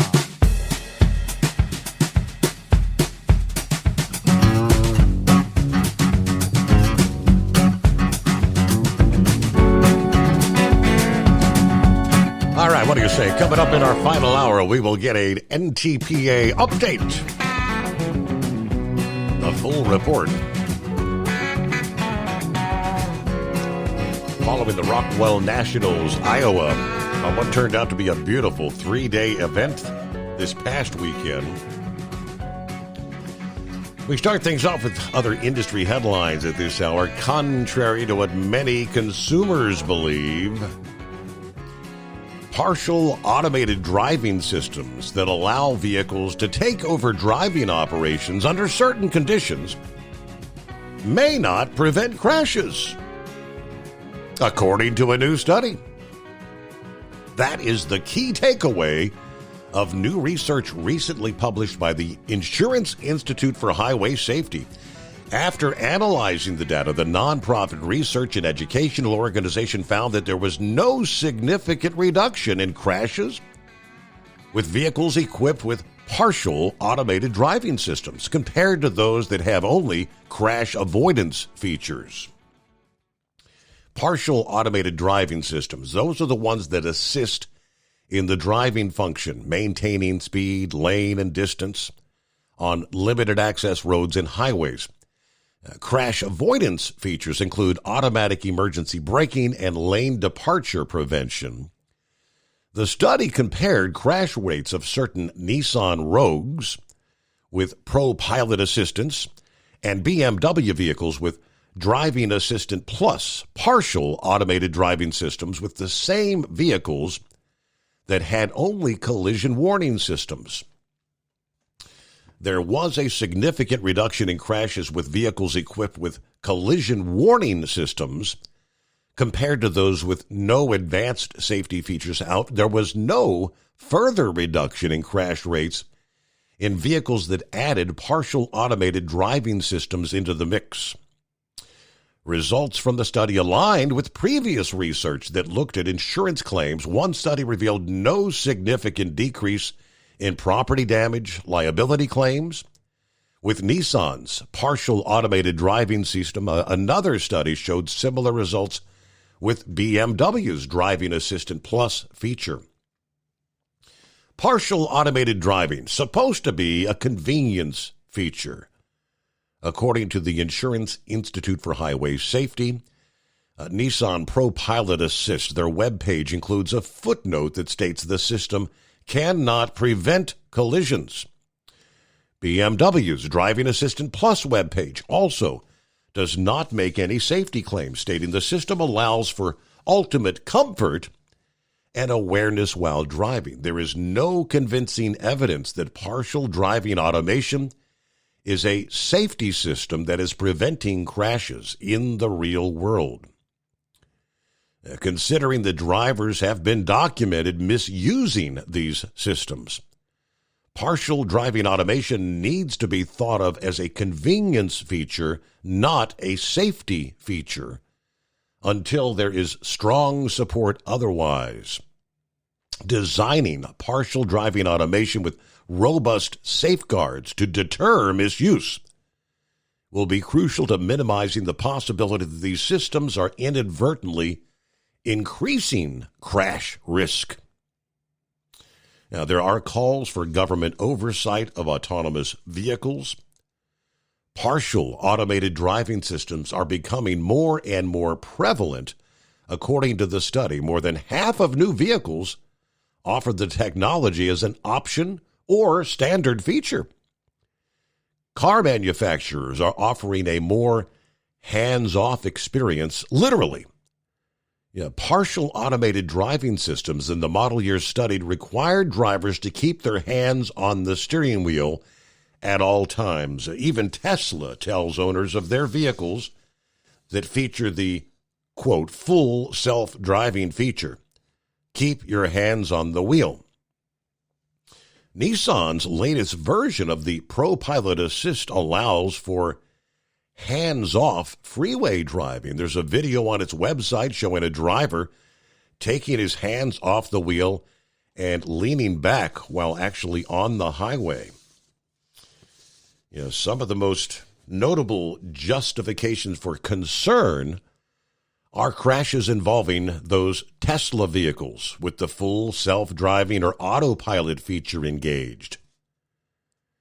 Several U.S. senators disagree with their safety claim. In a letter to the National Highway Traffic Safety Administration, 6 senators urged the agency to take more proactive and aggressive action to address the safety concerns of autonomous vehicles.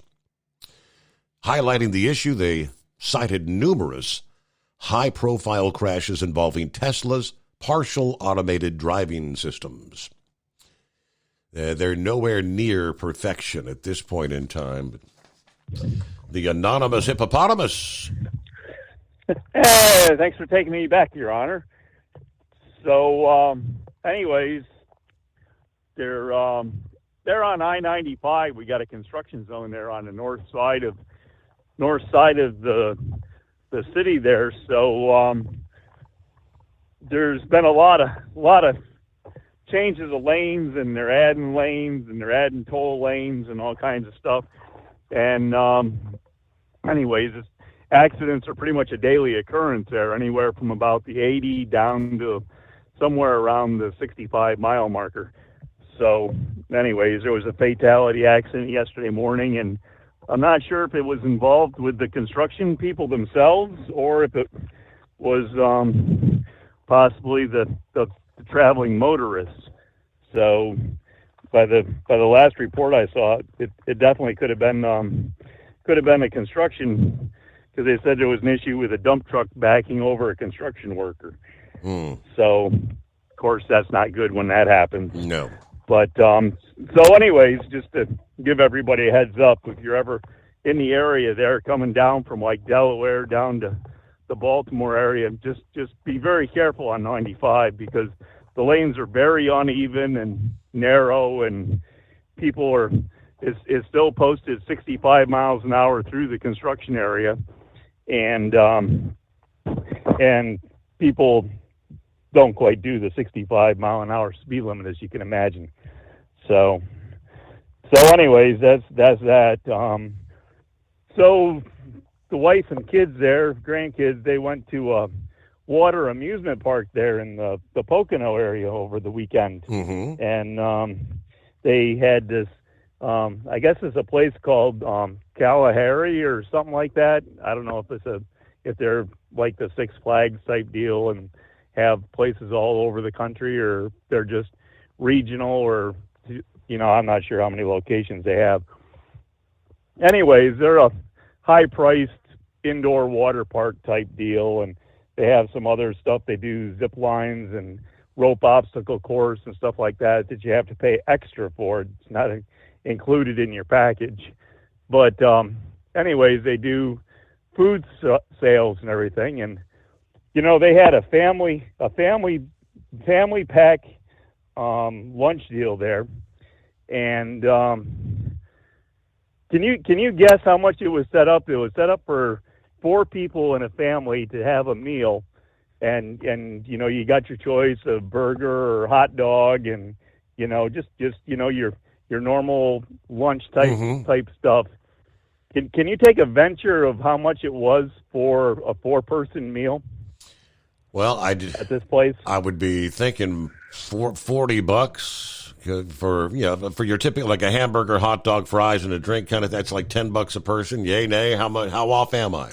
Yeah, it was $114 for the 4 people. Yep. If you wanted an additional hot dog, it was $12. If you wanted an additional hamburger, I think it was either $16 or $18.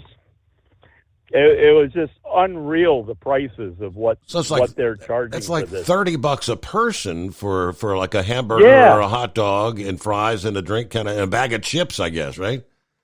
Yeah, and of course, most people, you got 2 adults and 2 kids if you're buying a 4-pack, family thing. Well, have you seen kids eat hot dogs or anything? They're lucky if they eat half of them, especially at a place like that. So, I mean, just unreal. You just wonder why I've got to the point I don't even like going out and spending money in any of these places, whether it's the ballpark, or we got the National Aquarium here. That, I mean, the cost of going, if you try to go there with 4 or 5 people, you're talking anywhere from $300 to $400 just to go downtown. So anyways, I just thought I'd throw that out. But there's a couple of those indoor water parks there, and they're both kind of based on the same thing. And then their times were from 10 o'clock in the morning until 9 p.m. at night.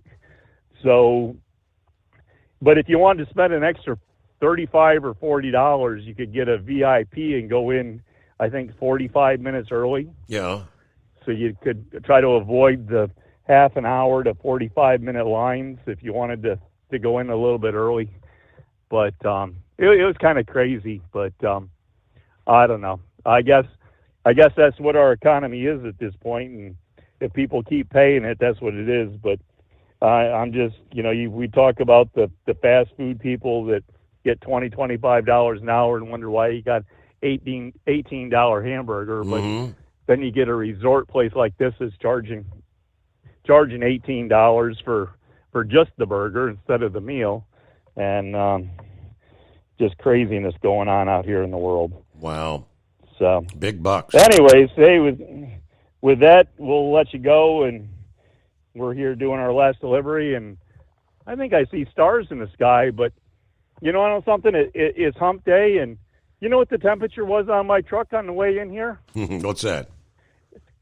69, Your Honor. 69 on hump day. How about that? Go figure. Wow.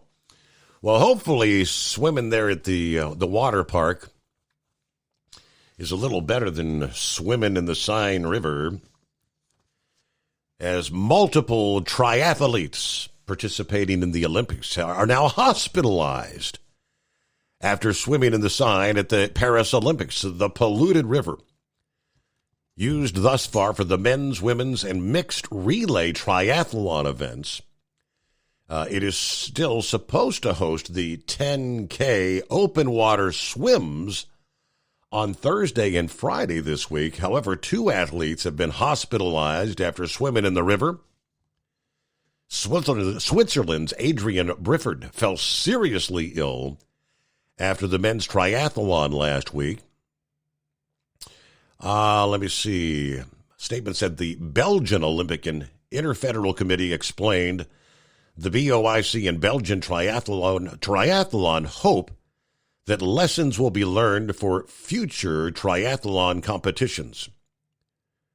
We're thinking of training days that can be guaranteed, competition days and formats that are clear in advance, and circumstances that do not lead to uncertainty among athletes, entourage, and fans. E. coli. Looks like Belgium had to withdraw their team from the event. She fell sick for 4 days following the women's event, when the team forced to withdraw from the relay, having been unable to replace her. Let's see. Michael's teammate said she felt and saw things that we shouldn't think about too much. Pollution in the Seine has caused chaos throughout the games. The men's relay pushed back a day before Team GB's Alex Yee won gold. Olympics is stupid for pushing athletes into poop-filled river Seine. World champs will fall ill, according to workers there at the game. Swimming in the river has been banned since 1923 for 100 years due to the poor water quality and health hazards. Heavy rain during the Olympics has since increased E. coli levels, with athletes even seen throwing up after crossing the finish line. The mixed relay practice swim was canceled this week, although the race did go on as planned.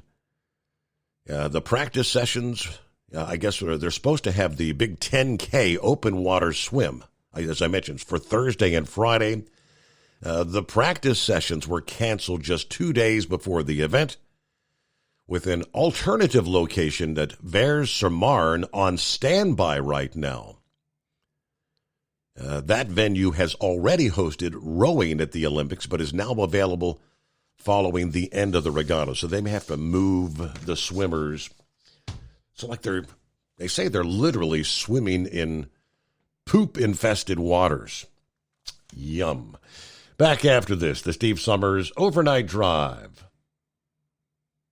At Hot Shot Secret, we share the science behind common diesel problems and their solutions. For example, diesel particulate filter regeneration. The DPF catches particulates left over from combustion. The DPF regeneration cycle cleans the filter with temperatures exceeding 1,000 degrees Fahrenheit. A computer sensor triggers the DPF regen, which is often accompanied by a loss of power and fuel economy. The frequency of DPF regens are in correlation to the cleanliness of the fuel burn. Under heavy operation with a dirty burn, DPF regens can occur multiple times per day. Hot Shot Secret Diesel Extreme Fuel Additive promotes a more complete combustion, creating fewer emissions and therefore fewer DPF regens. Vehicles using Diesel Extreme experience 83% less DPF regens. Hot Shot Secret Diesel Extreme is available nationwide at truck stops, fine farm and auto stores, and online at hotshotsecret.com. Hot Shot Secret, powered by science.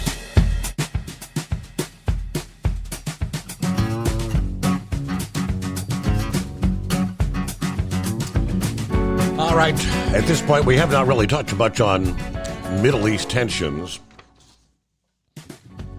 Here's what we've learned over the past 24 hours. About a dozen FA-18 fighter jets from the USS Theodore Roosevelt aircraft carrier have flown to a military base in the Middle East, part of the Pentagon's effort to help defend Israel from possible attacks by Iran and its proxies and safeguard U.S. troops. The FA-18s and an E-2D Hawkeye surveillance aircraft took off from the carrier in the Gulf of Oman, arrived at the undisclosed base on Monday, according to officials. Defense Secretary Lloyd Austin ordered the increased military presence as officials worry about escalating violence in that region. All right, the Navy jet's land-based deployment is expected to be temporary because a squadron of Air Force F-22 fighter jets is en route to the same base from their home station in Alaska, they tell us. The roughly dozen F-22s are expected to arrive in the Middle East in the coming days. It's not clear how long all of the aircraft will remain together at the base. It may depend on what, if anything, happens in the next few days.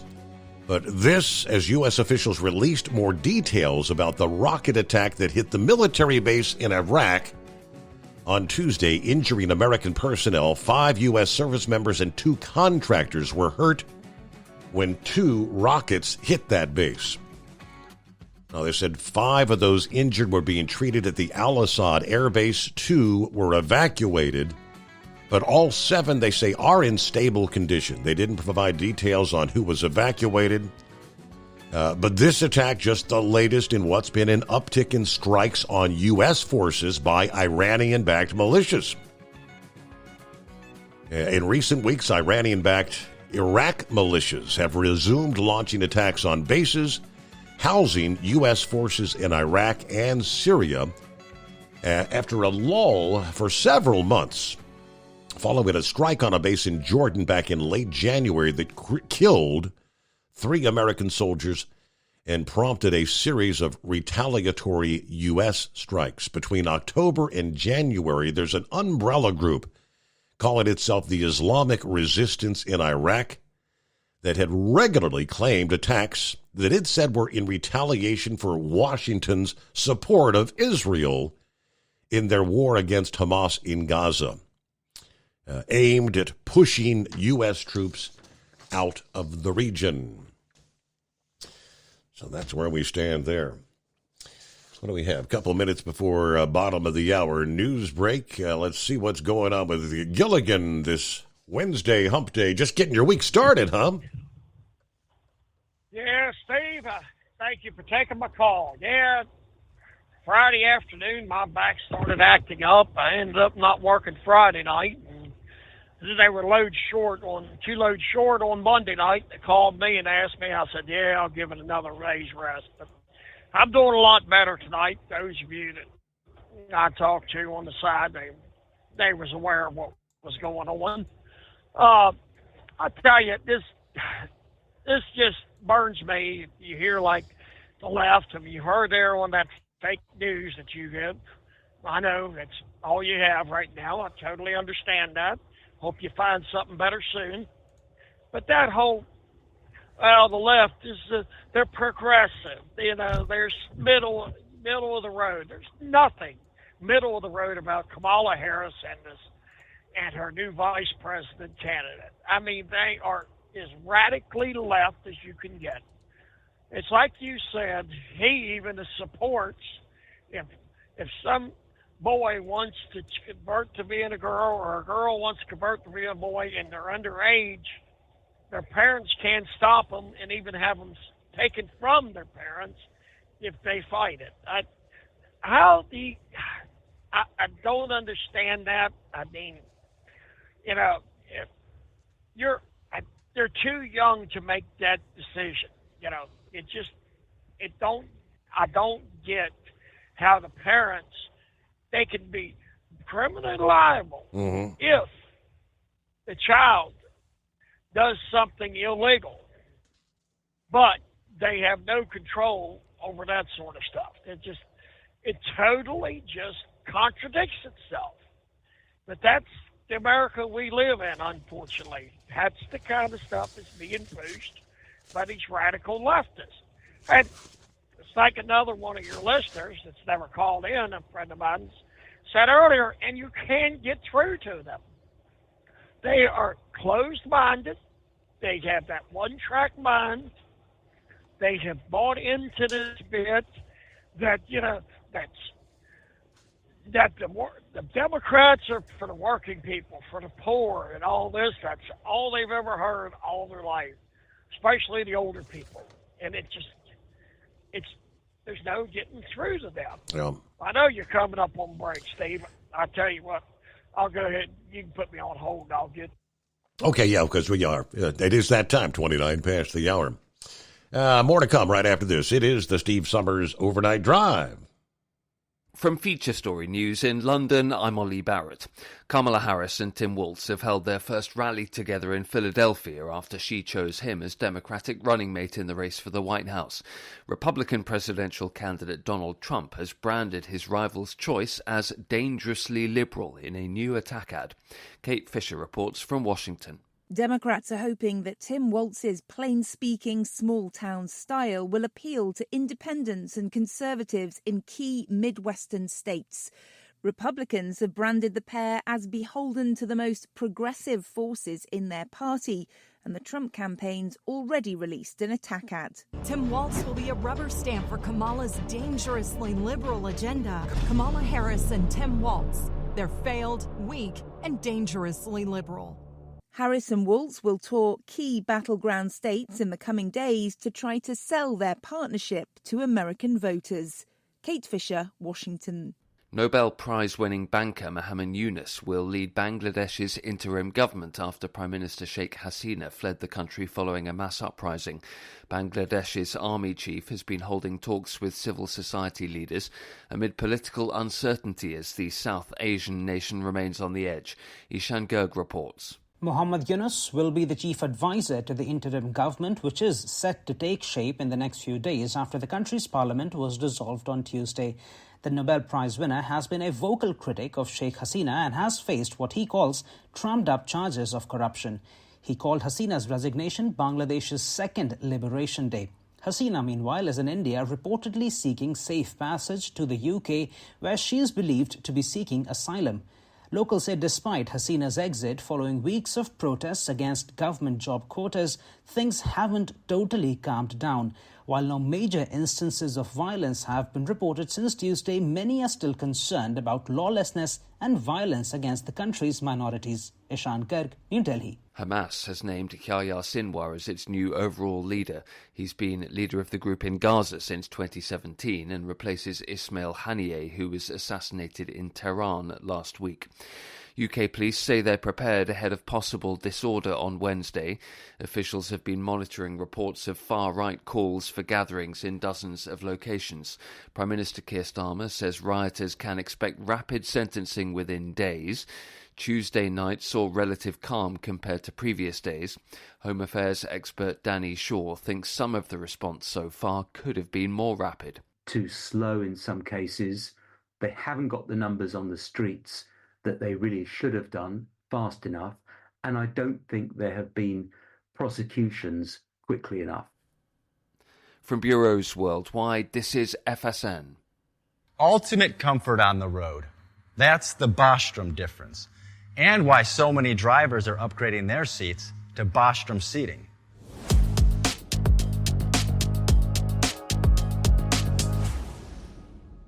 With roots dating back to 1935, we know seating. We've developed a full line of high-quality products with the right seat for your application, all made right here in the USA. From our top-of-the-line Wide Ride Plus Certa for the long-haul driver to our entry-level Baja series for the vocational driver, we provide you with the comfort you deserve at the price point you're looking for. We know you're busy. You don't have time to search every distributor and dealership for the right seat, only to find the one you want won't fit in your truck. That's why we created BostromSeating.com. It's a complete seating solution. You can build the perfect seat with the features and options you desire, and we'll help you be certain it'll fit in your cab. Once you've built the perfect seat and have the part number in hand, you can shop pricing and availability. Our Where to Buy feature allows you to pick up a seat right where you are or anywhere along the road you'll be traveling. When you install a Bostrom seat, you become part of the Bostrom family. A family that includes other drivers who recognize this is more than work. It's a ride, one that requires the next level comfort and support only Bostrom can provide. Go to BostromSeating.com to design your ride with ultimate comfort for the open road. Hands on the wheel, hands off invoicing. At Transcap, we're built for high speed and service, just like you. Our fast freight factoring helps you make more money, not chase it down, because we handle all the invoicing BS and back office work. Apply for fast funding at transcap.com/getcash. It takes just 60 seconds. Or call 888-250-TCAP. That's 888-250-TCAP. And mention Steve Summers Overnight Drive.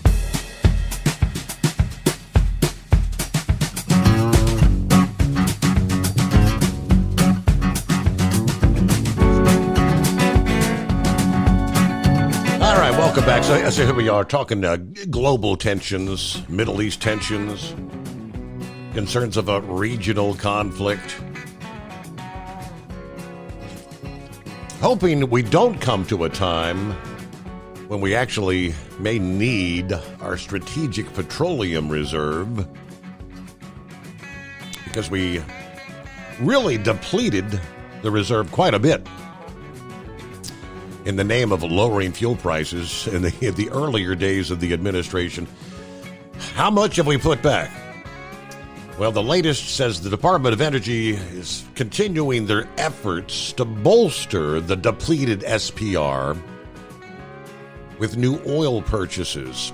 Yesterday, the Office of Petroleum Reserves announced a call for bids to supply up to 1.5 million barrels of oil to the site in January of 2025. An additional solicitation will follow on August 12 for another 2 million barrels, destined for the Bryan Mound site, also for delivery in January 25. They say this is part of their strategic plan to replenish the SPR while taking advantage of favorable oil prices. Their goal is to buy crude at or below $79 per barrel. Now, obviously, this in the wake of the SPR's critical role in stabilizing the market during global supply disruptions, notably the release of more than 180 million barrels starting in 2021. But that wasn't truly a global disruption. It was just based on high pump prices.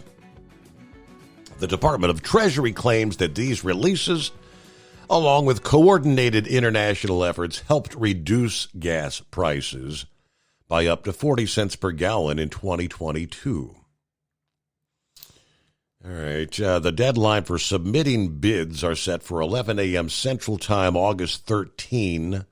For that initial 1.5 million barrels, you've got till August 20th for the $2 million or 2 million barrel.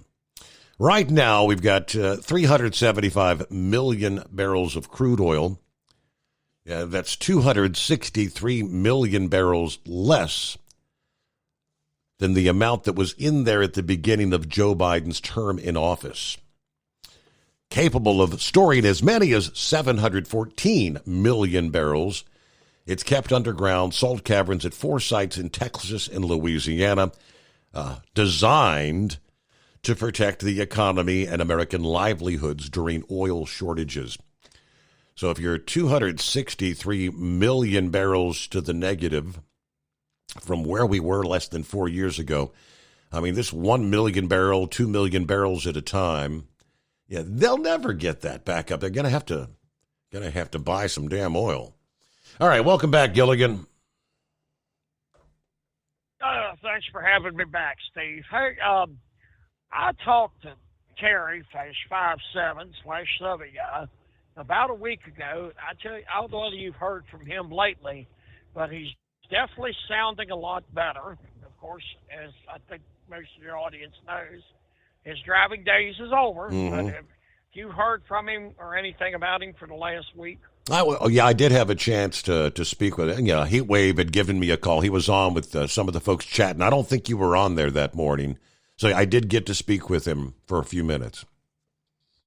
I think it was later that morning the last I spoke to him, too, actually. I'd like to say this. Happy.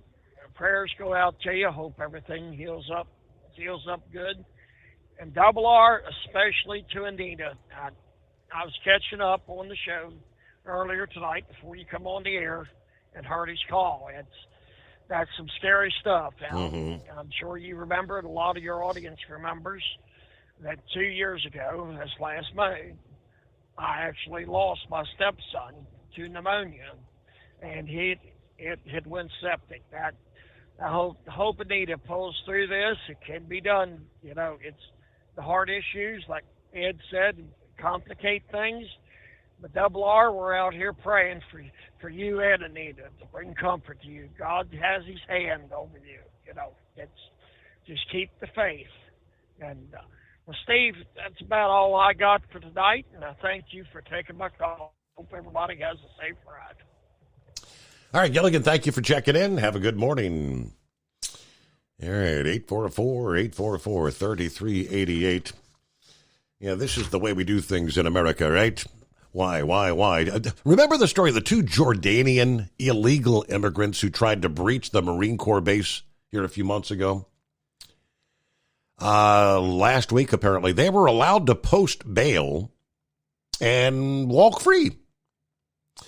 The New York Post reported Hassan Youssef Hamdan, who is 32 years old, and Mohammed Khair Dabbous, who is 28, were released from Immigration and Customs Enforcement detention despite both being in the U.S. illegally. And even after what they tried to do, Hamdan entered the country illegally through the southern border in April. He was detained and released due to a lack of detention space. According to federal law enforcement sources, Dabbous overstayed his student visa. According to law enforcement sources, they're the 2 that were arrested on May the 3rd after they tried to breach the Marine Corps base in Quantico, Virginia, in a box truck, claiming they were Amazon subcontractors. Attempted to ignore military gate guards and drive onto the base, but were stopped by the anti-vehicle barriers.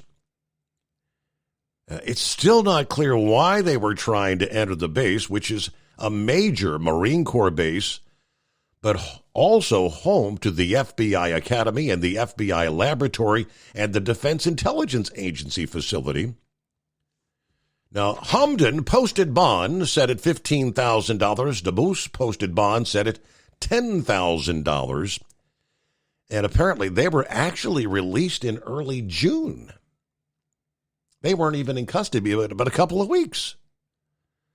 At this point, according to the report, they were both charged with misdemeanor trespassing on military property. They were released on the condition that they show up to court for their immigration proceedings and stay away from Quantico or other military bases. Okay.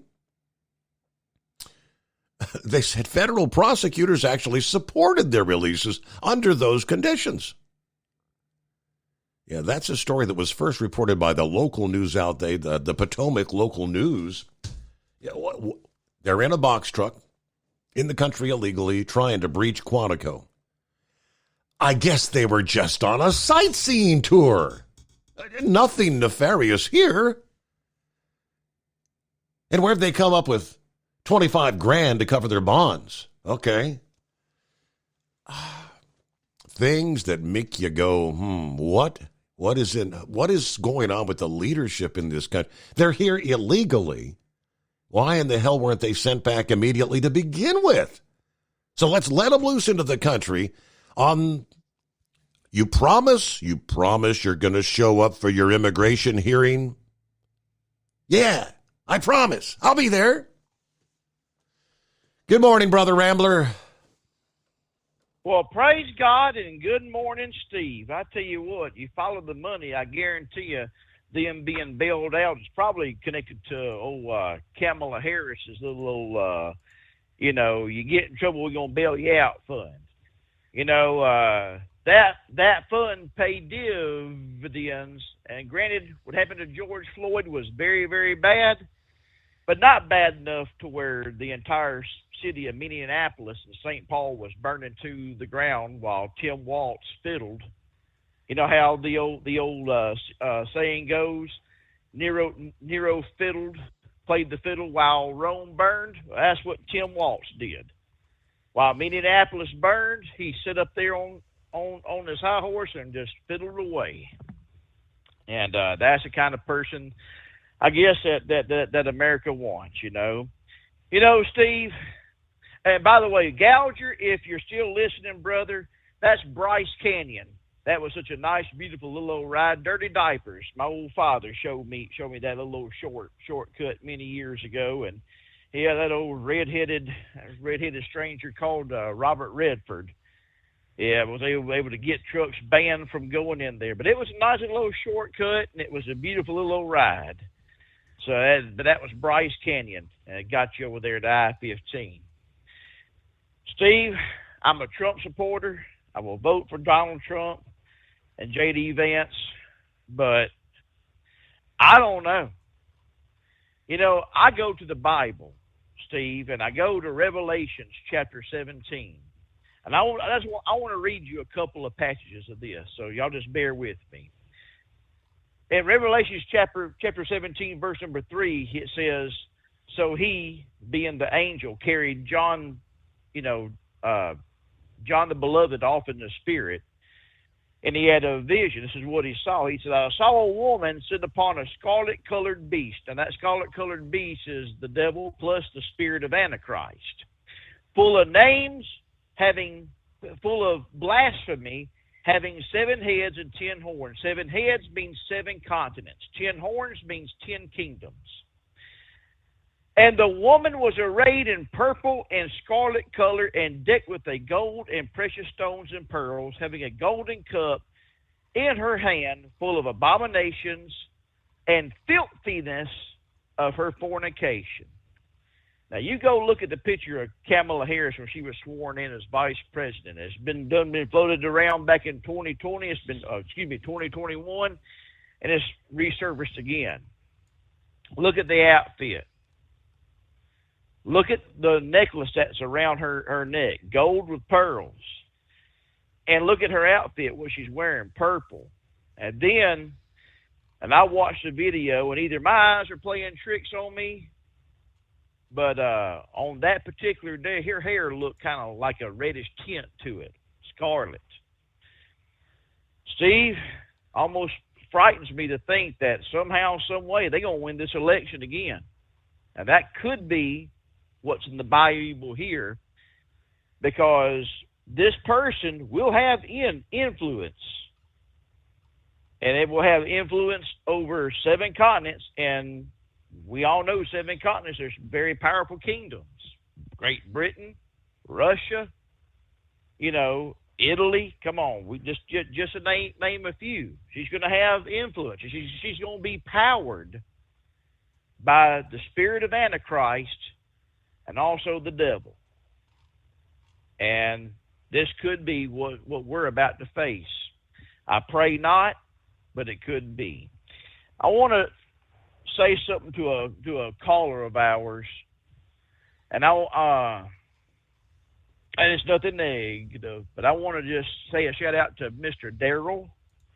I heard your phone call last week, and I appreciate the very kind words you said to me, Mr. Darrell, and I want to just encourage you to keep doing God's work that He's got you doing, brother. God's got you doing something pretty good, and I want to encourage you, Darrell, to keep on doing it, brother, because I think you're doing a good job. And keep on asking about Stryker and Steve's family, and we really appreciate it. Steve, man, it's just to get really loud. I'm right next to a set of very active railroad tracks. Hold on a minute. Hold on. I hear the ding, ding, ding, and I hear the horns a coming. There it is. Yes, sir. All right. All right. Yeah, man, I tell you what, it's been a while since I was able to call in. My phone is starting to ring more like if I'm hosting a show about what you're doing.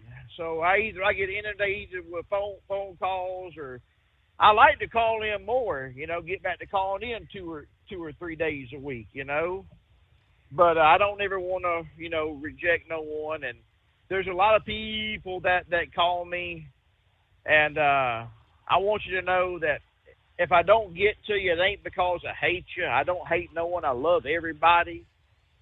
But I'll get to you eventually, and I'm not ignoring you. So please understand that. All right. Thank God that train's gone. Man, that thing was loud. So know that I love you out there. And as far as that River Sands over in France, yes. I heard someone say you're better off dropping a number 2 in the toilet and jumping in there and swimming around it. That's how dirty and nasty that river is. And I'm sorry if I'm a professional athlete and I'm being told that, I'm like, you know what? You can go ahead and keep your medal. You keep your medal, keep all the notoriety. You ain't got to put my face on the Wheaties box. No way, And this country is supposed to be one of the leaders of non-pollutants and everything like that, and yet they keep a river more nasty than the Ganges River over there in India. Which I, by the way, noticed that that not only do we have limeys doing our news, but we got a curry flare going in there too. But talking about your news, that's kind of a amazing thing what happened over there in Bangladesh, and that's really the only place I've ever heard about what's going on is on your news program. Apparently that woman who was a prime minister was cited for corruption, and she just resigned and flew the coop, praying to God she don't, or whatever God she prays to, don't come and throw her in prison. I think they had thousands of people lined up outside wherever her residence was, and they were ready to, what's the old term, run her out on a rail, if you know what I mean. Yeah, and it was all over her giving jobs to supporters of the government when they overran back in 1979, and a bunch of college students and stuff like that. So, yeah, they were ready to run her out on a rail, as you just said. So, yeah, she flew the coop and left. But, you don't ever hear nothing no more about what's going on in Haiti, how that government's been taken over by gangs and stuff like that. You don't ever hear nothing coming up out of there no more. So I tell you, the world's just burning. And like I said at the very beginning, as Tim Walz did as the governor of Minnesota, and yes, what happened to George Floyd was terrible. Man lay there dying with another man's knee on his neck, calling for his mama. That was terrible. No man or woman should have to go through that. But to have minority businesses burned to the ground, while the governor sat there and just laughed and watched, that's bad. He could have called the National Guard in and put a stop to it. Or he could have went to President Trump at the time and said, I need help, but he didn't. And there's businesses still ain't been rebuilt, and those businesses are minority owned. Steve, before I get off here, if you want to hear more about what's going on in the Middle East and everything like that, I want to encourage you to tune in to Determined Ministries Church. Steve, we don't reject no one at our church. You come as you are, leave change. We want you to come on and just sing with us, shout with us, raise your hands with us. We're going to preach from the Word of God. Whatever God gives this old boy to preach, it's going to get preached. And we just want you to come on and have a fun time with us. And like I said, you can find us right there on Facebook, 5 o'clock Central Standard Time. Just type in Determined Ministries Church. You'll see a slender Brother Rambler, before I gain my weight back, wearing a suit, and you're always welcome. And Steve, before I get off here, I got to talk about this website. Steve, there is this website called overnightdriveradio.com. overnightdriveradio.com. And if you want to support the Steve Summers, the Overnight Drive show, and you want to just, if you're the type of person you don't want to call in because you're scared, you're shy, and I understand that. I mean, when you got 500,000 people listening, it's hard to get on there and talk to them, I don't have a problem with it, but okay. So you don't want to support the show by calling in. That's fine. You don't want your free $60 voucher. That's fine. But you can go to overnightdriveradio.com and you can get a 30-ounce travel mug that'll keep your coffee hot or your beverage cold. You get the T-shirts. That's what I like. A good deal on T-shirts, $14.95 for T-shirts. And don't forget about those 50-cent Gilligan, 50-cent stickers, Gilligan. Get them 50-cent stickers. And all at your leisure, to go on your phone or your laptop or your tablet, type in overnightdriveradio.com and order away. Be a supporter of the show. God's children, I love you. And love is just not another four-letter word. It's something you have to do. It's something you have to enact. And if Jesus can love you, and he does, old Brother Rambler can love you, and I do. And Pappy, we've been praying for you. Glad you're doing okay, brother. All right, God's children. Bye now. Good to hear from you, Brother Rambler. Hope you have a good week. Safe travels out there, and thanks for all you do for the audience. Thank you. All right, final check. Debbie, where's Debbie heading? She ain't moving much today, and not moving much until somewhere well into the day Thursday, when she'll finally begin making that move to the northeast. Flash flooding, coastal flooding has already inundated parts of Georgia and South Carolina. Debbie has slammed on the brakes. This past day, we are concerned about the forward speed down just to a few miles per hour. According to AccuWeather's hurricane expert Alex De Silva, the steering winds will let Debbie just drift and meander rather than move any particular direction for another 24-plus hours. That means some areas will see pouring rain over a period of 2 to 3 days, and in some cases, rainfall rates have been 1 to 3 inches per hour, and that really begins to add up over the hours and the days. For those living along unprotected rivers from near the Georgia border through the Carolinas on up into southern portions of Virginia, they tell us. Be prepared for moderate to major flooding. Some of the major rivers at risk for flooding include, but are not limited to, the Petey, the Lumber, the Tar, the Congaree. Petey, that's memory. Isn't that the river right there through Myrtle Beach? I've seen that Petey River several times over the years being down there.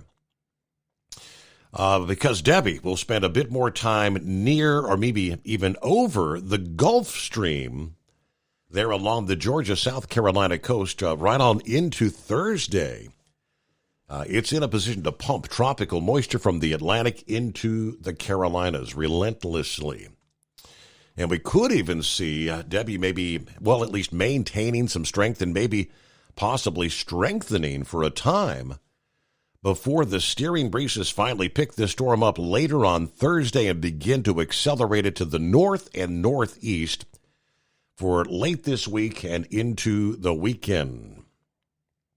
Once she does finally get to moving at some decent speed, that'll limit direct rainfall from Debbie to a day or so rather than 2-3 days for areas from northern Virginia on up into New England. Of course, you're dealing with some heavy showers and thunderstorms in that region. We saw this past evening. More of that comes your way potentially later today, not even in association with Debbie. So we'll keep an eye on things. Be safe out there. Hope to see you back at the midnight hour tonight. We'll give you full reports and updates for our next edition of the Steve Summers Overnight Drive. Hope you can join us live from the Hot Shot Secret Studios.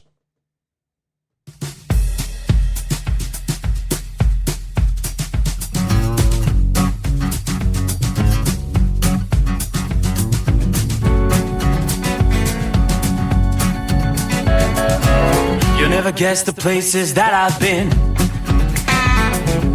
You never guess the places that I've been.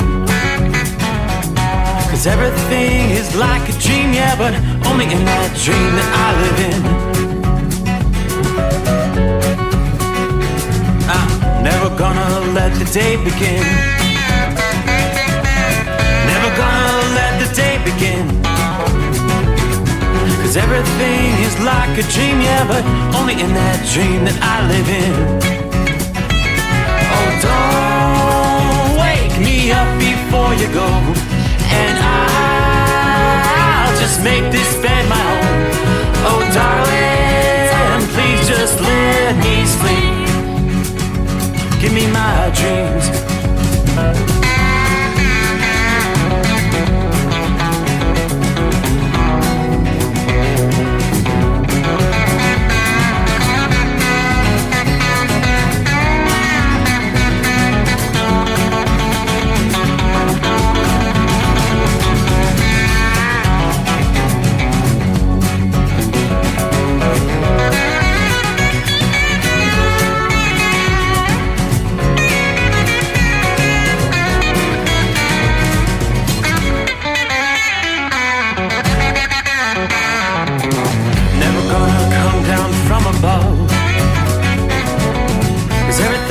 Better from above.